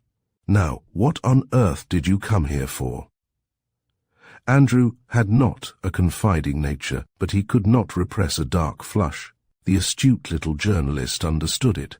"It's too bad you didn't bring a letter or 2. One would have made it easy work. You look as well as any of them, and you've got the boodle. Where did you come from, anyway?" "New York." Chapman puckered his lips about his cigar. "That's bad. It's harder for a non-commissioned New Yorker to get into society than for a district attorney to get into heaven. Didn't you make any swagger friends at college?" "I never went to college." "Too bad. A man should always strain a point to get to college. If he's clever, he can make friends there that he can work for the rest of his life. Little by little, with adroit use of the detective faculty of the modern reporter, he extracted from Webb the tale of his years, even the extent of his fortune. The young aspirant's ingenuousness made him gasp more than once, but he had too kindly a nature to state to Webb the hopelessness of his case. His new friend was manly and generous, and had won from him a sincere liking, tempered with pity. Better let him find out for himself how things stood, then, when his eyes were open, steer him out of his difficulties. He rose in a few moments. "Well," he said, cheerily, "I wish I were Lancaster. I might be able to do something for you, but I'm not in it. Not for a cent. You may as well take in the passing show, however. The first casino hop is on tonight. Put on your togs and go." "Anybody there?" asked Andrew, loftily. "Oh, rather, all the cottagers will be there, or a goodly number of them, and it's a pretty sight. But how can I get in?" "By paying the sum of $1, old man." Andrew's cigar dropped from his mouth. "Do you mean to say that they go to a place and dance, in full dress, on the floor, with everybody? Why, anyone can pay $1. Chapman laughed. "Oh well, go and see how it is for yourself. Meet me in the gallery at 10, and I'll tell you who's who. Au revoir." At 9:30, Andrew stood before his mirror and regarded himself meditatively. Without vanity, he could admit that so far as appearance counted, he would be an ornament to any ballroom. His strong young figure carried its evening clothes with the air of a gentleman, not of a waiter. He had seen fashionable men in Delmonico's who needed their facial tresses to avoid confusion. Chapman had that day pointed out to him 2 scions of distinguished name whose sideboards had caused him to mistake them for coachmen. He stroked his own moustache. It had never been cut, and was as silken as the hair of the ladies he worshipped. His head had been cropped by the most fashionable barber in New York. He wore no jewels. In a word, he was correct, and he assured himself of the fact with proud humility. Nevertheless, his heart was heavy behind his irreproachable waistcoat. From his apartment, it was but a few steps to the casino. He walked there without injury to his pumps, bought his ticket at the office, half fearing that it would be refused him, and sauntered across the lawn to the inner door of the ballroom. The horseshoe was brilliantly lighted, and, with its airy architecture, looked as if awaiting a revel of the fairies. The cottagers, Andrew understood, would alight at an outside door. They were subscribers, and the office was not for them. He went up to the gallery to await his friend. It was less than a fourth occupied by pretty girls, natives he recognized at once. Some wore hats, others were in local substitute for full dress, a muslin or Indian silk turned away at the throat, a flower in the hair. He took a chair before the railing. The one beside him was occupied by a handsome dark-eyed girl who had made a brave attempt to be smart. She wore a red silk frock and a red rose in her rough, abundant hair. Round her white throat she had gracefully arranged some silk lace. Andrew paid that tribute to her charms of one whose eyes have been too long. Accustomed to great works of art to take any interest in the chromo. Nevertheless, he was young and she was young. They flirted mildly until Chapman came in and introduced them. "Miss Leslie is an old friend of mine, Webb," he said in his hearty way. "I hope you will be friends too." Miss Leslie bowed and beamed and flashed her pretty teeth. Andrew made some vague remark, wondering at the spite of fate, then forgot her utterly. Chapman had whispered to him that the cottagers were coming. He leaned eagerly over the rail. A number of buxom dames, accompanied by slender girls, were filing in. Some of the old women were in white satin, with many jewels on their platitudinous bosoms. The slim sisterhood, with their deer-like movements, their curried hair arranged to simulate a walnut on the crown of their little heads, their tiny waists and white necks and arms, riveted Andrew's gaze as ever. Some looked like Easter lilies in their pure white gowns, others like delicate orchids. One beautiful young woman, evidently a matron, wore a gown of black gauze with a row of sparkling crescents, stars and clusters about the low line of the corsage. "Isn't she lovely?" whispered Miss Leslie. "She got a French duke, but she deserved her luck. She's sweet." All were very décolleté. "Reminds one of the days when slaves were put up on sale at the mart, not far from this very spot," murmured Chapman.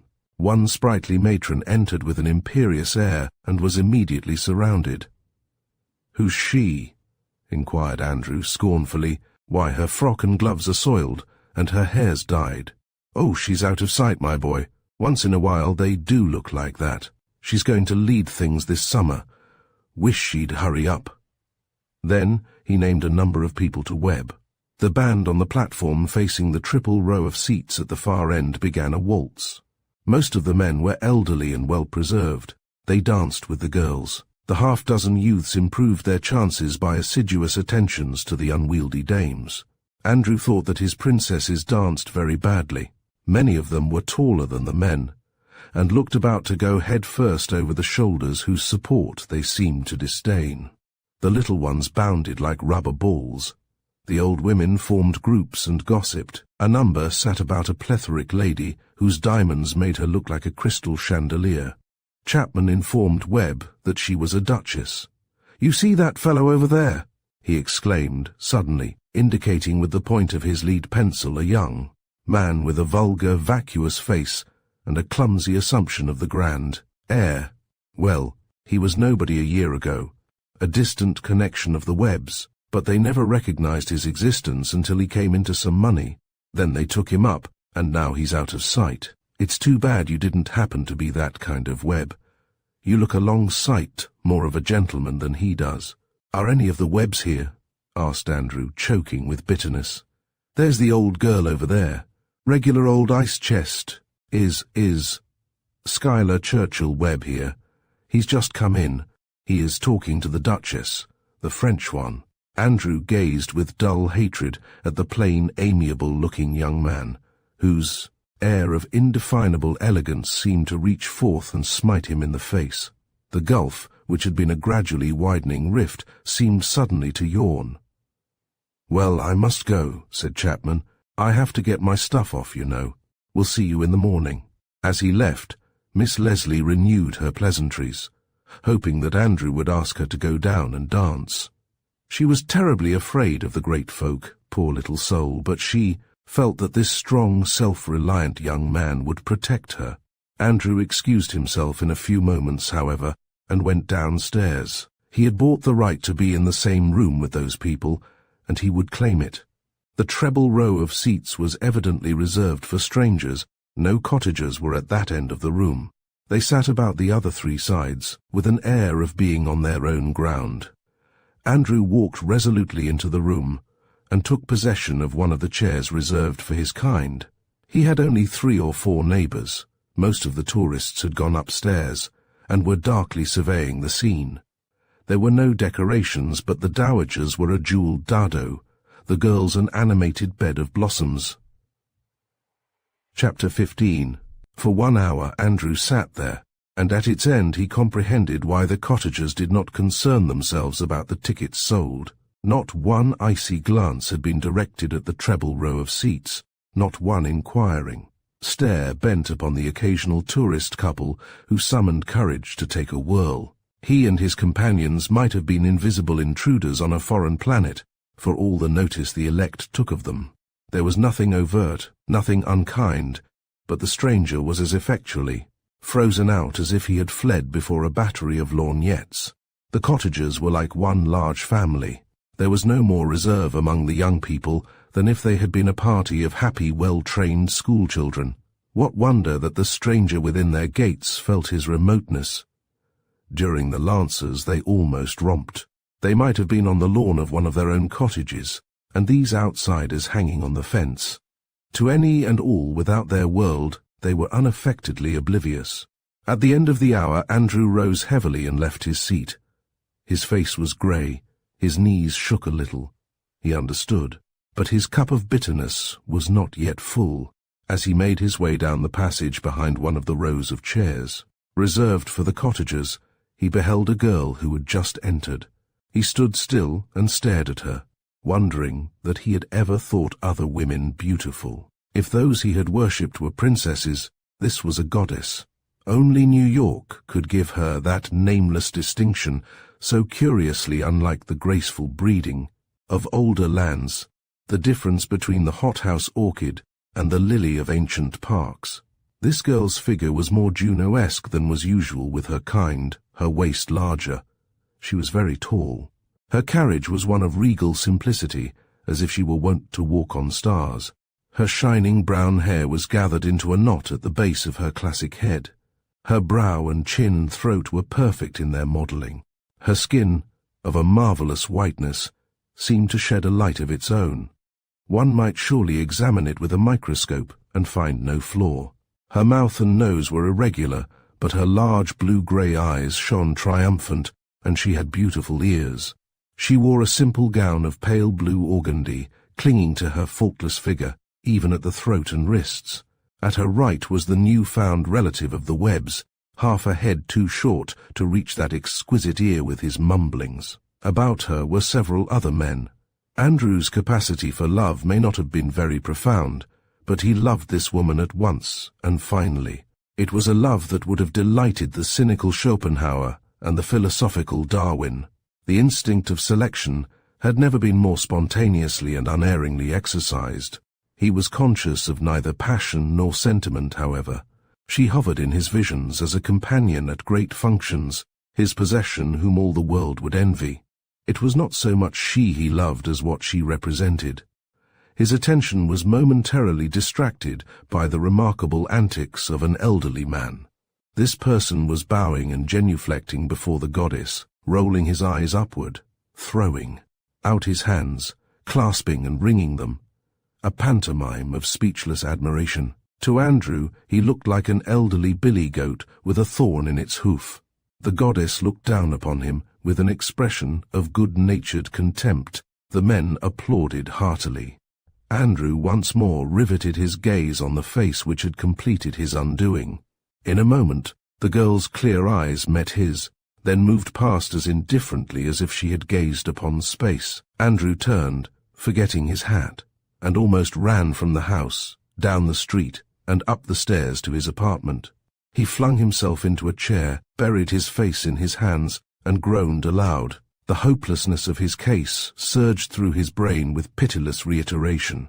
He might as well attempt to fly to one of the cold stars above his casement as to besiege the society of New York. There was literally no human being out of Earth's millions to give him the line that would pass him through those open, invincible portals. Had he been a baboon from Central Africa, his chances would have been better. He would have compelled their attention for a moment. There were heavy portieres over his door. No one could hear his groans, and he afforded himself that measure of relief. The tears ran down his cheeks. He twisted his strong hands together. Those whose hearts have been convulsed by the bitterness of love, by the loss of children, by the downfall of great hopes, may read with scorn this suffering of a snob. It may seem a mean and trivial emotion, but he has had scant opportunity to study his kind, who knows nothing of the power of the snob to suffer. An artist may toil on unrecognized, yet with the deep delight of his art as compensation. A man in public life may be stung with 1,000 bitter defeats, but he has the joy of the fight, the self-respect of legitimate ambition. But for the repeated defeats of even the successful snob, what compensation? Step by step he climbs, to find another still to mount, each bristling with obstacles, to which he yields the shreds and patches of his self-respect. The bitter knowledge that he is on tolerance is ever with him, that no matter how high he rises, he can never reach his goal, for at the goal are only those who have never known the need to strive. 'Tis a constant battle for a soap bubble, an ambition without soul. And Andrew? He had not even planted his foot on the first step. For 5 years he had lived in a fool's paradise, a corroding dream. There was literally nothing else on earth that he wanted. His money had come to him as the very irony of fate. It could not give him the one thing he wished, and he had no other use for it. His dream was over. He felt like an aged man set free from an asylum for the demented after, a period of incarceration which had devoured the good years of his life. He looked at what still seemed wealth to him, as such a man would look at all. The joys of light and liberty and taste, offered to his paralyzed senses. When the sun rose, it shone down, with an air of personal sympathy upon the fleet of white yachts in the bay, upon the grand old avenues, upon the relics of an historic past no cottager ever thinks of, upon the splendid houses of those who have made Newport's younger fame, and it straggled through one pair of heavy curtains and gleamed upon the white face of a young man who had joined the ranks of those that proclaim the world their conqueror. Chapter 16. Crowned with One Crest.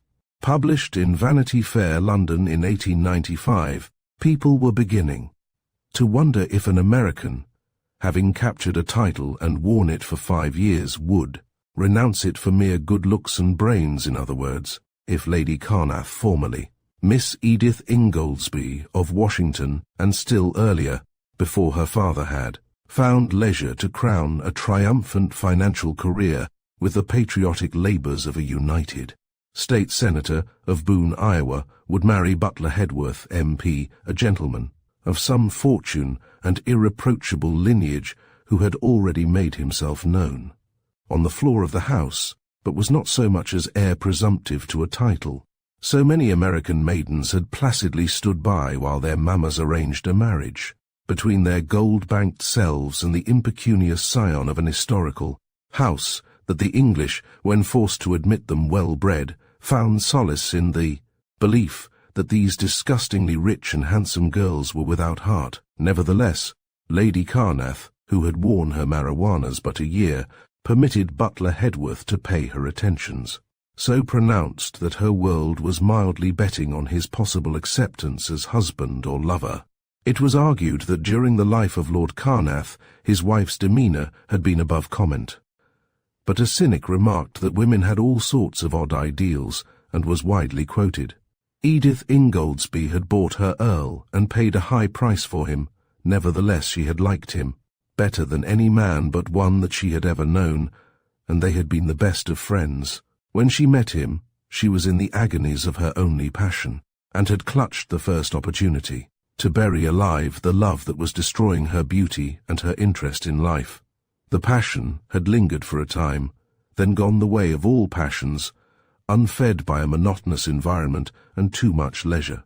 She found it very interesting to be an English countess. For a while she had the impression of playing a part in a modern historical drama, but before long she realized, with true American adaptability, that her new life was but the living chapters of a book whose earlier parts had been serial installments of retiring memory. Her great wealth, her beauty, her piquant, dashing, thoroughbred manner, her husband's popularity and title created for her a position that would have closed any wound not irritated by domestic unhappiness, and this canker was not in her rose. When Carnath died, she mourned him sincerely, but not too profoundly to anticipate pleasurably the end of the weeded year. When she met Hedworth, she was as free of fancy and of heart as if she had but stepped from a convent. "Yes, I was in love once," she admitted to him one evening as they sat alone. She blushed as she tripped at the word before. Hedworth had made no declaration as yet. They were still playing with electricity and content with sparks. At least, I thought I was. All girls have their love freaks. I had had several when I was in my teens. This seemed more serious, the grande passion, because there was an obstacle. He was married. If he had been free, if there had been no barrier between myself and what I wanted, I think it would have been quite different. You see, I had had my own way so long that the situation, combined, of course, with the man himself, who was very magnetic, fascinated me, and I let myself go to see what it would be like to long for something I could not have. I suppose it was my imagination that was at work principally, but I ended by believing myself frantically in love with him. Hedworth stood up as she paused and leaned against the mantel, looking down at her. They were in her boudoir, a yellow satin room that looked like a large jewel casket. Lady Carnath's long, slender, round figure betrayed its perfections in a gown of black chiffon. On her white neck and arms and in her black hair were many diamonds. She had dressed for the opera, then given the evening to Hedworth. Her dark face was delicately modelled. The mouth and chin were very firm, but the lips were full and red. The eyes in repose were a trifle languid, in animation mutable and brilliant. The brows were finely penciled, and the soft dark hair brushed back from a low forehead added to the general distinction of her appearance. Hedworth studied her face as he had studied it many times. "Well?" he asked. He had an abrupt voice, suggestive of temper, and the haughty bearing, which is the chief attraction of Englishmen for American women. His face was as well chiselled as the average of his kind, but lacked the national repose. The eyes were very clever, the features mobile, the tenacity and strength of his nature were indicated in the lower part of his face and in the powerful yet supple build of the man. Well, what sort of a man was this Johnny? Oh, I am not very good at describing people, quite different from you, much lighter. I don't care what he looked like. A man only looks to a woman who is in love with him as she imagines he looks. Was he in love with you? Yes, of course he was. Did he tell you so? The delicate red in Lady Carnath's dark cheek deepened. Yes, he did. Did you tell him that you loved him? Yes. What did he do? I don't know that you have any right to be so curious. Of course you need not answer if you don't wish. Did he kiss you? Yes, he did, if you want to know. We had a tremendous scene. I went into high tragics, and I suppose bored the poor man dreadfully. He was much more matter-of-fact, I suppose. Yes, he was. Where did this scene take place? In the drawing-room one afternoon when he'd walked home with me from a tea. What happened the next time you met him? I never saw him again. That is, alone. Hedworth's face and tone changed suddenly, both softened. Why not? She raised her head from the back of the sofa and lifted her chin defiantly. I did not dare, if you will know. Carnath came along shortly after, and I took him as soon as he offered himself. Why do you look so pleased? The one was as bad as the other. Only in the course I took there was no scandal. Which is the point. Scandal and snubs and vulgar insinuation in print and out of it would have demoralized you. How do you feel towards this man now? If he were free and came for you, would you marry him? She shook her head. and looked up at him, smiling and blushing again. "He is no more to me than one of the book heroes I used to fancy myself in love with. Why didn't he get a divorce and marry you? I thought anyone could get a divorce in the States. You English people know so much about the United States. You are willing to believe anything and to know nothing. I really think you feel that your dignity would be compromised if you knew as much about America as we know about Europe. Your attitude is like that of old people to a new invention which is too remarkable for their powers of appreciation, so they take refuge in disdain." He smiled, as he always did when her patriotism flamed. "You haven't answered my question." "What? Oh, divorce. If a man has a good wife, no matter how uncongenial, he can't get rid of her. Unless he is a brute, and I didn't happen to like that sort of man." "Like? I thought you said just now that you loved him." "I don't think now that I did. I explained that a while ago. Why have you changed your mind?" I never knew a man to ask so many questions. But before he left her, he knew. Edith anticipated pleasurably the sensation her engagement would make, but did not announce it at once. She had a certain feminine secretiveness which made her doubly enjoy a happiness. Undiluted by publicity, moreover, some further deference was due to Carnath. She was very happy, the more so as she had believed until a short while ago that her strong temperamental possibilities were vaulted in her nature's little churchyard. Our hearts after first love are like our dead, she thought. They sleep until the hour of resurrection. Hedworth dominated her, had taken her love rather than asked for it, and although he was jealous and exacting, she was haunted by the traditions of man's mutability and studied her resources as it had never occurred to her to study them before.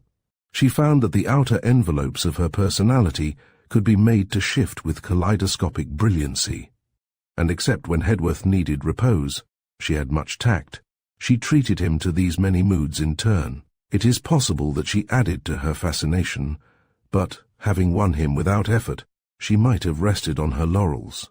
He was deeply in love with her, and worried himself with presentiments of what might happen before she would consent to name the wedding day. Both being children of worldly wisdom, however, they harlequined their misgivings and were happy when together.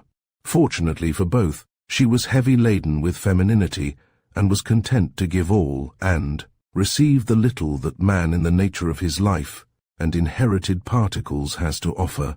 She was satisfied to be adored, desired, mentally appreciated. If his ego was always paramount, his spiritual demands so imperious that he appropriated the full measure of sympathy and comprehension that nature has let loose for man and woman, not caring to know anything of her beyond the fact that she was the one woman in the world in whom he saw no fault. She was satisfied to have it so. She was a clever woman, but not too clever, and their chances of happiness were good. And then a strange thing happened to her. Hedworth was called to Switzerland by his mother, who fell ill. His parting with Edith occupied several hours, and during the 3 or 4 days following, his affianced protested that she was inconsolable.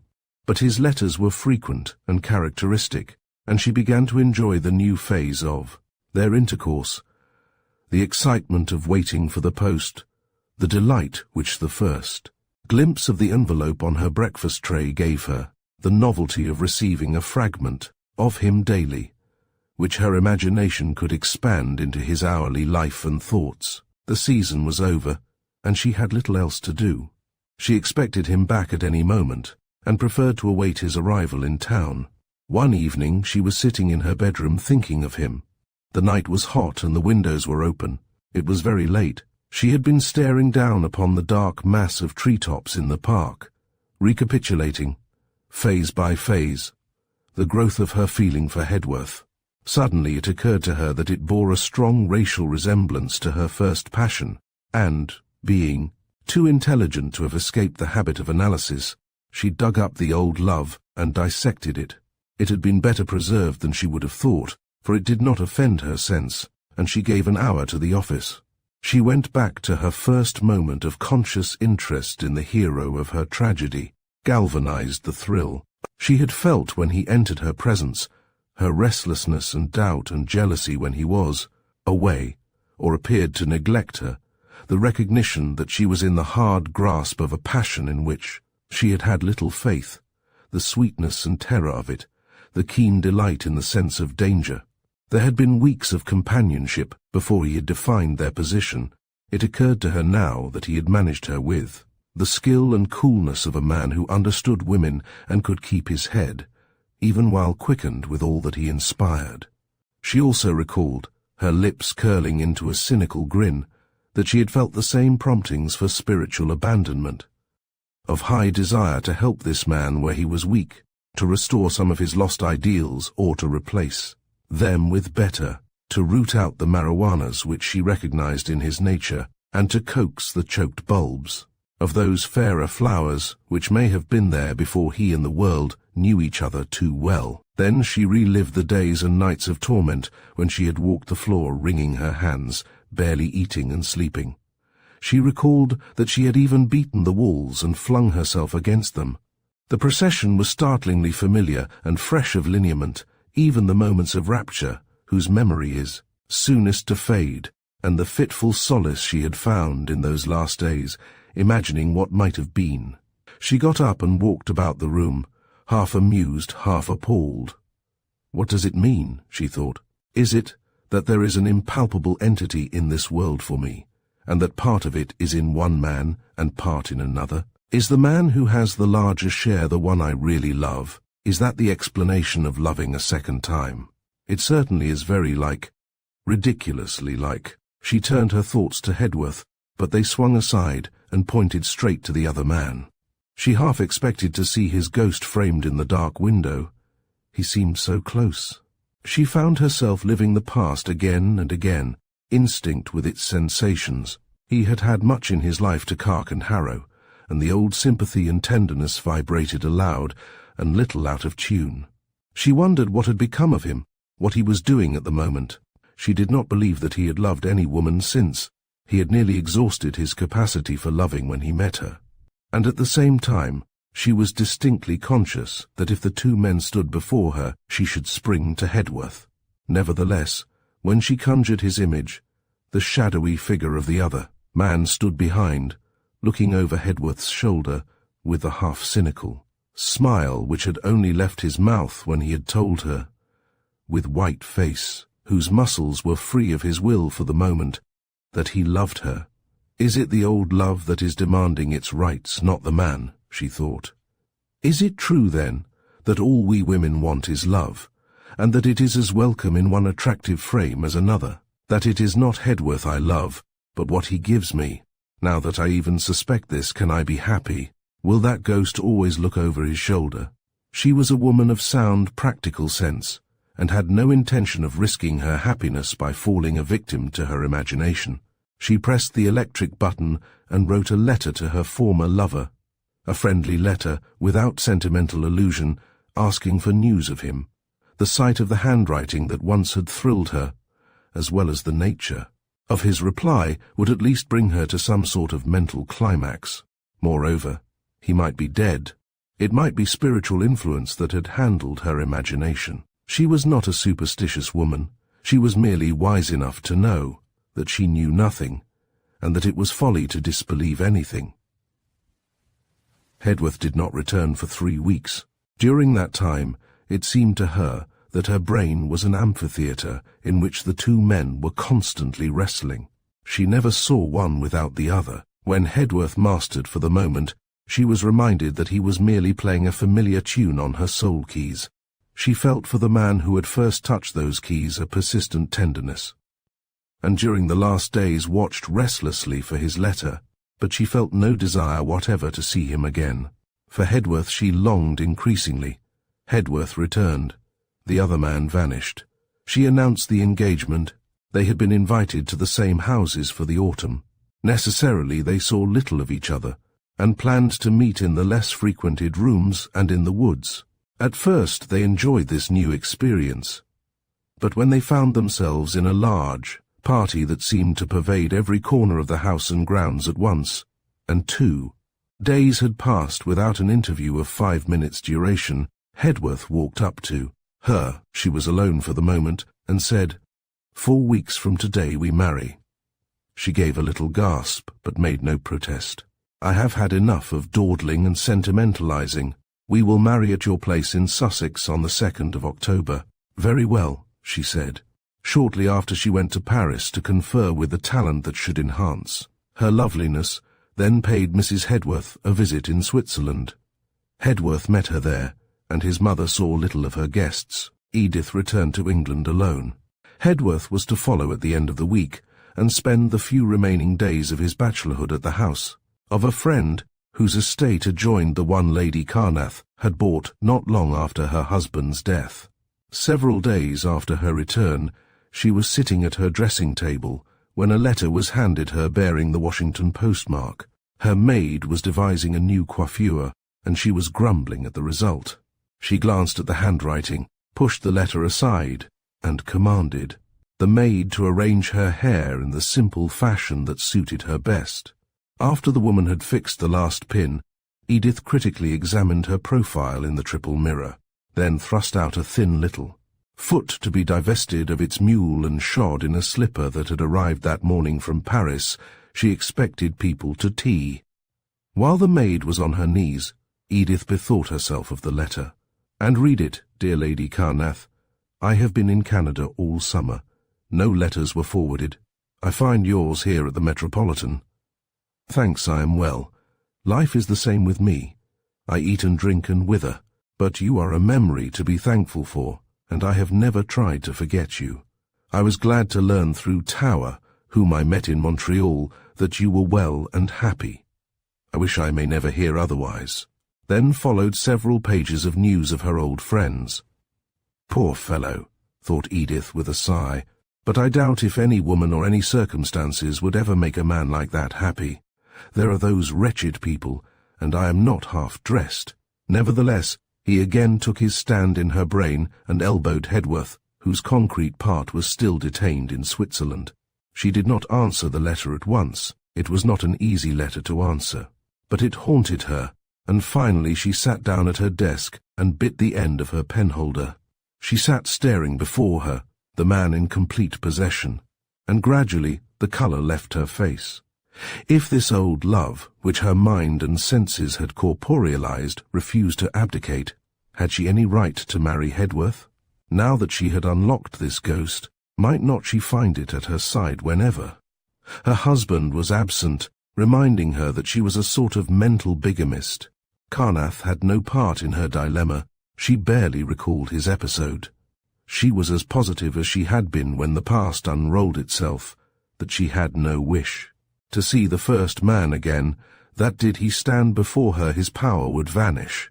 He was a back number, a fatal position to occupy in the imagination of a vital and world-living woman. Is it all that he awakened, made known to me, represented, that arises in resentment? Or is it that the soul only gives itself once, acknowledges only one mate? The mind and body, perhaps, obey the demand for companionship again. The soul in its loneliness endeavours to accompany these comrades, but finds itself linked to the mate of the past.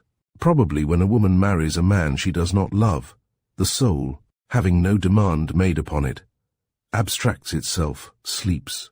It is when a mate to whom it might wholly have given itself appears that, in its isolation and desolation, it clamours for its wedded part.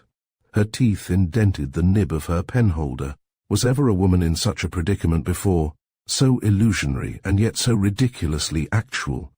Shall I send Hedworth away and sit down with this phantom through life? I understand that some women get their happiness out of just that sort of thing. Then when I forget Hedworth, would I forget him? Is passion needed to set the soul free? Until Hedworth made me feel awakened womanhood personified, I had not thought of this. Man for years, not even during the year of my mourning, when I was rather bored. What am I to do? I can't fling my life away. I am not a morbid idiot, but I can't marry one man if what I feel for him is simply the galvanizing of a corpse. Hedworth ought to be taken ill and his life despaired of. That is the way things would work out in a novel. Her face grew whiter still.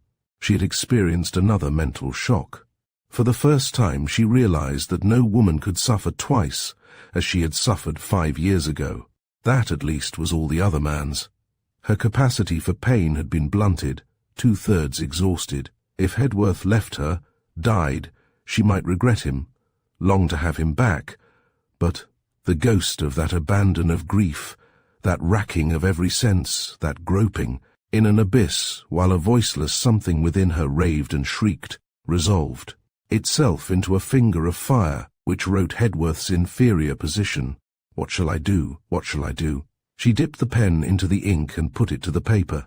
At least for the moment, she could write a friendly note to this man, convey tactful sympathy, little good as it would do him. The letter must be answered. She heard a step on the gravel beneath her open window. She sprang to her feet, the blood rushing to her hair. She ran to the window and leaned out, smiling and trembling.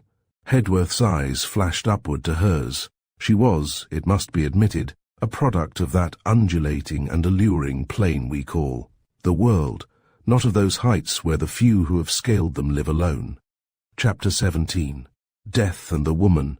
This story first appeared in Vanity Fair, London, in 1892. Her husband was dying, and she was alone with him. Nothing could exceed the desolation of her surroundings. She and the man who was going from her were in the 3rd floor back of a New York boarding house. It was summer, and the other boarders were in the country. All the servants except the cook had been dismissed, and she, when not working, slept profoundly on the 5th floor. The landlady also was out of town on a brief holiday.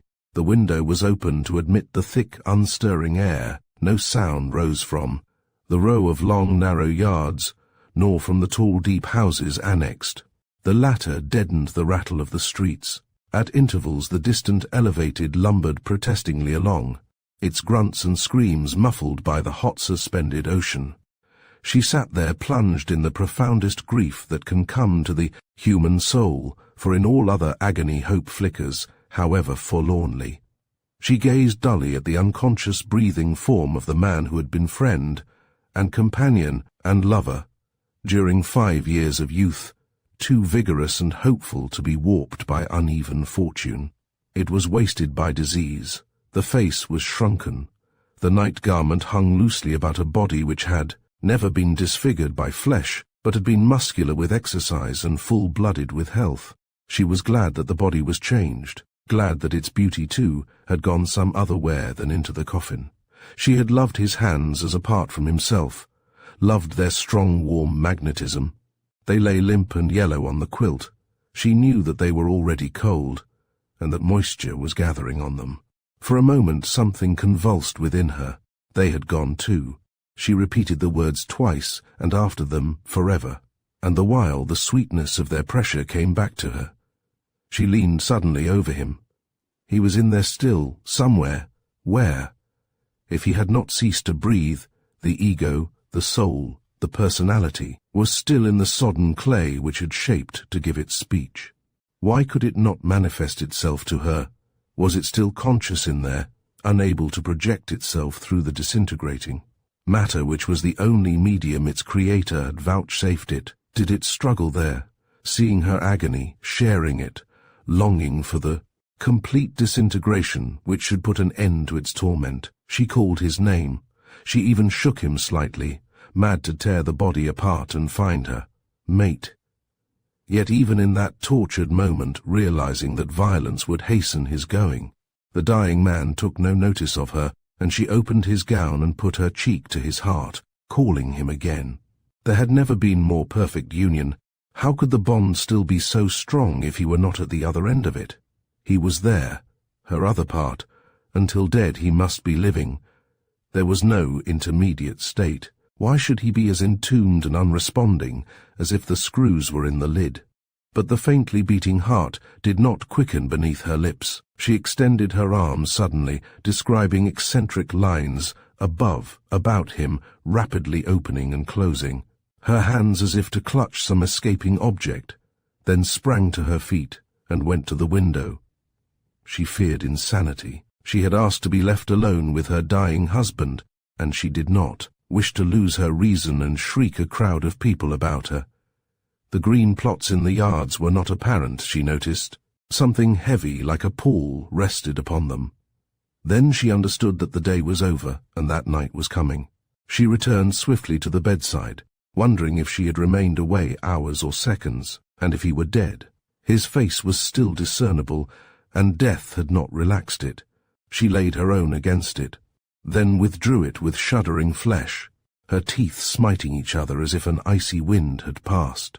She let herself fall back in the chair, clasping her hands against her heart, watching with expanding eyes the white sculptured face which, in the glittering dark, was becoming less defined of outline. Did she light the gas it would draw mosquitoes, and she could not. Shut from him the little air he must be mechanically grateful for.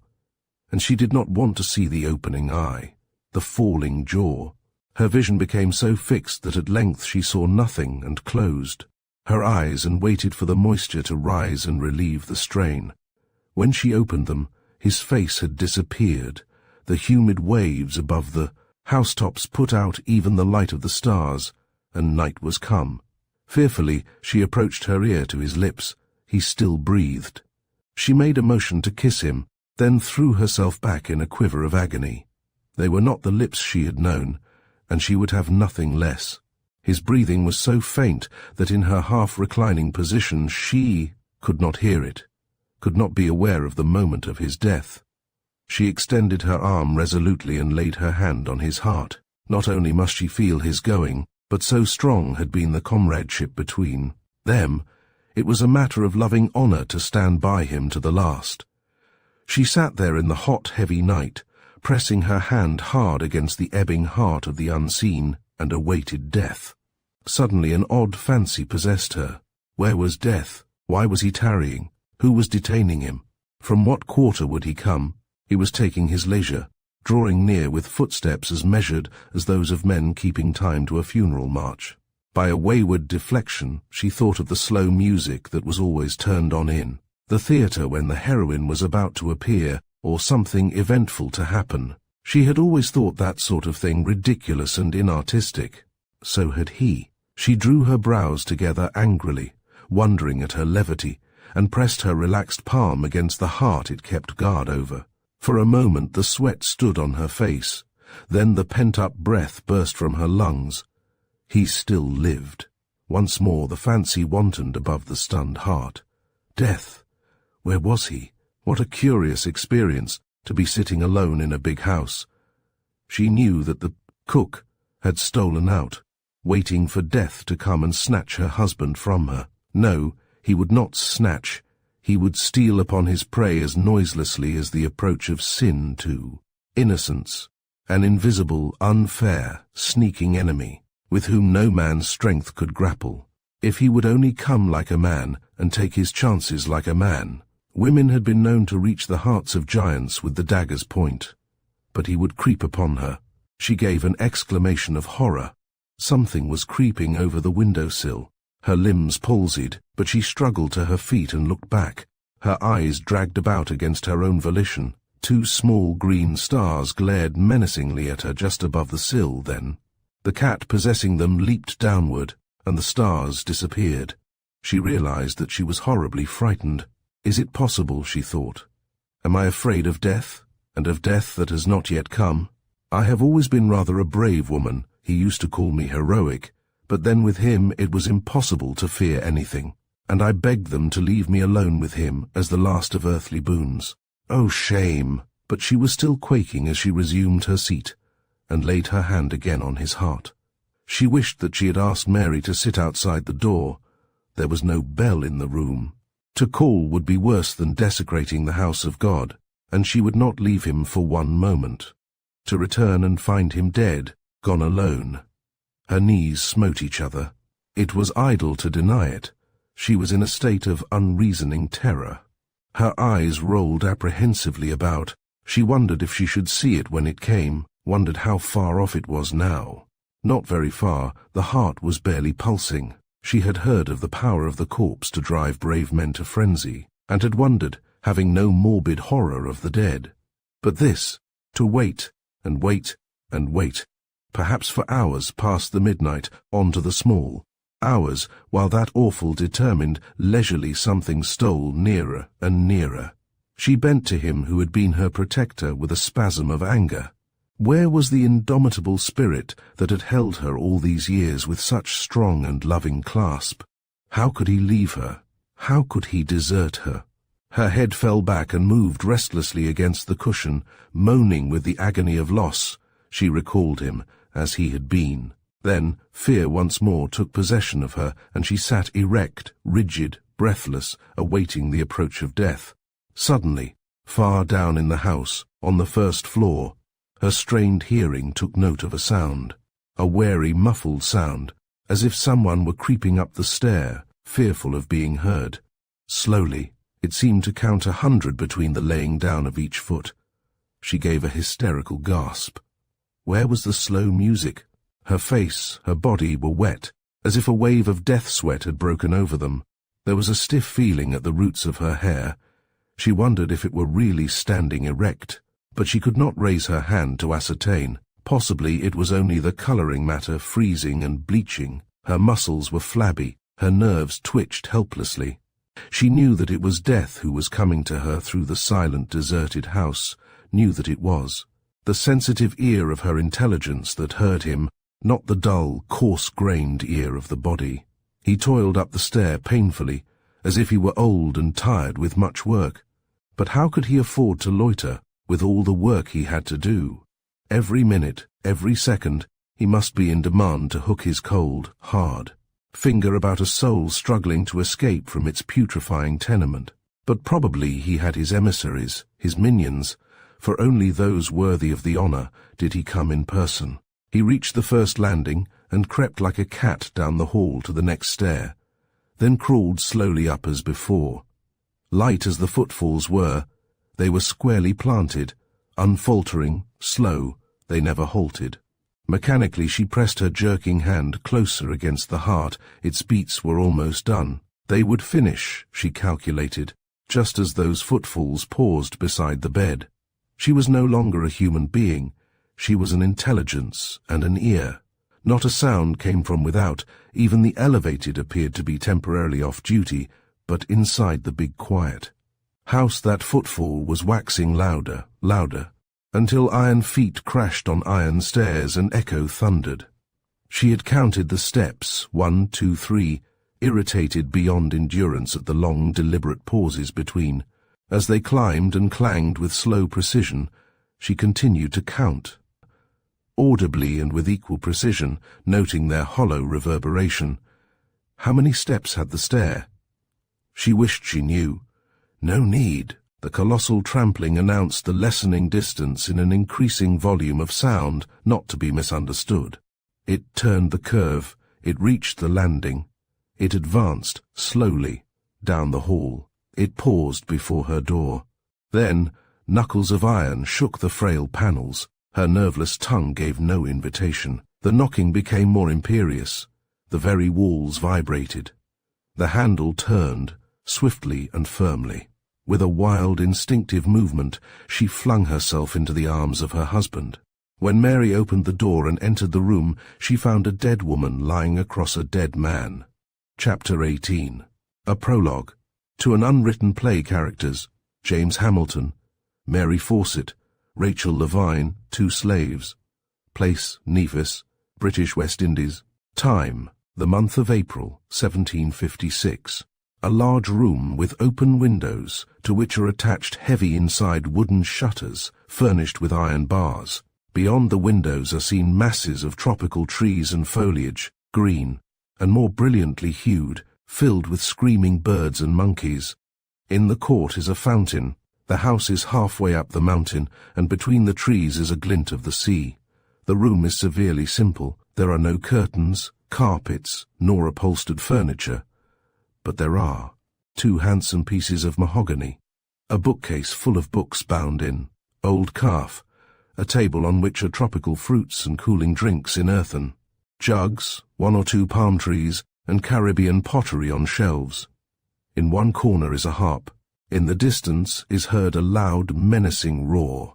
The sky is covered with racing clouds. Suffusing everything is a livid light. Mistress Fawcett is leaning on her crutch, looking through one of the windows. 2 slaves are crouching on the floor. All are in an intense attitude, listening.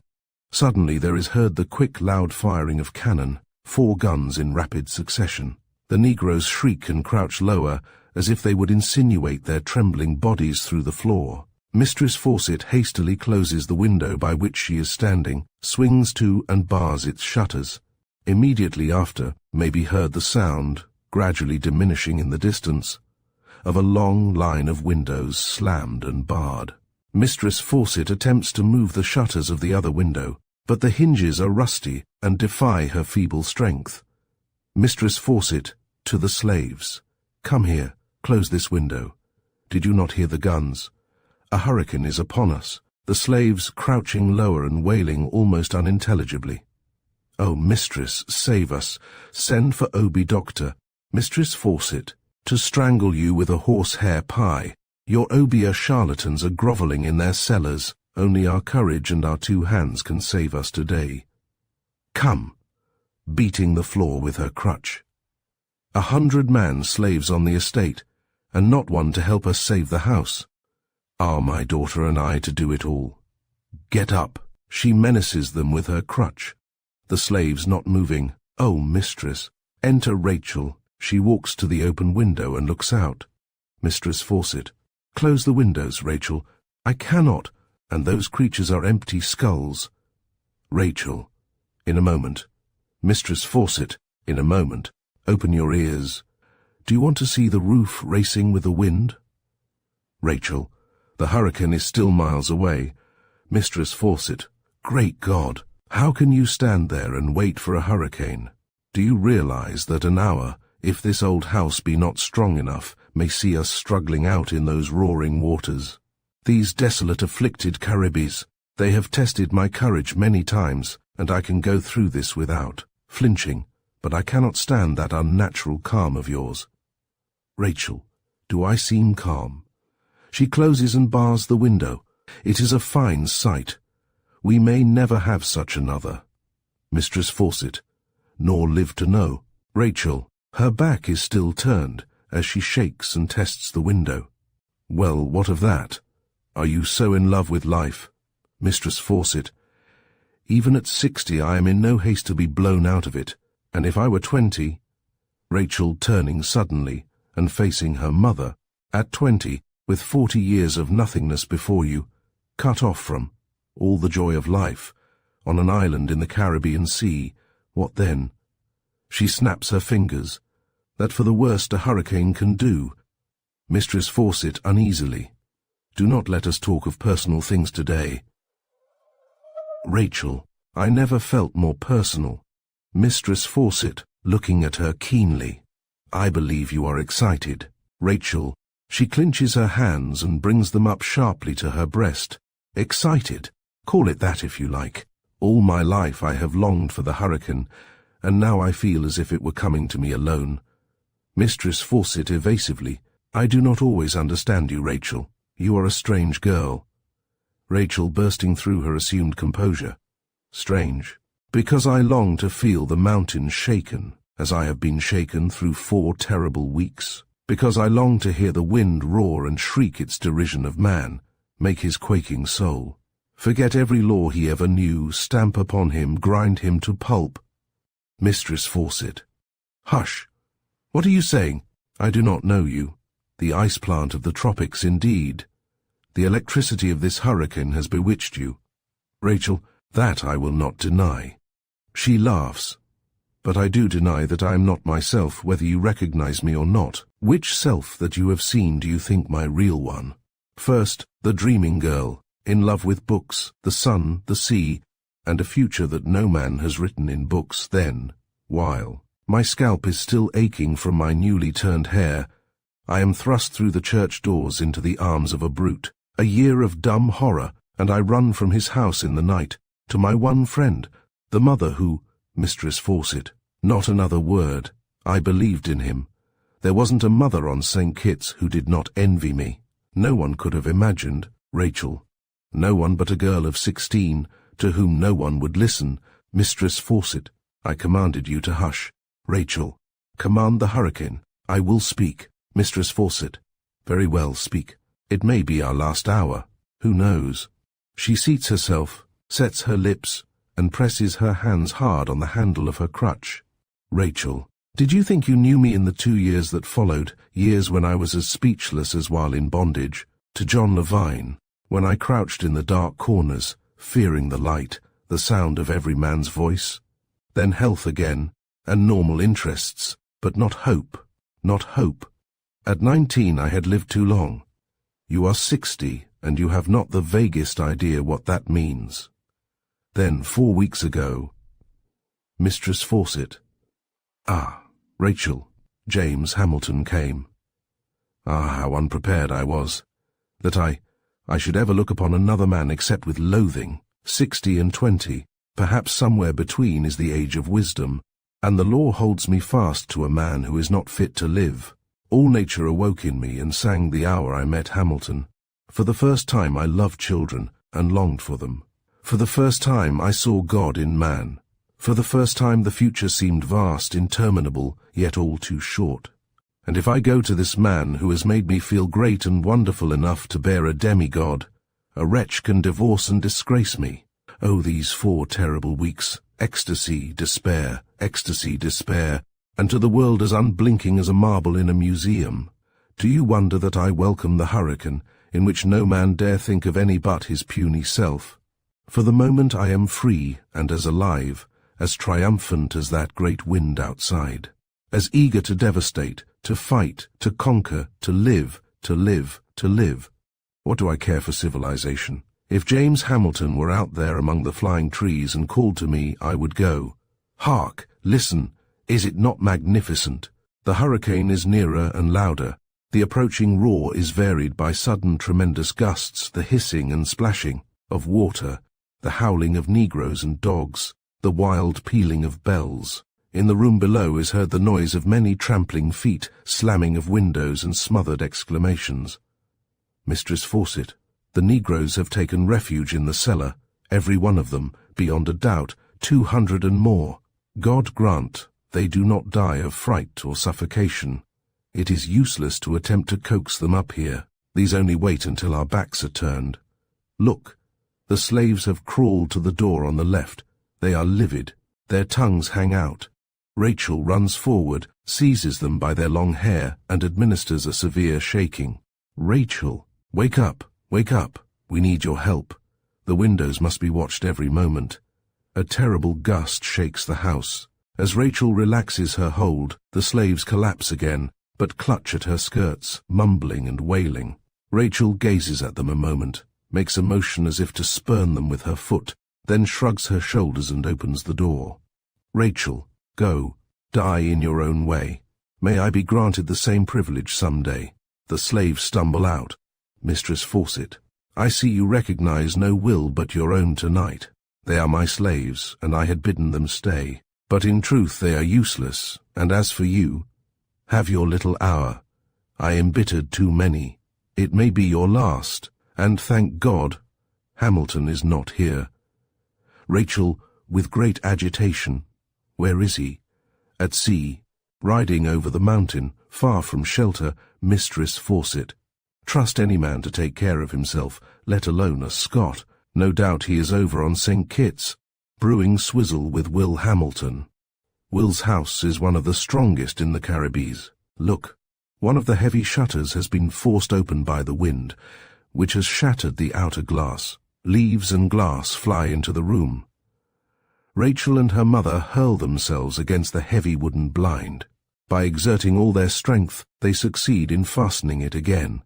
Then they examine the other window. Mistress Fawcett sits down, panting, holding her hand to her heart. Rachel, I will see to the other windows. She runs out of the room. Mistress Fawcett, if she knew that Hamilton was on Nevis an hour before the guns were fired, as like as not he helped to fire them, for he is a guest at the fort. If I had not commanded him to go when he came this afternoon, he would be here now. Thank heaven, no man could breast this hurricane and live. I know her, little as she thinks it. Will she continue to obey me, and after I am dead? Ah! Do I allow myself to fear aught in this hurricane? I shall never see the morning. She presses her hand hard against her heart and composes herself. Rachel returns. She pours out a drink and forces her mother to take it, while her own head is erect and listening. Her nostrils dilate. One can almost see her ears quiver. The wind increases every moment in violence. In it may now be heard a peculiar monotonous rattle, the agitation of seeds in the dry pods of the giant tree. Rachel, did you see? I had but a glimpse, but hours could not have made the picture more vivid. I could see the great wind. The tops of the palms are flying about like Brobdingnagian birds, their long blades darting out like infuriated tongues. I saw the oranges flung about in a great game of battledore and shuttlecock, as if the hurricane remembered to play in its fury. I saw men shrieking at the masts of a ship.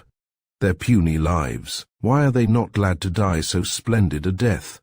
Mistress Fawcett, thank God, Hamilton is not here. Rachel, I tell you that, if he were, the greatest man of his time would one day call you Grandam. Mistress Fawcett, rising with energy, hark ye, Rachel. Calm yourself. You have had your hour of wildness. I understand your mood, the relief, the delight to give to the storm what you cannot give to Hamilton. But enough. I can stand no more. I am old. My heart is nearly worn out. If the storm unnerves me, I am undone. Rachel. Very well, mother. I will put my soul back in its coffin, if I can. This is a favourable moment. There is a lull. Mistress Fawcett, she seats herself again. Come here, Rachel. Rachel, who has apparently calmed herself, approaches and stands beside her mother. She tenderly rearranges the old woman's hair, which fell from her cap during her struggle with the blind. Rachel, these hours, I repeat, may be our last on earth. This house is old. The hurricane may uproot it. Like you, I am not afraid to die. Indeed, I should welcome death tonight if I could take you with me. Bitterer than any pain has been the thought of leaving you alone in the world. I am glad you have broken the silence you imposed. I never could have broken it. I ask you now to forgive me, and I acknowledge that I alone was responsible for the tragedy of your married life. That I was deceived is no excuse. I am reckoned more astute than most. I should have known that behind that white and purring exterior was a cruel and hideous voluptuary. But I had known Danes all my life, and respected them, and you were the child of my old age. I knew that I had not long to live. But I am not making excuses. I ask you humbly to forgive me, Rachel. Forgive you? I have been bred in philosophy, and I have always loved you perfectly. Mistress Fawcett. Ah, I did not know. Until tonight you have been so reticent, and silent people think, Rachel. I have thought, but never to blame you, and what is past is past. I waste no time on what cannot be undone. The soul must have its education, and part of that is to be torn up by the roots, trampled, beaten, crucified. Let me hope that, having had that course at the beginning of my life, I have had it once for all. Mistress Fawcett, there are worse things than a loveless marriage with a brute. One is to love a man you cannot marry, and be cast aside by him, while your heart is still, alive with the love he has sloughed off like an old skin that has begun to chafe, and then, without friends, with children perhaps, the world snatching at its skirts as it passes you, the uncommon and terrible disgrace of divorce. Rachel, will you not promise me? Rachel, I promise you this. In normal mood, I will think of you first. But do I ever meet Hamilton when I feel as I do tonight? I should not think. Not think, I say, not think nor care. Am I like those cattle in the cellar? Did not nature fashion me to love and intolerance, to create and suffer, to feel as she does tonight? Mistress Fawcett, with a long sigh. Thank heaven, Hamilton is not here. Ah, Rachel, yes, it comes again. The hurricane bursts with renewed fury. The concussions are like the impact of artillery. Hail rattles on the roof. Trees and roofs crash against one another in mid-air. Suddenly the house springs and rocks. Simultaneously there is a long horrid shriek from the negroes in the cellar. Rachel, has Nevis been torn from her foundations? Mistress Fawcett, it was an earthquake. A hurricane tugs at the very roots of the earth. Pray heaven that the fires in Nevis are out. But we have no time to think on imaginary horrors. Look to the windows. As Rachel examines the windows, Mistress Fawcett thrusts her head towards the outer door, as if listening in an agony of apprehension. She raises herself from the chair, her eyes expanded, but keeps her face turned from Rachel, and says steadily, "I think I hear the rattle of a shutter in the dining room. Run and see, and examine all the other windows before you return. Remember that if the wind gets in, the roof will go." Rachel runs out of the room. Immediately after, there is a loud knocking at the front door, which is on the side of the house at present sheltered from the direct attack of the storm. Mistress Fawcett hobbles forward and secures more firmly the iron bar, making it impossible for an outsider to force his way in. "Mistress Fawcett." "Who is there?" A voice without. "It is I, James Hamilton." "Mistress Fawcett, you cannot enter." "Hamilton, not enter? I have braved death, and worse, to come to you, knowing that you were alone. Nor would you leave a dog out on such a day. Mistress Fawcett, I would open to the most desperate criminal in the islands, but not to you. Go, go, at once." She turns her head in great anxiety towards the long line of rooms where Rachel is examining the windows. Surely she cannot hear us, the wind is too great. Raising her voice again, "You cannot enter. If my daughter opens the door to you, it will be after violence to me. Now will you go, or at least make no further sign? You are welcome to the shelter of the veranda until the hurricane veers, when you can take refuge in an outhouse." "Hamilton, you have not an outhouse on the estate. Not one stone is upon another, except in this house. Hardly a tree is standing. If you send me away, it is to certain death." Mistress Fawcett, in a tone of great distress. "What shall I do? I do not wish you so ill as that. If I admit you, will you let me hide you? Promise me not to reveal yourself to Rachel." "Hamilton, I will not promise." Rachel enters. She raises her head with a quick, half-comprehending motion. "Rachel, who is out there?" "Mistress Fawcett." She turns sharply, draws herself up, and places her back to the door. "James Hamilton." "Rachel." "Ah." She is about to advance quickly, when she notes the significance of her mother's face and attitude. "Let him in." "Mistress Fawcett." "No." "Rachel, it is not possible." "You? Why, he must be half dead.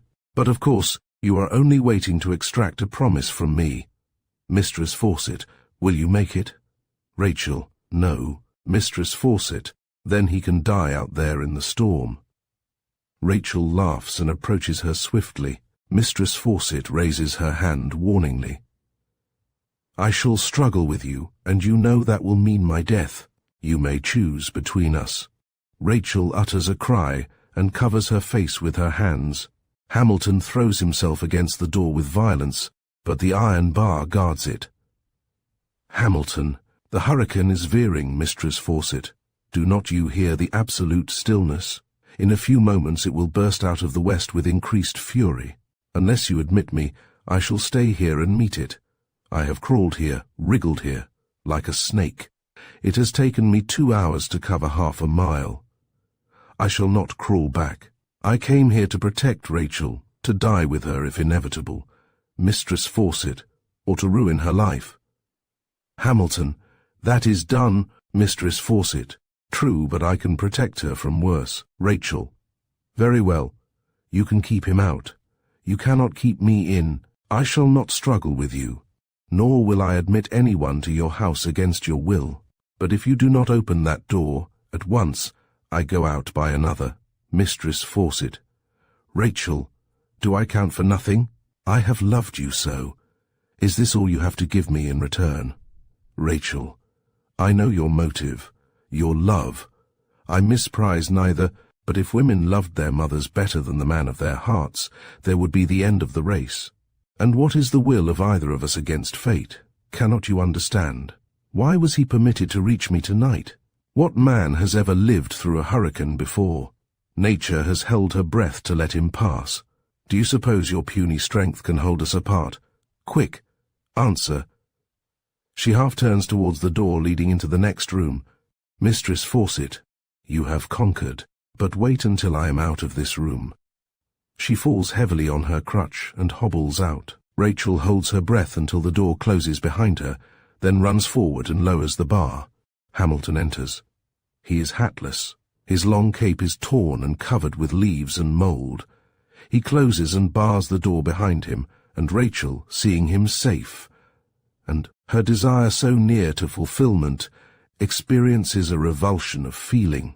She falls back, and hurriedly fetching a pan of coals from a corner, fires them and mixes a punch. Rachel hurriedly, you are cold. You are exhausted. In a moment, I will give you a hot drink. Hamilton, after a long look at her, throws himself into a chair by the table and stares at the floor, his hand at his head. Hamilton, thank you, I need it. I feel as if all the hurricane were in my head. Rachel pouring the punch into a silver goblet. Drink. Hamilton, gratefully. He raises the goblet. I drink, to the hurricane. Rachel, she moves restlessly about but remains on the other side of the table. Tell me of your journey here. I should think you would be grey and old. Ah, the colour comes back to your face. You are young again already. Hamilton. He has drained the goblet and set it on the table. He rises and looks full at her. Did you doubt that I would come? Rachel speaking lightly and averting her eyes. I thought you were on St. Kitts. Hamilton vehemently. Still I would have come. I knew the hurricane would give you to me. And out there, fighting inch by inch, the breath beaten out of my body, my arms almost torn. From their sockets, maddened by the terrible confusion, I still knew that nature was driving me to you as she has separated us since the day I came, with her smiling, intolerable, calm, Rachel, still half frivolous under the sudden wrench from tragic despair, and, after that terrible experience, you still have love and romance in you. I should want a warm bed, and then, tomorrow, we will sit on the terrace and watch the calm old sun go down into the calm old sea, with not a thought for the torn old earth. Hamilton, Rachel, I did not come here to jest. Rachel, I must go to my mother. She is alone. What have I done? Hamilton, stay where you are. Do you mean that you wish you had not opened the door? Rachel, she hesitates a moment, then raises her eyes to his, and answers distinctly. No. She is leaning on the table, which he has deliberately kept between them. Hamilton throws himself into his chair, and leaning forward, clasps her wrists with his hands. Hamilton, this hurricane is the end of all things, or the beginning. Rachel, she throws her head back with a gesture of triumph. The beginning. Hamilton, yes, the storm has come as a friend, not as an enemy, no matter which way. He speaks hoarsely and slowly. There is a silence during which they stare at each other until both are breathless. And the table, under the pressure of Hamilton's arms, slowly slips aside. Rachel, hark! Hamilton, yes, the storm returns. Without further warning, the hurricane bursts out of the west with the fury of recuperated power. The house trembles. The slaves screech in the cellar. A deluge of water descends on the roof. The confusion waxes louder and louder, until it seems as if the noise alone must grind all things to dust. Hamilton thrusts aside the table and takes Rachel violently in his arms. Her laugh of delight and triumph blends curiously with the furious noise of the hurricane. Chapter 19. Talbot of Ursula. This story first appeared in the Anglo-Saxon Review and is republished by kind permission of Mrs. George Cornwallis West, the Senora. As usual, had written a formal little note in the morning asking John Talbot to eat his birthday dinner at the Rancho de los Olivos. Although he called on the Senora once a week the year round, she never offered him more than a glass of Angelica or a cup of chocolate on any other occasion, but for his natal day she had a turkey killed, and her aged cook prepared so many hot dishes, and dulces of the old time that Talbot was a wretched man for 3 days. But he would have endured misery for 6 rather than forego this feast, and the brief embrace of home life that accompanied it. The Senora and the Padre of the mission were Talbot's only companions.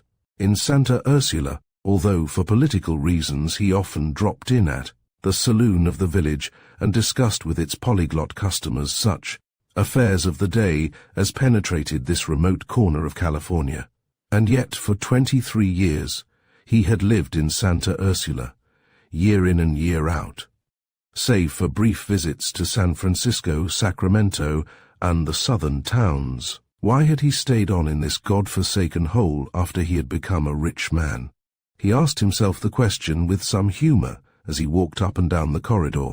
Of the mission on this, his 40th birthday, and he had asked it many times.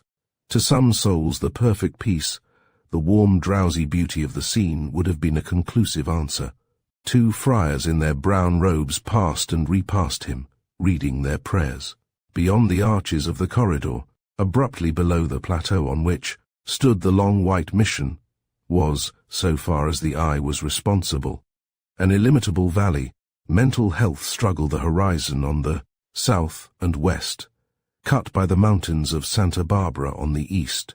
The sun was brazen in a dark blue sky, and under its downpour the vast olive orchard which covered the valley looked like a silver sea. The glittering ripples met the blue of the horizon sharply, crinkled against the lower spurs of the mountain, as a bird that had skimmed its surface, then plunged for a moment, rose again. Talbot almost expected to see it shake bright drops from its wings. He sighed involuntarily as he reflected that in the dark caves and arbors below it was very cool, far cooler than he would be during an 8-mile ride under the midday sun of Southern California. Then he remembered that the Senora's sala was also dark and cool, and that part of his way lay through the cottonwoods and willows by the river, and he smiled whimsically again. He had salted his long sojourn at Santa Ursula with much philosophy. One mountain peak, detached from the range and within a mile of the mission, was dense and dark with forest, broken only here and there by the boulders the earth had flung on high in her restless youth. There was but a winding trail to the top, and few had made acquaintance with it.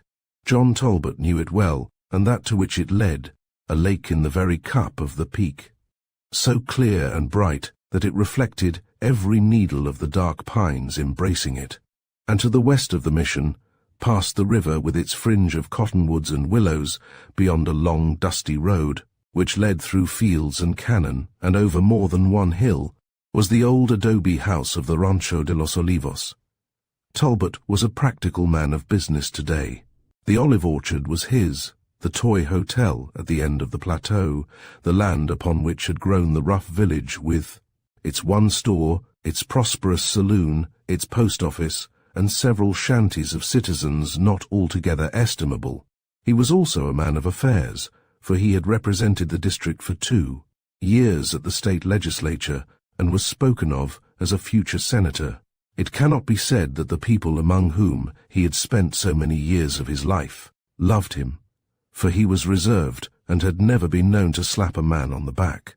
Moreover, it was believed that he subscribed to a San Francisco daily paper, which he did not place on file in the saloon, and that he had a large library of books in one of his rooms at the mission. As far as the neighbors could see, the priest was the only man in the district in whom he found companionship. Nevertheless, he was respected and trusted, as a man must be who has never broken his word, nor taken advantage of another for 23 years, and even those who resented the manifest antagonism of his back to the national familiarity felt that the dignity and interest of the state would be safe in his hands. Even those most in favor of rotation had concluded that it would not be a bad idea to put him in Congress for life, after the tacit fashion of the New England states. At all events, they would try him in the House of Representatives for 2 or 3 terms, and then, if he satisfied their expectations and demonstrated his usefulness, they would work the state and send him to the United States Senate.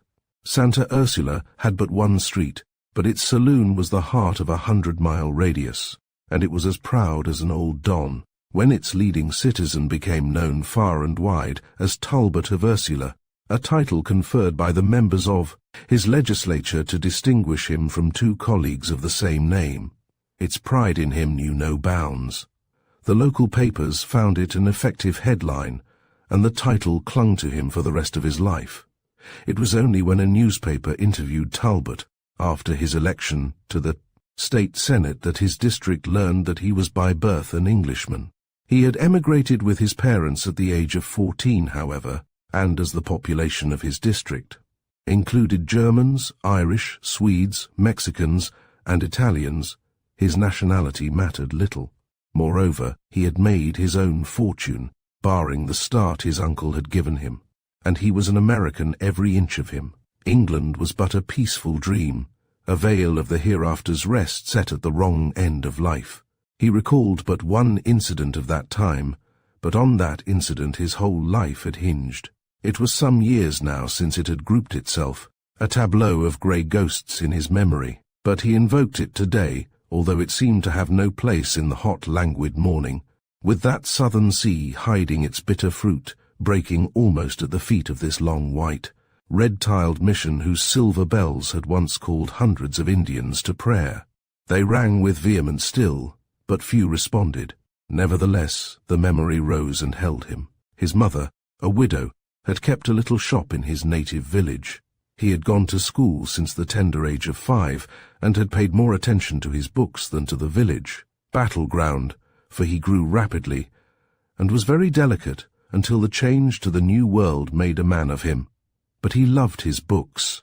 The other boys were kind to him, and altogether he was not ill-pleased with his life when one day his mother bade him put on his best clothes and come with her to a wedding.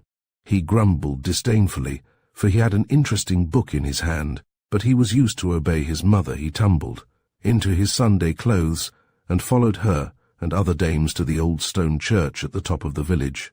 The daughter of the great family of the neighborhood was to be married that morning, and all the little girls of John's acquaintance were dressed in white and had strewn flowers along the main street and the road beyond as far as the castle gates.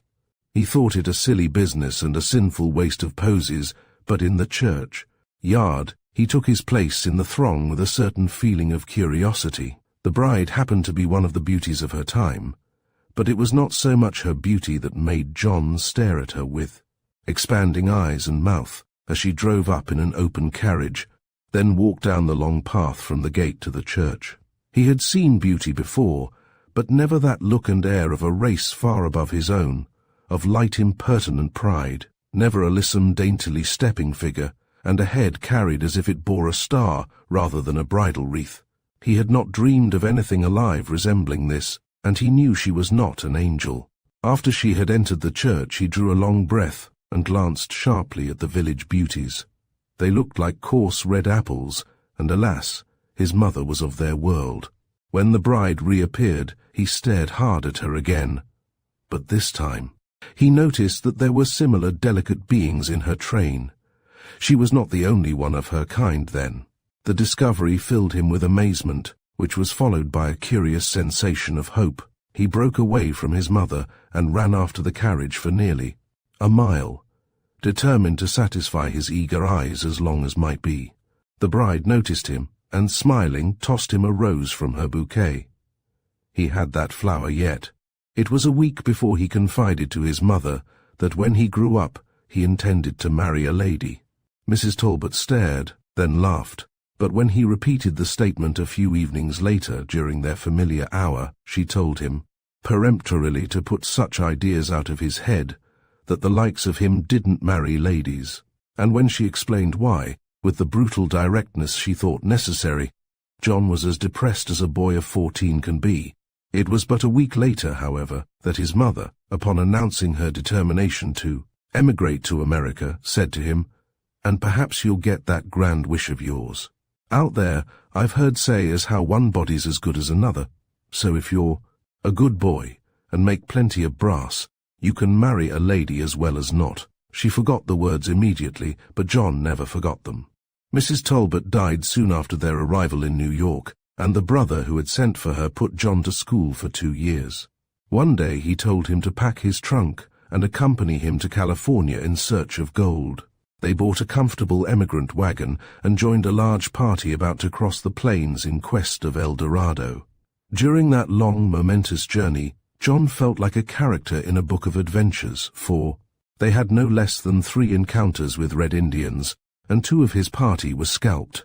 He always felt young again when he recalled that time. It was one of those episodes in life when everything was exactly as it should be. He and his uncle remained in the San Joaquin Valley for a year, and although they were not so fortunate as many others, they finally moved to San Francisco the richer by a few thousands. Here Mr. Quick opened a gambling house and saloon, and made money far more rapidly than he had done in the Northern Valley, where, in truth, he had lost much by night that he had panned out by day. But being a virtuous uncle, if an imperfect member of society, he soon sent John to the country to look after a ranch near the mission of Santa Ursula. The young man never knew that this fine piece of property had been won over the gambling table from Don Roberto Ortega, one of the maddest grandees of the Californias. His grant embraced some 50,000 acres and was bright in patches with little olive orchards. John planted with olive trees, at his own expense, the 12,000 acres which had fallen to his uncle's share. The 2 men were to be partners, and the younger was to inherit the elder's share. He inherited nothing else, for his uncle married a Mexican woman who knifed him and made off with what little money had been put aside from current extravagances. But John worked hard, bought varas in San Francisco whenever he had any spare cash supplied, almost the entire state with olives and olive oil, and in time became a rich man. And his idea, only the Indians had driven it temporarily into the unused chambers of his memory, not gold mines, nor his brief taste of the wild, hot life of San Francisco, nor hard work among his olive trees, nor increasing wealth and importance, had driven from his mind that desire born among the tombstones of his native village. It was the woman herself, with a voice as silver as his own olive leaves, who laughed his dream to death and left him, still handsome, strong, and lightly touched by time, a bachelor at 40. He saw nothing of women for several years after he came to the mission, for the one ranch house in the neighborhood was closed, and there was no village then. He worked among his olive trees contentedly enough, spending long profitable evenings with the intellectual priests who made him one of their family, and studying law and his favorite science, political economy. Although the boy was very handsome, with his sunburned, well-cut face and fine figure, it never occurred to the priests that the most romantic of hearts beat beneath that shrewd, accumulative brain. Of women he had never spoken, except when he had confided to his friends that he was glad to get away from the very sight of the terrible creatures of San Francisco, and that he dreamed for hours among his olive trees of the thoroughbred creature who was one day to reward his labors and make him the happiest of mortals, never entered the imagination of the good padres. He was 20, and the ranch was his when he met Delfina Carrillo. Don Roberto Ortega had opportunely died before gambling away more than half of his estate, and his widow, who was delicate, left the ranch near Monterey, where they had lived for many years, and came to bake brown in the hot suns of the south. Her son, Don Enrique, came with her, and John saw him night and morning riding about the country at top speed, and sometimes clattering up to the corridor of the mission and calling for a glass of wine. He was a magnificent caballero, slim and dark, with large melting eyes and long hair on a little head. He wore small clothes of gaily colored silk, with much lace on his shirt and silver on his sombrero. His long yellow botas were laced with silver, and his saddle was so loaded with the same metal that only a Californian horse could have carried it. John turned up his nose at this gorgeous apparition, and likened him to a play actor and a circus rider. Nevertheless, he was very curious to see something of the life of the Californian grandee, of which he had heard much and seen nothing, and when Padre Ortega, who was a cousin of the widow, told him that a large company was expected within a fortnight, and that he had asked permission to take his Young friend to the ball with which the festivities would open, John began to indulge in the pleasurable anticipations of youth. But he did not occupy the interval with dreams alone. He went to San Francisco and bought himself a wardrobe suitable for polite society. It was an American outfit, not Californian, but had John possessed the wealth of the northern valleys, he could not have been induced to put himself into silk and lace. The stage did not go to Santa Ursula, but a servant met him at a station, 20 miles from home, with a horse and a cart for his trunk. He washed off the dust of 3 days' travel in a neighboring creek, then jumped on his big grey mare and started at a mild gallop for his ranch. He felt like singing his contentment with the world, for the morning was radiant. He was on one of the finest horses of the country, and he was as light of heart as a boy should be who has received a hint from fortune that he is one of the favourites.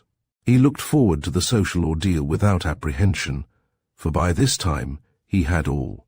The Native American sense of independence. He had barely heard the word gentleman. Since his arrival in the new country, his education was all that could be desired. He was a landed proprietor, and intended to be a rich and successful man. No wonder he wanted to sing.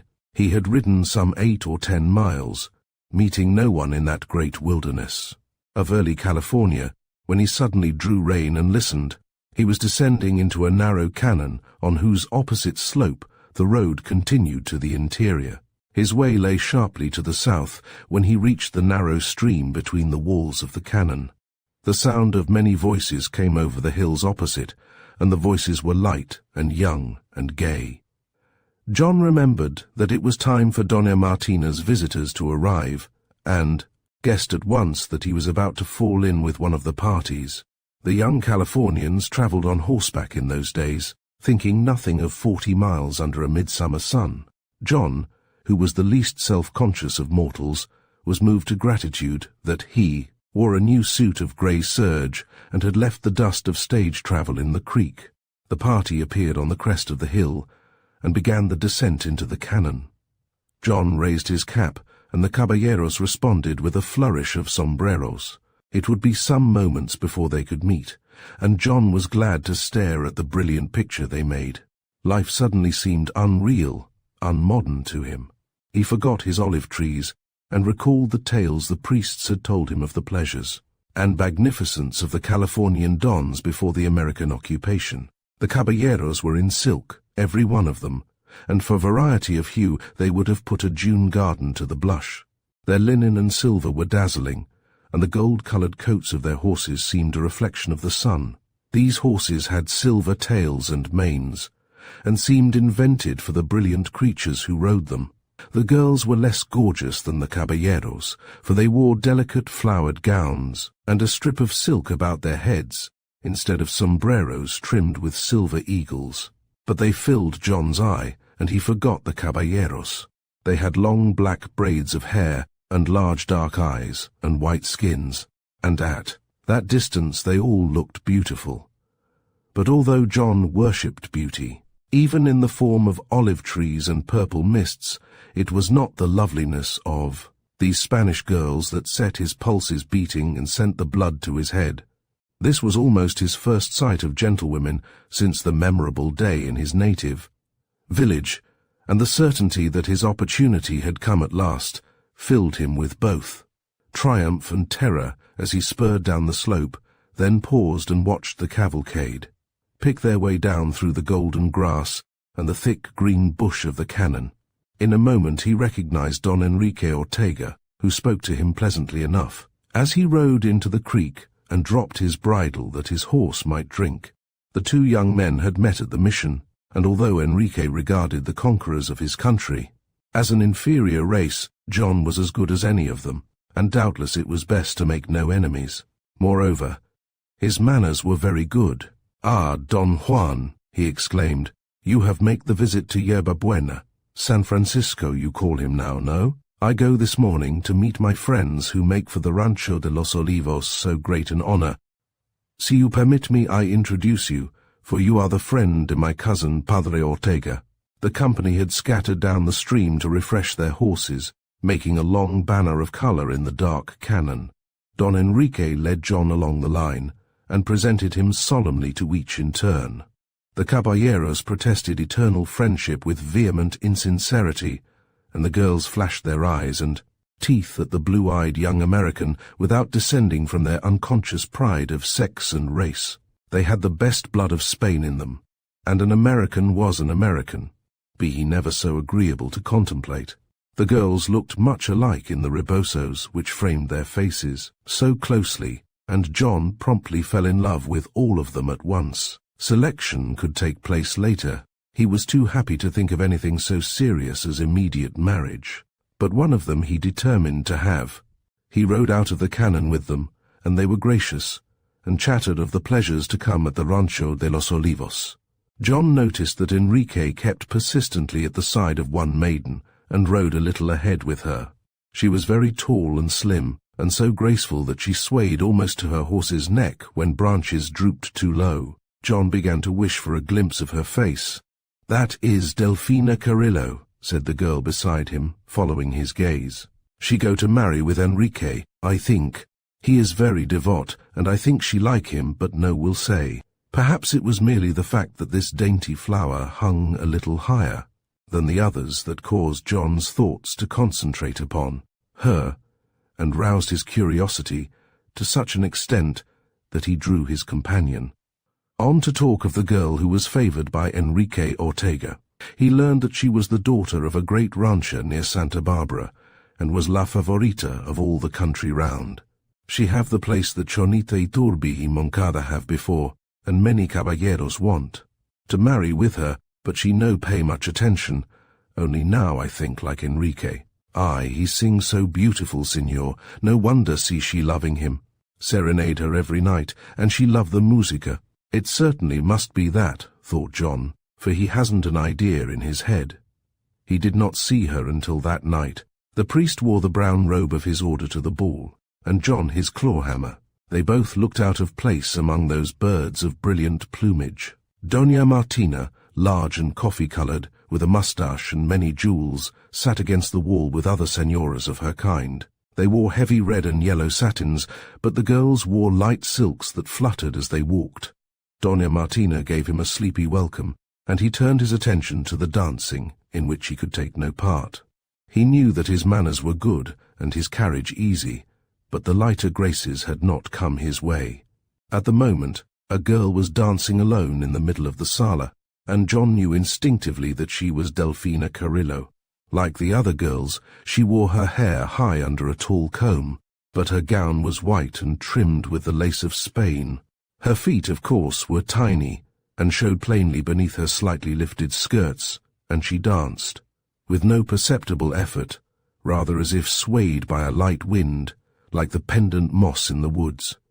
She had just begun to dance when John entered, and the company was standing against the wall in silence, but in a few moments the young men began to mutter, then to clap and stamp, then to shout, and finally they plunged their hands wildly into their pockets and flung gold and silver at her feet. But she took no notice beyond a flutter of nostril, and continued to dance like a thing of light and air. Her beauty was very great. John, young as he was, knew that it was hardly likely he should ever see beauty in such perfection again. It was not an intellectual face, but it was faultless of line and delicate of colouring. The eyes were not only very large and black, but the lashes were so long and soft, the wonder was they did not tangle. Her skin was white, her cheeks and lips were pink, her mouth was curved and flexible, and her figure.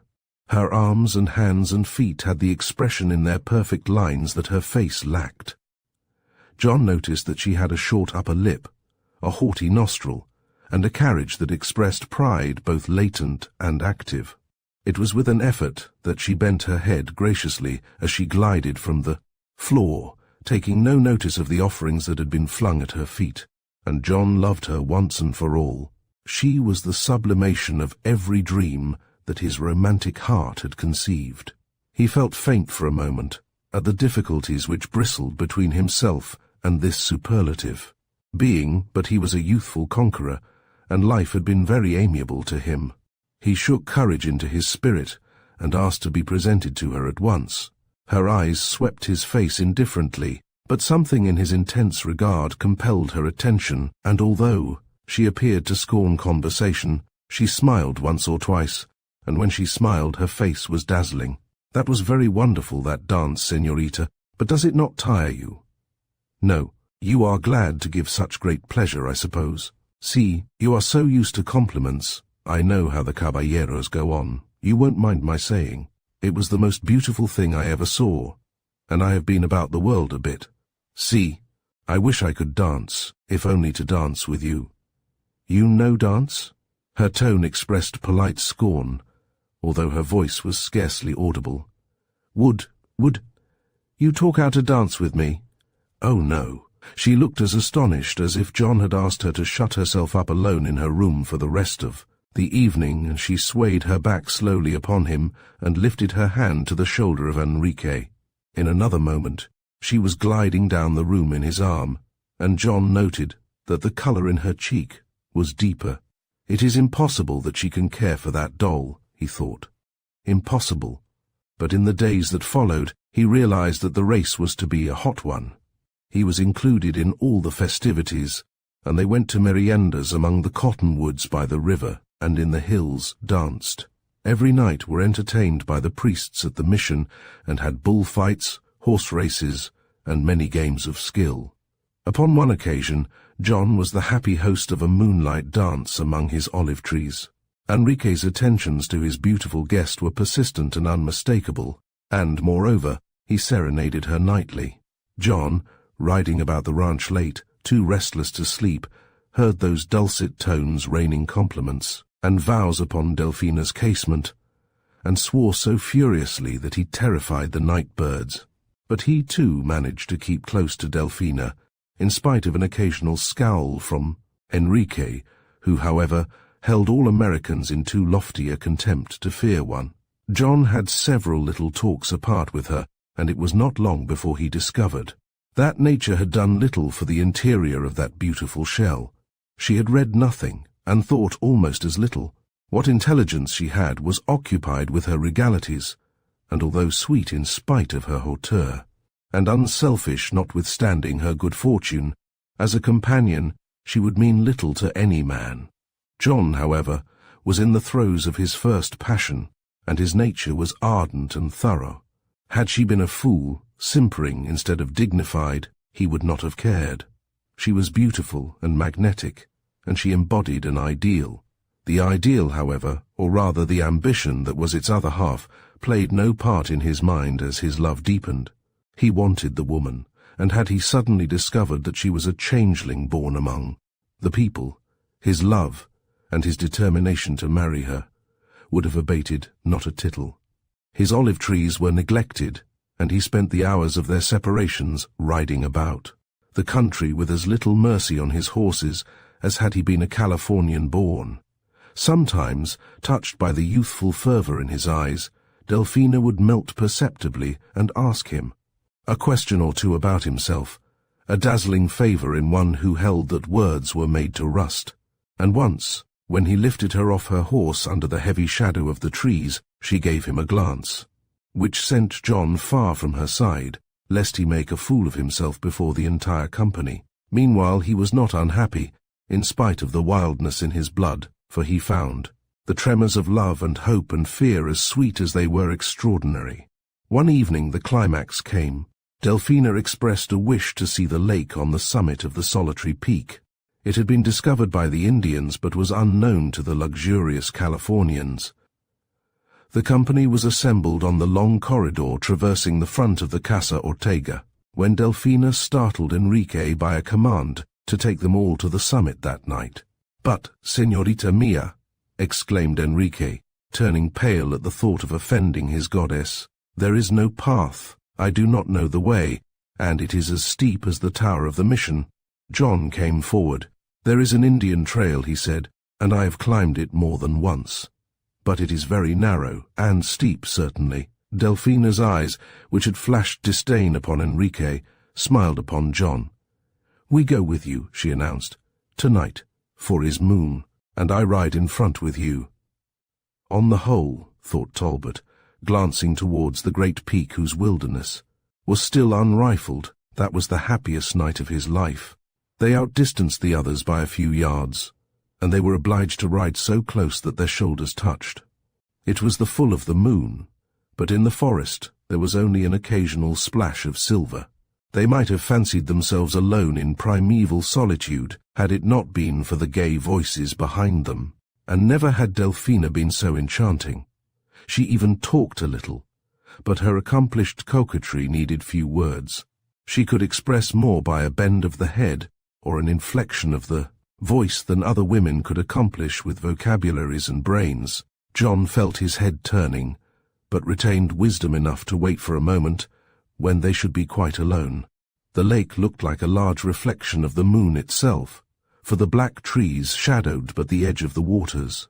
So great was the beauty of the scene that for a few moments the company gazed at it silently, and the mountain top remained as still as during its centuries of loneliness. But, finally, someone exclaimed, "Ay, ye, y then rosa chorus, Dios de mi alma, Dios de mi vida. Ay, California, California, ay de mi, de mi, de mi." Everybody, even Enrique, was occupied. John caught the bridle of Delphina's horse and forced it back into the forest, and then his words tumbled one over the other. I must, he said wildly, keeping down his voice with difficulty. "I've scarcely had a chance to make you love me, but I can't wait to tell you. I love you. I love you. I want to marry you. Oh, I am choking." He wrenched at his collar, and in truth he felt as if the very mountain were trembling. Delphina had thrown back her head. "Aye," she remarked. Then she laughed. She had no desire to be cruel, but her manifest amusement brought the blood down from John's head, and he shook from head to foot. His white face showed plainly in this fringe of the forest, and she ceased laughing and spoke kindly. "Poor boy, I am sorry, Sai, I hurt you, but I know can marry you. Never I can love the Americano. No is like our men, so handsome, so graceful, so splendid. I like you, for a very nice boy, but I go to marry with Enrique, so no think more about it." Then, as he continued to stare, the youthful agony in his face touched her, and she leaned forward and said softly, "Can kiss me once, Sai, you like. You are boy to me no more, so I no mind." And he kissed her with a violence of despair and passion which caused her maiden mind to wonder, and which she never experienced again. He went no more to the Casa Ortega, and hid among his olive trees when the company clattered by the mission. At the end of another week she returned to her home, and 3 months later she returned as the bride of Enrique Ortega. Talbot smiled slightly as he recalled the sufferings of the boy long dead. There had been months when he had felt half mad, then had succeeded several years of melancholy and a distaste for everything in life but work. He could not bring himself to sell the ranch and flee from the scene of his disappointment, for he was young enough to take a morbid pleasure in the very theatre of his failure. He did not see Delphina again for 3 years. By that time she had 3 children and had begun to grow stout, but she was still very beautiful, and John kept out of her way for several years more. But the years rolled round very swiftly. Doña Martina died. So did 6 of the 10 children Delphina bore. Then Enrique died, leaving his diminished estates, his wife, and his 4 little girls to the care of John Talbot. This was after 14 years of matrimony and 6 years of intimacy between Talbot and the family of Los Olivos. One day Enrique, in desperation at the encroachments of certain squatters, had bethought himself of the American, now the most influential man in the county, and gone to him for advice. Talbot had found him a good lawyer, lent him the necessary money, and the squatters were dispossessed.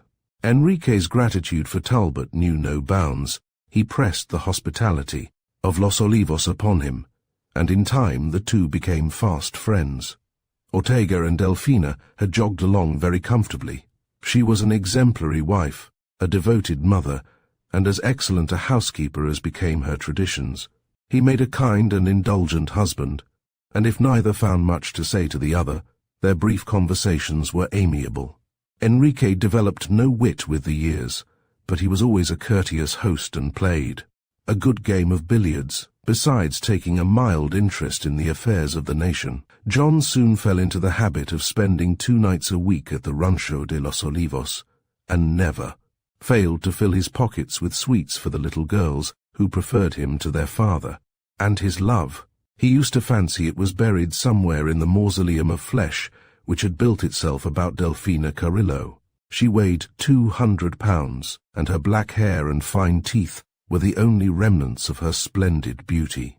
Her face was large and brown, and although she retained her dignity of carriage and moved with the old slow grace, she looked what she was, the Spanish mother of many children. The change was gradual and brought no pang with it.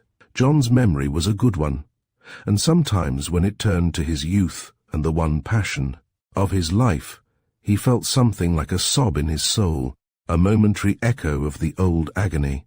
But it was only an echo. He had outgrown it all long since. He sometimes wondered that he loved no other woman. Why his ambition to have an aristocratic wife had died with his first passion, and concluded that the intensity of his nature had worn itself out in that period of prolonged suffering, and that he was incapable of loving again. And the experience had satisfied him that marriage without love would be a poor affair. Once in a while, after leaving the plain coffee-coloured dame who filled the doorway as she waved him goodbye, he sighed as he recalled the exquisite creature of his youth.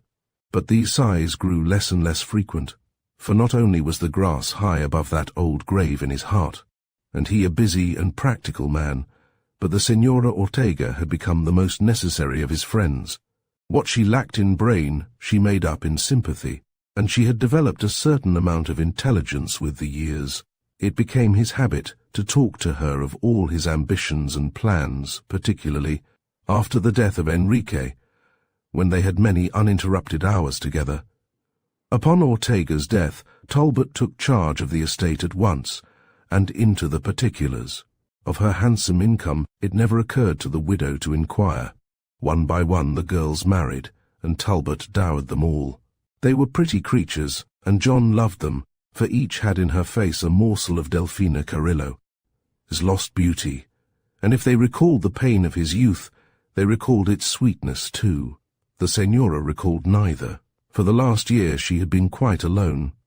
2 of her daughters lived in the city of Mexico. One had married a Spanish consul and returned with him to Spain. The other lived in San Francisco, and as soon as domestic affairs would permit intended to visit her sisters. Talbot, when at home, called on the Señora once a week and always carried a novel or an illustrated paper in his saddlebag. Is the tragedy at this end or the other? Thought Talbot as he walked up and down the Mission corridor on his 40th birthday. That I could not have her when I was mad about her, or that I can have her now and don't want her. He knew that the Señora was lonesome in her big house and would have welcomed a companion. But he knew also that the desire moved sluggishly in the depths of her lazy mind. If he were willing, well and good. If otherwise, it mattered not much. His Indian servant cantered up with his horse. He gave a last regretful glance at the cool corridor of the Mission, and then went out into the hot sun.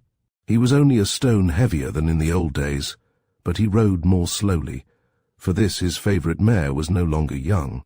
His day for breaking in bucking mustangs was over, and he liked an animal that would behave itself as became the 4-footed companion of his years. The road through the pale green cottonwoods and willows that wooded the banks of the river, as dry as the heavens, was almost cold and refreshingly dim, but when the bed and its fringe turned abruptly to the south, his way led for 5 sweltering miles through sunburned fields and over hills as yellow as polished gold.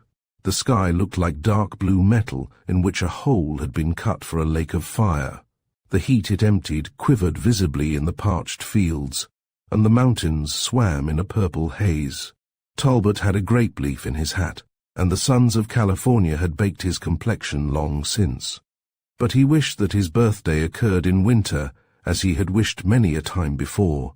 It was an hour and a half before he rode into the grounds surrounding Casa Ortega. Then he spurred his horse, for here were many old oak trees and the atmosphere was 20 degrees cooler. A Mexican servant met him, and he dismounted and walked the few remaining yards to the house.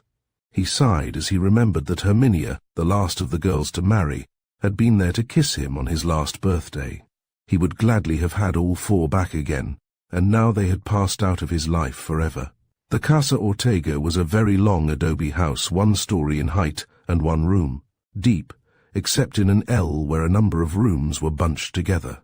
The Senora had it whitewashed every year, and the red tiles on the roof renewed when necessary therefore.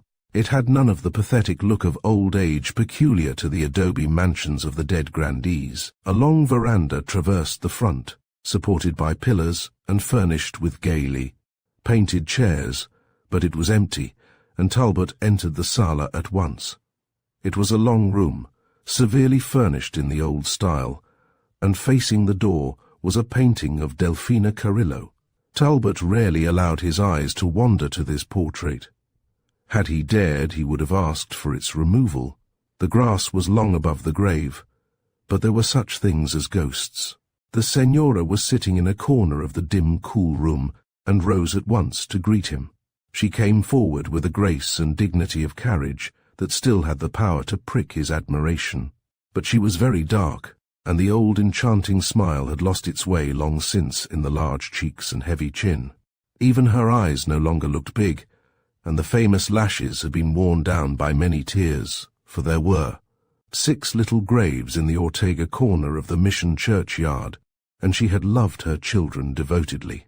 She carried her 200 pounds as unconsciously as she had once carried her willowy inches, and she wore soft black cashmere in winter and lawn in summer, fastened at the throat with a miniature of the husband of her youth. She was only 39, but there was not a vestige of youth about her anywhere, and her whole being expressed a life lived, and a sleepy contentment with the fact. Talbot often wondered if she had no hours of insupportable loneliness, but she gave no sign, and he concluded that novels and religion sufficed. So hot it is, no? She said in her soft, hardly audible tones that, like her carriage and manner, were unchanged. You have the face very red, but feel better in a little while. Very cool here, no? I feel 10 years younger than I did a quarter of an hour ago. There was a time, alas, when I could stand the suns of California for 6 hours at a stretch, but, yes, we grow more old every year. It's 20 now since we merienda all day and dance all night, when I am a visitor here, no more. And you are the thin boy with the long arms and legs, and try to grow the moustache. It was the first time she had ever referred to their youth, and he stared at her. But her face was as placid as if she had been helping him to chicken with chili sauce, and he wondered if it could change. Involuntarily, he glanced at the portrait. It seemed alive with expression, and the room was almost dark. He fancied the eyes were tragic. How can she stand it? He thought. How can she? You are improve, she continued politely. The American men's no grow old like the Spanish, or like the women, that have 10 children and get so stout and have the troubles. You have retained much, Senora, exclaimed Talbot, blundering over the first compliment he had paid her in 20 years. She smiled placidly and moved her head gently. The word shake could never apply to any of her movements. I have the mirror and the picture, and I no mind, Don Juan. When the woman bury the 6 children, no care see she grow old. The more soon grow old, the more soon die, and see the little ones. Am always very fond of Enrique also, she added. But when am young love more. He is very good man always, but he grow old like myself, and very person of all body types. Only you are improve, my friend. That one reason why always I am so glad to see you. Remind me of that time when all are young and happy. Old Marcia announced dinner, and Talbot sprang to his feet with a sensation of relief, and offered the Senora his arm. She made no further references to their youth during the excellent and highly seasoned repast, but discussed the possibilities of the crops and listened with deep attention to the political forecast. She knew that politics were becoming the absorbing interest in the life of her friend, and although she also knew that they would one day put a continent between herself and him, She had long since ceased to live for self, and never failed to encourage him. When the last dulce had been eaten, they went out upon the veranda and talked drowsily of minor matters until both nodded in their comfortable chairs and finally fell asleep. For a time, the heavy dinner locked Talbot's brain, but finally he began to dream of his youth and the scenes of which Delphina Carrillo had been.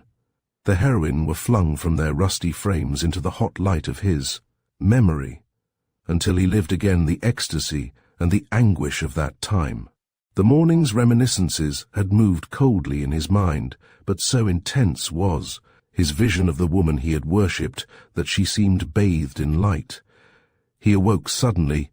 The Senora still slept, and her face was as placid as in consciousness. It was slightly relaxed, but the time had not yet come for the pathetic loss of muscular control. Still, she looked so large and brown and stout that Talbot rose abruptly with an echo of the agony. That had returned in sleep, and entered the sala, and stood deliberately before the portrait. It had been painted by an artist of much ability. There was atmosphere behind it, which in the dim room detached it from the canvas. And the curved red mouth smiled, the eyes flashed with the triumph of youth and much conquest. The skin was as white as the moonflowers in the fields at night. Talbot recalled the night he had taken this woman in his arms, not the woman on the veranda, and involuntarily he raised them to the picture. "And I thought it was over," he muttered, with a terrified gasp. "But I believe I would give my immortal soul and everything I've accomplished in life if she would come out of the frame and the past for an hour and love me." "What do you say?" drawled a gentle voice. "I fall asleep, no? Si, you ring that little bell. Marcia, bring the chocolate. You find it too hot out here?" "Oh, no. I prefer it out of doors. It is cooler now, and I like all the air I can get." He longed to get away, but he sipped his chocolate and listened to the domestic details of his 4 vicarious daughters. The Senora was immensely proud of her 5 grandchildren. Their photographs were all over the house. At 6 o'clock, he shook hands with her and sprang on his horse. Halfway down the avenue, he turned his head, as usual. She stood on the veranda still and smiled pleasantly to him, moving one of her large brown hands a little. He never saw the Senora again. Chapter 20. Talbot was obliged to go to San Francisco a day or 2 later, and when he returned, the Senora was in bed with a severe cold. He sent her a box of books and papers and another of chocolates, and then forgot her in the excitement of the elections. It was the autumn of the year 1868, and he was an enthusiastic admirer of Grant. He stumped the state for that admirable warrior and indifferent statesman, with the result that his own following increased and his interest in politics waxed with each of several notable successes in behalf of the candidate. He finally announced decisively that he should run for Congress at the next elections and a member of the House of Representatives from his district dying 2 days later. He was appointed at once to fill the vacant chair. The Senora was still in bed with a persistent cold and cough when he left for Washington late in November, but he rode over to leave a goodbye with old Marcia, and ordered a bookseller in San Francisco to send her all the illustrated papers and magazines. She entered his mind but seldom during those interesting months in Washington. Talbot became sure of his particular talent at last, and determined to remain in politics for the rest of his life. Moreover, the excitement until the 4th of March was intense, for Southern blood was still hot and bitter, and there were rumors in the air that Grant would be assassinated on the day of his inauguration. He was not, however, and Talbot was glad to be in Washington on that memorable day. He wrote the Senora an account both of the military appearance of the city and of the brilliant scene in the Senate chamber, but she had ceased, for the time, to be a weekly necessity in his life, and being a bachelor, wealthy, handsome, and properly launched, he was soon skimming that social sea of many crafts. For the first time since his abrupt severance from the Los Olivos festivities, he enjoyed society. San Francisco's had seemed a poor imitation of what novels described, but Washington was full of brilliant interest, and he met more than one woman who recalled his boyish ideals, women who were far more like the vision in the English churchyard than Delfina Carrillo, who, indeed, had not resembled the English girl in anything but manifest of race, and had been an ideal apart, never to be encountered again in this world. It was a long and exciting session, and he gave all the energies of his mind to the great question of reconstruction, but more than once he asked himself if the time had not come to marry, if it were not a duty to his old self to gratify the ambition to which he owed the foundations of his success with life. A beautiful and high-bred wife would still afford him profound satisfaction, no doubt of that. He could, in the last 10 or 12 years, have married more than one charming San Francisco girl, but that interval of passionate love between his youthful ambition and his many opportunities had given him a distaste for a lukewarm marriage. Here in Washington, however, California seemed a long way off, and he was only 40, in the very perfection of mental and physical vigor. Could he not love again? Surely a man in the long allotted span must begin life more than once. He found himself after an hour in some beautiful woman's boudoir, or with a charming girl in the pale illumination of a conservatory, longing for the old tremors of hope and despair, and he determined to let himself go at the first symptom. But he continued to be merely charmed and interested. If the turbulent waters were in him still, they had fallen far below their banks and would not rise at his bidding. It was not to be expected that the Senora would write.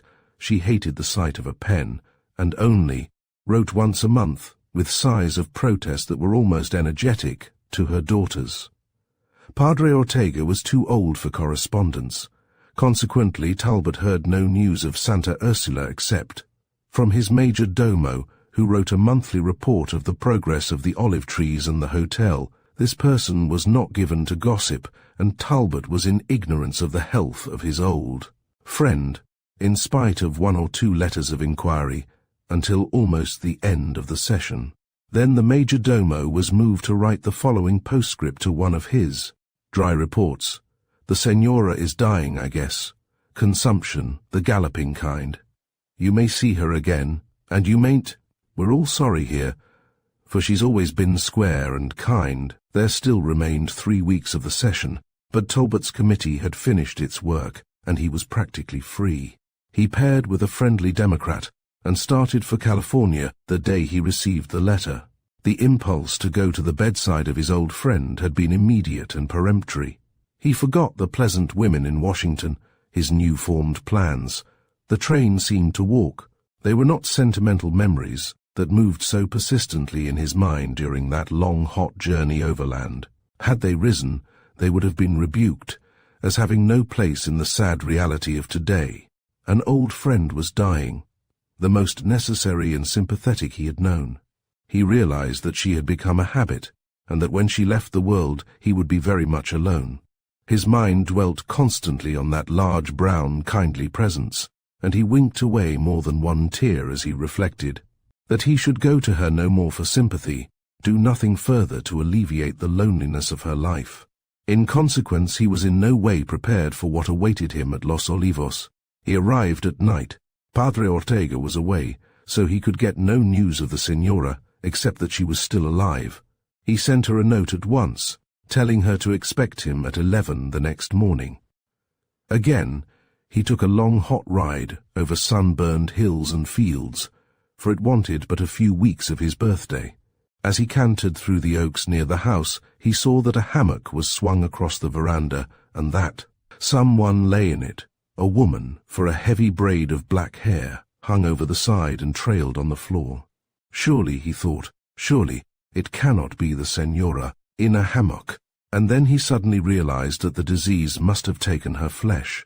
His hands trembled as he dismounted and tied his horse to a tree, and he lingered as long as he could, for he felt that his face was white.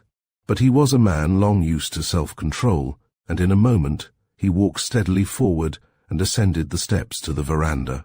And then, as he stood looking down upon the hammock, he needed all the control he possessed.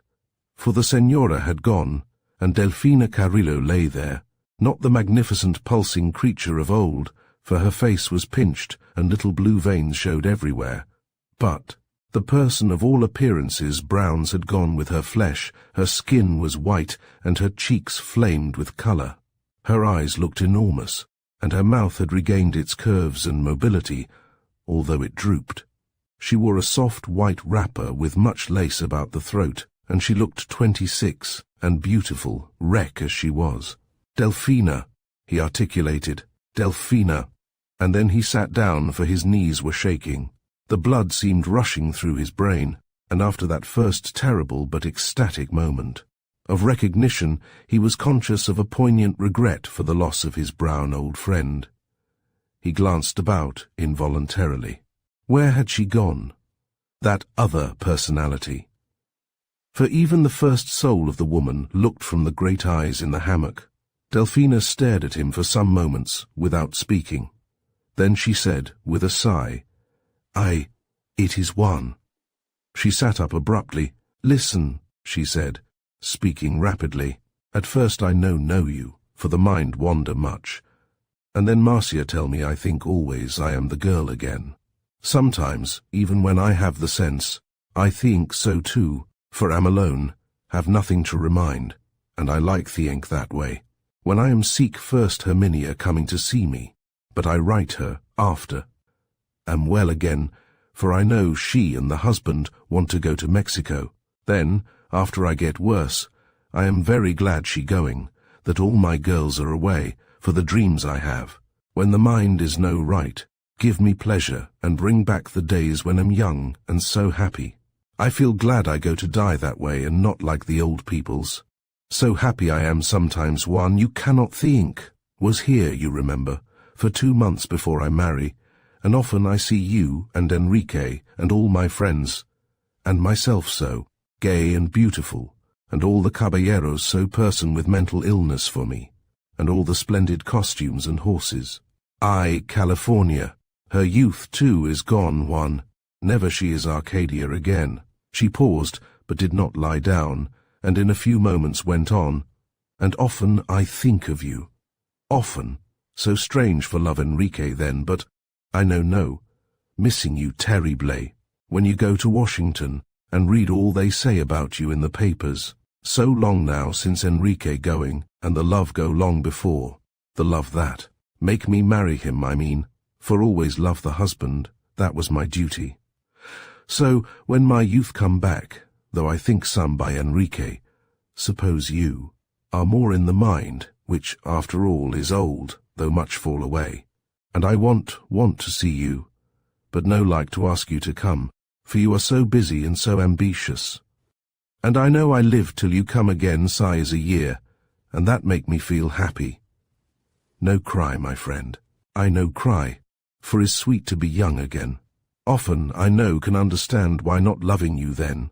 You are so fine man now, but was boy then, and I admire so much the caballeros, so splendid and talk so graceful, no was use then to the other kind. But, although I no think much before, have so many babies and so much trouble, and, after nothing, no matter, always, I feel deep down I have missed something in life, often I sigh, but no know why. But think much when go to die, and now I know that sigh I am really young again, and, well, I marry you, and am happy in so many ways with you, and have the intelligence. Never I really have been alive. I know that now. She fell back, panting a little, and her voice, always very low, had become almost inaudible. She motioned to a bottle of Angelica on the table beside her, and John took her in his arms and put the glass to her lips. It brought the colour back to her face, and she lifted her arms and crossed them behind his neck.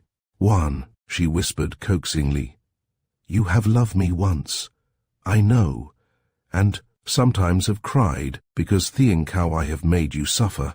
Make the believe I am really the young girl again, and love me like then, going very soon now, and will make me very happy." "It is easy enough to imagine," he said, "easy enough. It will be a ghastly travesty, God knows. But could I have foreseen today? During that terrible time, I would have welcomed it as better than nothing. We have reached the end of The Bell in the Fog and other stories, yet the echoes of Atherton's words seem to linger like the fading toll of a distant bell. These tales, steeped in atmosphere, and rich with insight into human nature, invite us to reflect on the mysteries that surround us every day. Whether it is the unseen currents of fate or the quiet drama of human hearts, Atherton reminds us that wonder and suspense often lie just beyond our perception. Thank you for joining this literary journey, and may its lingering mood stay with you long after the final word.